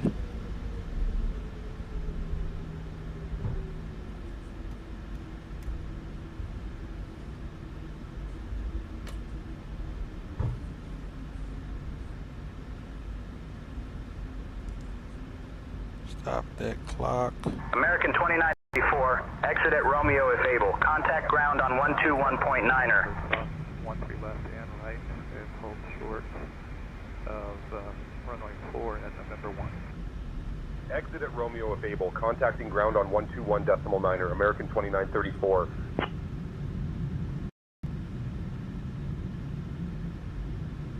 San Antonio ground, American 2934. Good afternoon, cleared of runway, ready to taxi to the gate.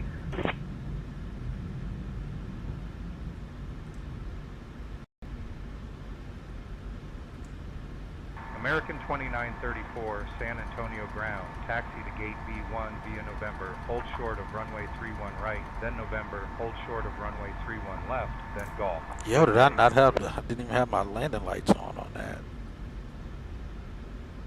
844 Golf Foxtrot Tower is with you on the visual 4. Ladies and gentlemen, 844 Golf welcome to San Antonio. Window 0614, Did you know that San Antonio Hold is short of home to runway the famous 31 right, Alamo, then November, a hold historic short of site runway that played a 31 left, crucial then role in golf. Texas's American fight for independence. 2934. Thank you for flying with American Airlines. Please remain seated with your seatbelts Southwest fastened until we 1911, reach our San final Antonio parking ground, position. runway 4 taxi On via behalf of November your flight 13, crew, November. thank you for flying with American Airlines. The local time in San Antonio is 11:06 a.m. If you have a connecting flight, please note the following. Flight 223 to Dallas, departing at 12:15 p.m. from Gate A3, and Flight 456 to Houston, departing at 12:30 p.m. from Gate Monitor B5. radar display. Go around. Wind 0614, gust 20. Wind shear ahead. Wind shear ahead.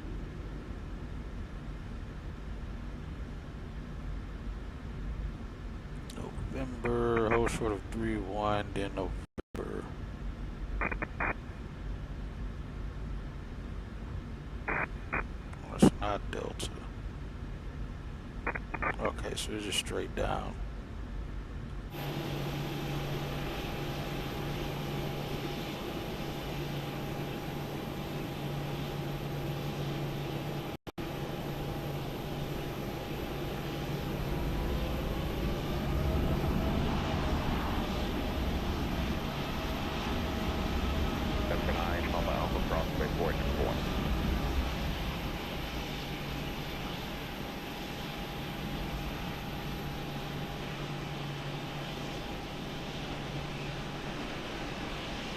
Mechanic 546 left on Romeo, present.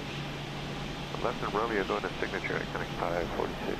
Mechanic 546, County ground point 9, I will see you. Ground point 9, Mechanic 546. Ground Mechanic 546. FedEx jets back there. Mechanic 546, under the ground, taxi via left turn on November, cross for 1 3 left and right, and then golf, parking. Left on November, cross 1 3 right and left, and then golf, parking, Mechanic 546.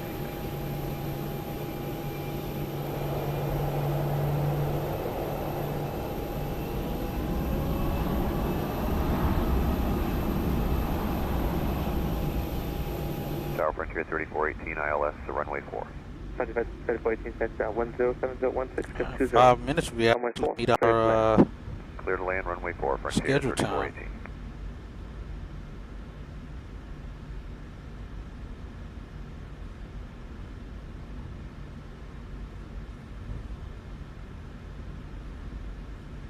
Ground, Southwest 441 Alpha 13, push it out 13.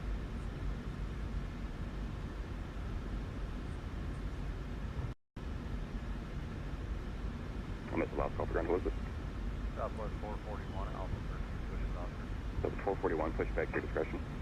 Push our discretion, Southwest 441. Attention aircraft, San Antonio 8 is Papa Knocker, wind 06015, 20, San Antonio 10 minutes 3032.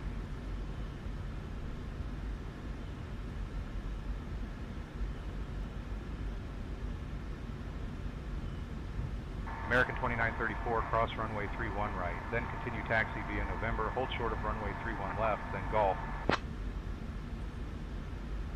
Tower Cream City 478, ILS runway 4. Cream City 478, San Antonio Tower, winds Cross runway 31 right, continue via November, hold short of runway 31 left, Golf, American 2934. Clear to land, runway 4, Cream City 478. Southwest 1911, San Antonio, ground contact tower, 119.8, take care. Signature. Gulfstream 4, Golf Foxtrot, right, turn left at Delta, contact ground banana. Left turn at Delta will contact ground 4 Golf Foxtrot.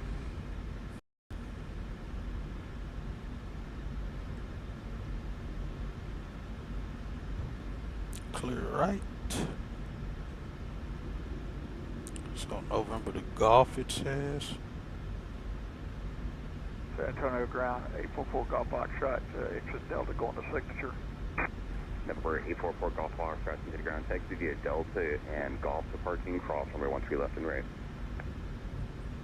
844 Golf Foxtrot, that's Delta, Golf, cross 13 left, 13 right, 844 Golf Foxtrot.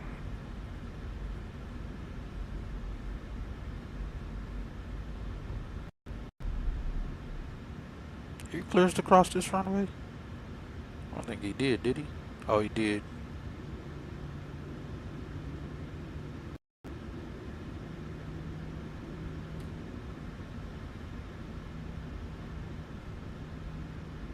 No, he did. Cross runway 31 right, continue November, hold short 31 left, then Golf.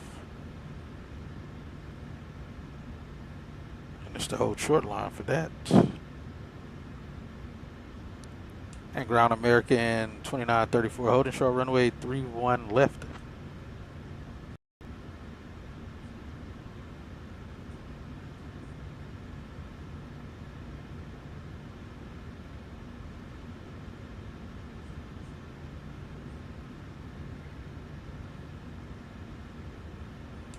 Ground American 2934, holding short runway 31 left.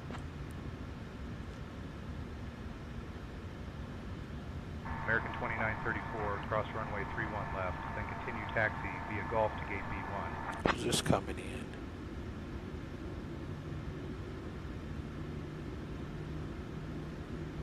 Cross runway 31 left, then continue via Golf to gate Bravo 1. American 2934. Ground, Southwest 441, taxi with Oscar. Southwest 441, runway 4, taxi via November. Alpha 2, we're at security and would like a San Pedro to stop. Alpha 2, San Antonio Tower, departure aviation service, use caution, non-moving area. Wind 06013, gust 20, altimeter 3032. 467, you said just call you,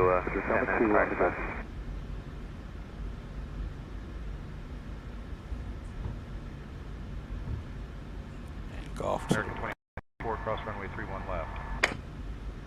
Oh, we're crossing it now. Yeah, that's like 467. Yeah, I may have held short prematurely.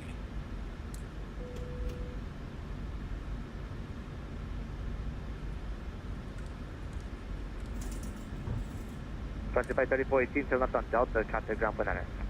Left Delta, ground point 9, or Frontier 3418. That's the guy that just landed. Ground Frontier Flight 3418 on Delta. Frontier 3418, Frontier ground taxi via November, hold short of 13 left. Come to you at contact. November and hold short of 13 left, Frontier 3418. 1200 climbing, comment to. Thank you. Do you want any services outside the Charlie? Negative, comment to.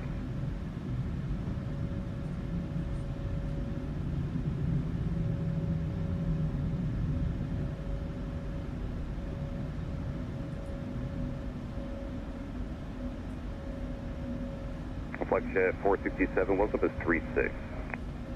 What was that for Flexjet 467, I'm sorry? Flexjet 467, 36. Okay, 36, we'll call you in a little bit for stuff. Frontier 3418, cross runway 13 left and right, and taxi to parking. Cross runway 13 left and right, taxi to parking, Frontier 3418.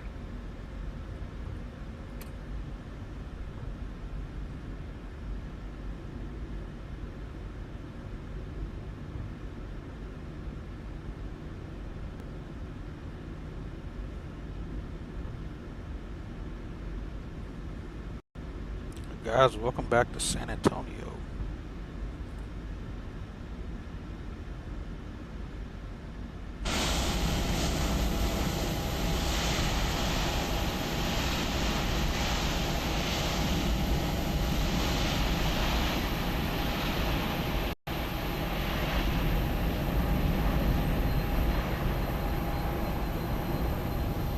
Again, really like the way this scene is made. Very nice. Frontier disappear.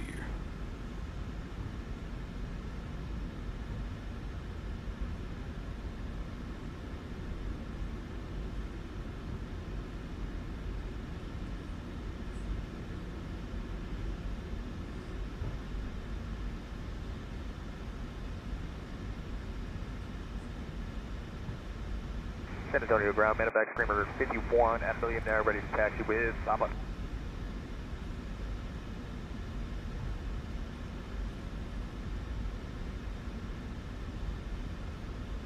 Medevac Screamer 51, San Antonio, Roger, runway 4, taxi via Foxtrot, and just remember the frequency I need to get you a little bit of time, and I know you're a medevac, I'll let them know.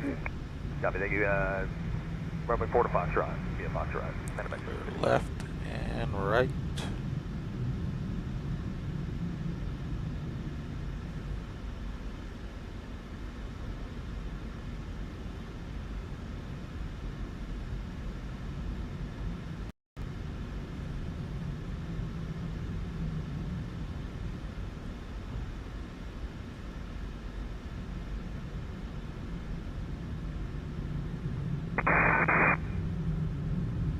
So it was supposed to be Bravo 1. Should be on this side. Romeo going to signature noise. That's 753 is what a United should be, and we should be next to him. Over to tower, Middle A, medevac Screamer. Cream City 478, San City ground, where do you park at? Signature noise, 478. Cream City 478, Roger, taxi via Romeo, Sierra Hotel, cross runway 13 left and right. Romeo, Sierra Hotel, cross runway 13 left and 13 right, Cream City 478.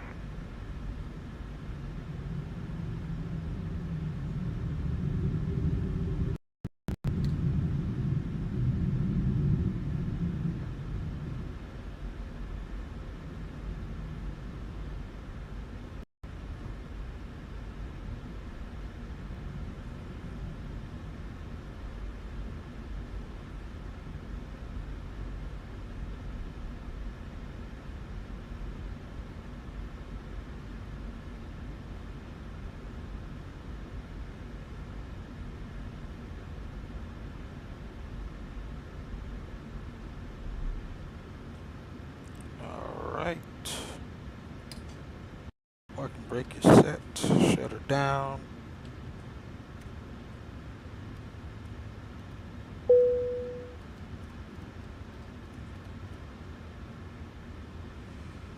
Alright. Those are going off. Beacon light off. Those are all off already.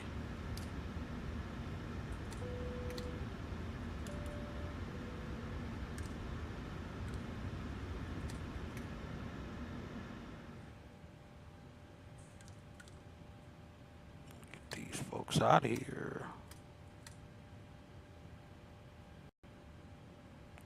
I forgot to flip off the yard dampener. Let's go off. Waiting for him to get things connected here.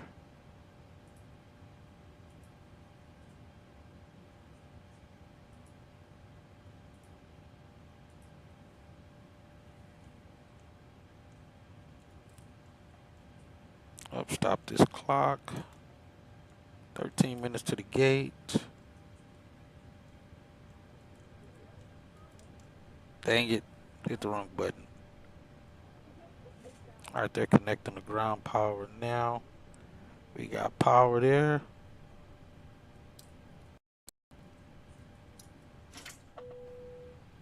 APU shutting down while we're in here. Air condition.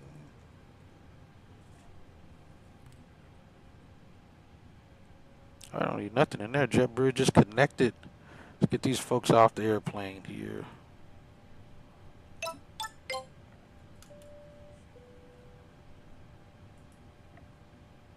Ladies and gentlemen, we have now parked at the gate. Please make sure to collect all your personal belongings. On behalf of all of us at American Airlines, thank you for flying with us. Welcome to San Antonio. Welcome, welcome, welcome, folks.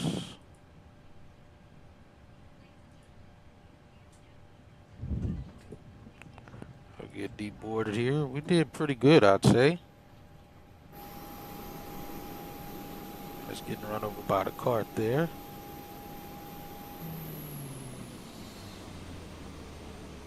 Got the air unit connected.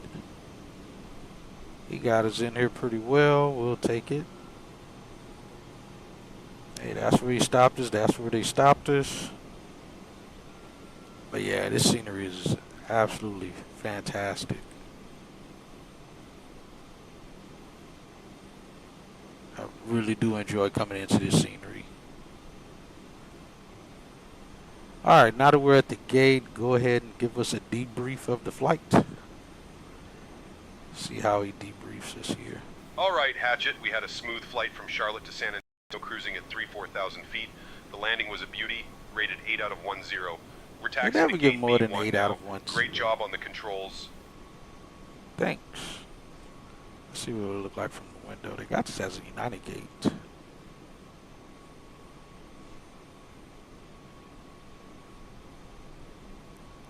Not bad. We're not United though. Again, this is a beautiful scenery. If you don't have it, definitely pick it up. It's for 2020 and 2024. The detail is fantastic. Like I said, one of my favorite sceneries to fly into is this scenery. Good flight overall. Fantastic approach. It looks like they literally vectored us around the traffic that was head on with us. He made us vectored us off to the left to be clear of that traffic. Then it looks like he did bring us in behind that traffic. I just had to slow down enough to make sure not to hit the traffic. So that's good. But enjoyed that flight. That flight was pretty freaking good. Pretty stinking good. Hope you guys enjoyed it. It's been a long time since we've been to San Diego here. I'm sorry, not San Diego, San Antonio. And like I said, the scenery is very nice. Like I said, even at night it's very nice. So we may try to leave out of here on an early morning flight or something. Or a late night flight. If we can, just to see this scenery at night. Looks so nice. So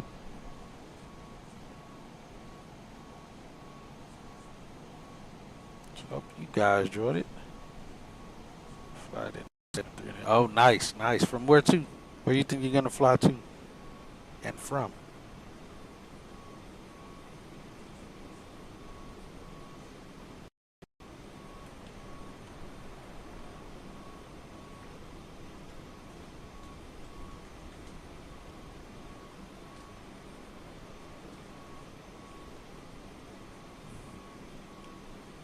Alright, we're getting everyone off the aircraft. Been studying for the AFSA, ATSA, which implied, and they sent over the link to the test, taking it in 2 weeks. What's the ATSA? I gotta look this up, see what this means. So I have no idea what that is. Terribly sorry. Let me see what that is.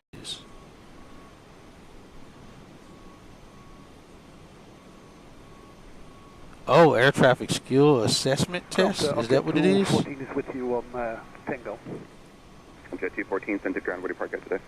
Signature north. Yo, that is cool. 214 Roger, November and Golf to parking, cross, number 13 left and right.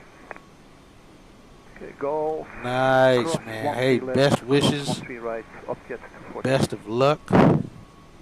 Positive vibes to you, man, on passing that test.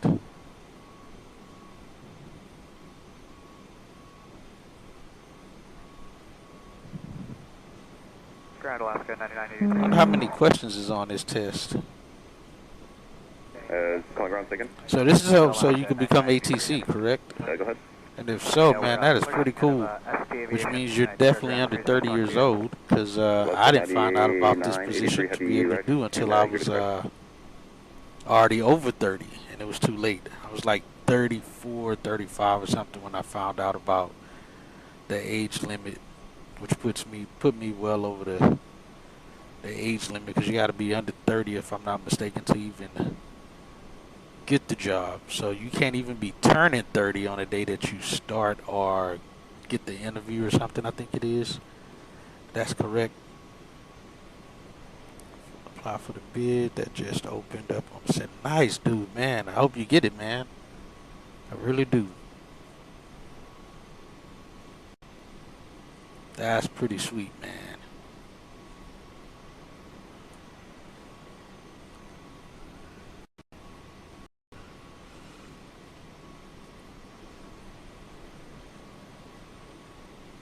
So do you got to go take the time? I'm assuming you got to go to like a PSI laser grade place or something to go take it. Last fall, so this would be, yo, man, yes, definitely do it, man. You know what you want to do. You definitely make great money being an air traffic controller. High stress, but it can be done. That's why we got people doing it. So yeah, man, hopefully you get it. You can come in here and teach us some stuff. Yeah, JJ, dude, and congratulations on graduating, man. That's how you do it. That's how you do it. While you're still young and get it going, start earning at a much younger age. Never too late, but still, the earlier you can get things going for yourself, the better. Always the better. Yeah, typically the FAA has you go to like a PSI laser grade place somewhere, one of those government testing spots to do it.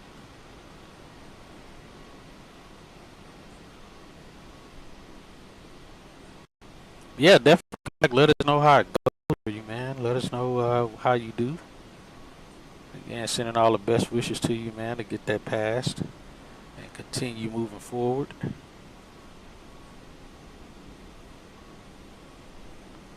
Ooh, you know what? GSX did put out an update and said that they were going to have, yeah, see, like that. They're supposed to have the vehicles actually follow the real path, the taxi paths for the road vehicles or whatever it is. They just did an update yesterday. I think it was that's supposed to improve that. Absolutely, man. And thanks for hanging out, JJ. Caleb, you as well, man, being in here. And JW Cruz, as always. Appreciate you guys hanging out, enjoying the flight. So the next flight we got is going to Miami. I was thinking while I was at work yesterday, we may go back to Miami as a base for the summer. That'll really get me honed in on doing some dispatch, some good dispatch work and routing. Because of the weather that's going to be in Miami over the summer is going to be insane.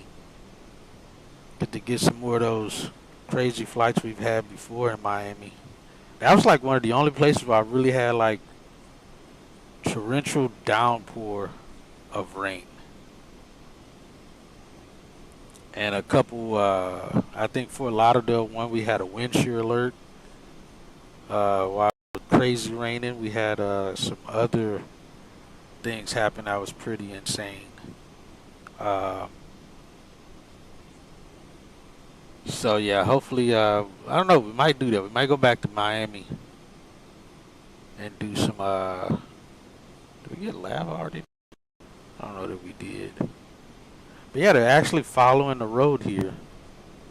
It says there's going to be a lot less of the crazy zigzaggy stuff that they do. Oh, and he actually drove around the wing. The true test is going to be as if he drives around the wing when he leaves. That's going to be the true test here.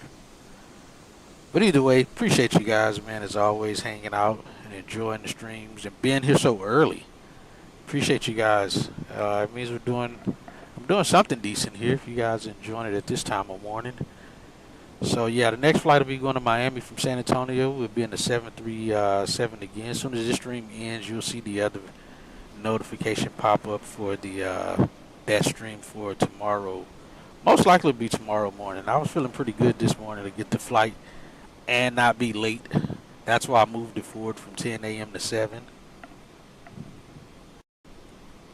Yeah, dude, you know, it's crazy because I see other people, when I watch their streams and they open the GSX menu and it shows it needs to be updated, it automatically makes me think, oh, I missed the update.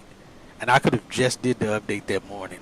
All right, let me go double check, make sure I don't have an update then. If theirs is showing it, surely everybody keeps up with their GSX updates like I do. Dude, I literally check my GSX every day I get off work. When I get off work and open the sim, that's the first thing I open is the FS installer to see if there's an update for it. And I don't think there was one today. I don't think there was one this morning.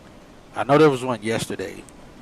But man, I am enjoying and loving the updates that's been more positive updates from GSX. I'm really just waiting to get them wing walkers, man.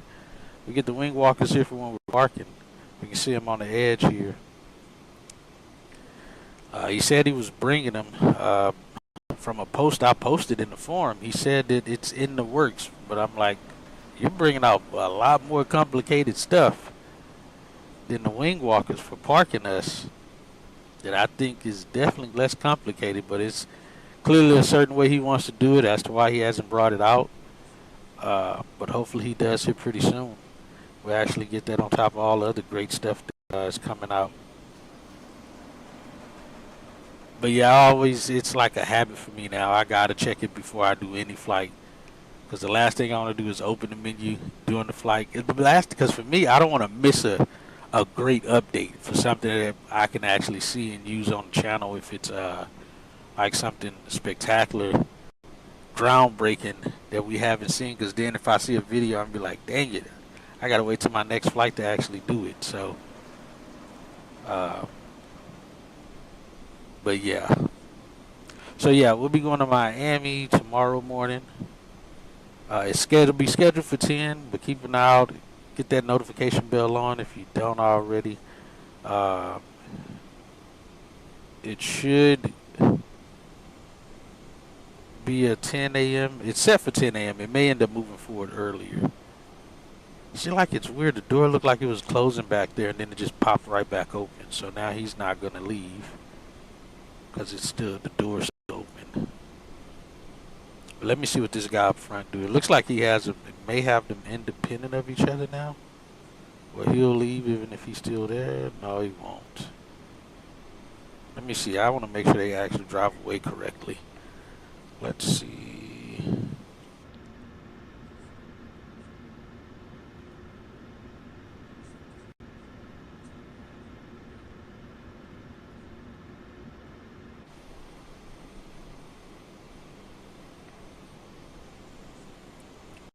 So yeah, we'll do that flight in the morning.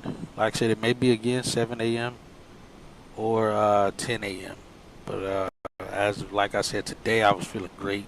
That's why we kicked the time forward. So if I'm feeling that good tomorrow morning, we'll do the same. If not, we'll leave it at 10 a.m. because I know I should be able to get home, get a few hours of sleep, and then jump up and do that stream. So yeah, other than that, I will see you guys on the next one. Again, appreciate you all.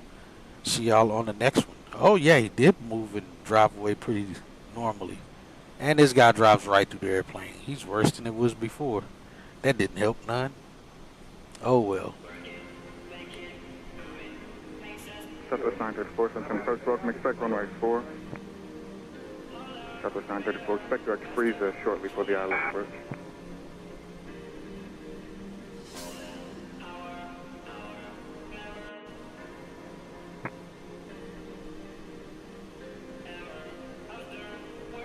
San Antonio Tower, Starflight 1's airborne northbound.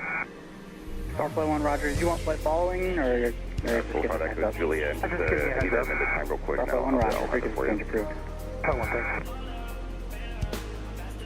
thanks. No need to do it. I'll do it here in just a second.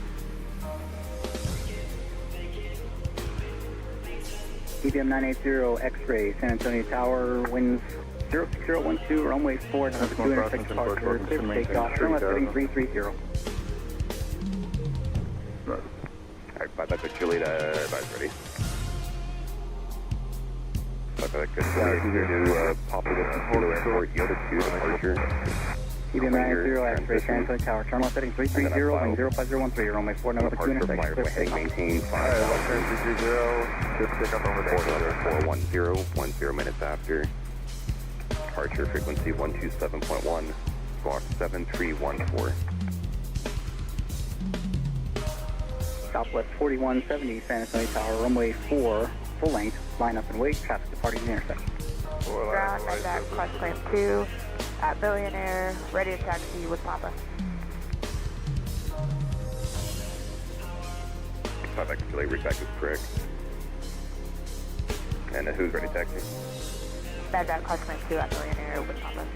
Cross clamp, medevac cross clamp 2, verify information Papa, runway 4 taxi via Foxtrot.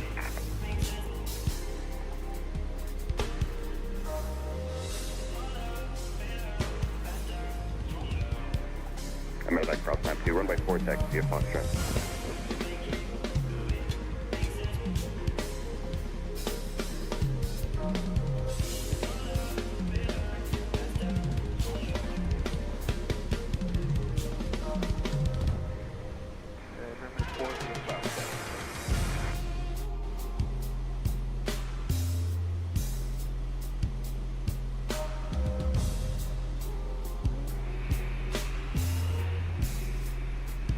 Southwest 934, clear direct Frieza, cross Frieza at 4000, cleared ILS runway 4.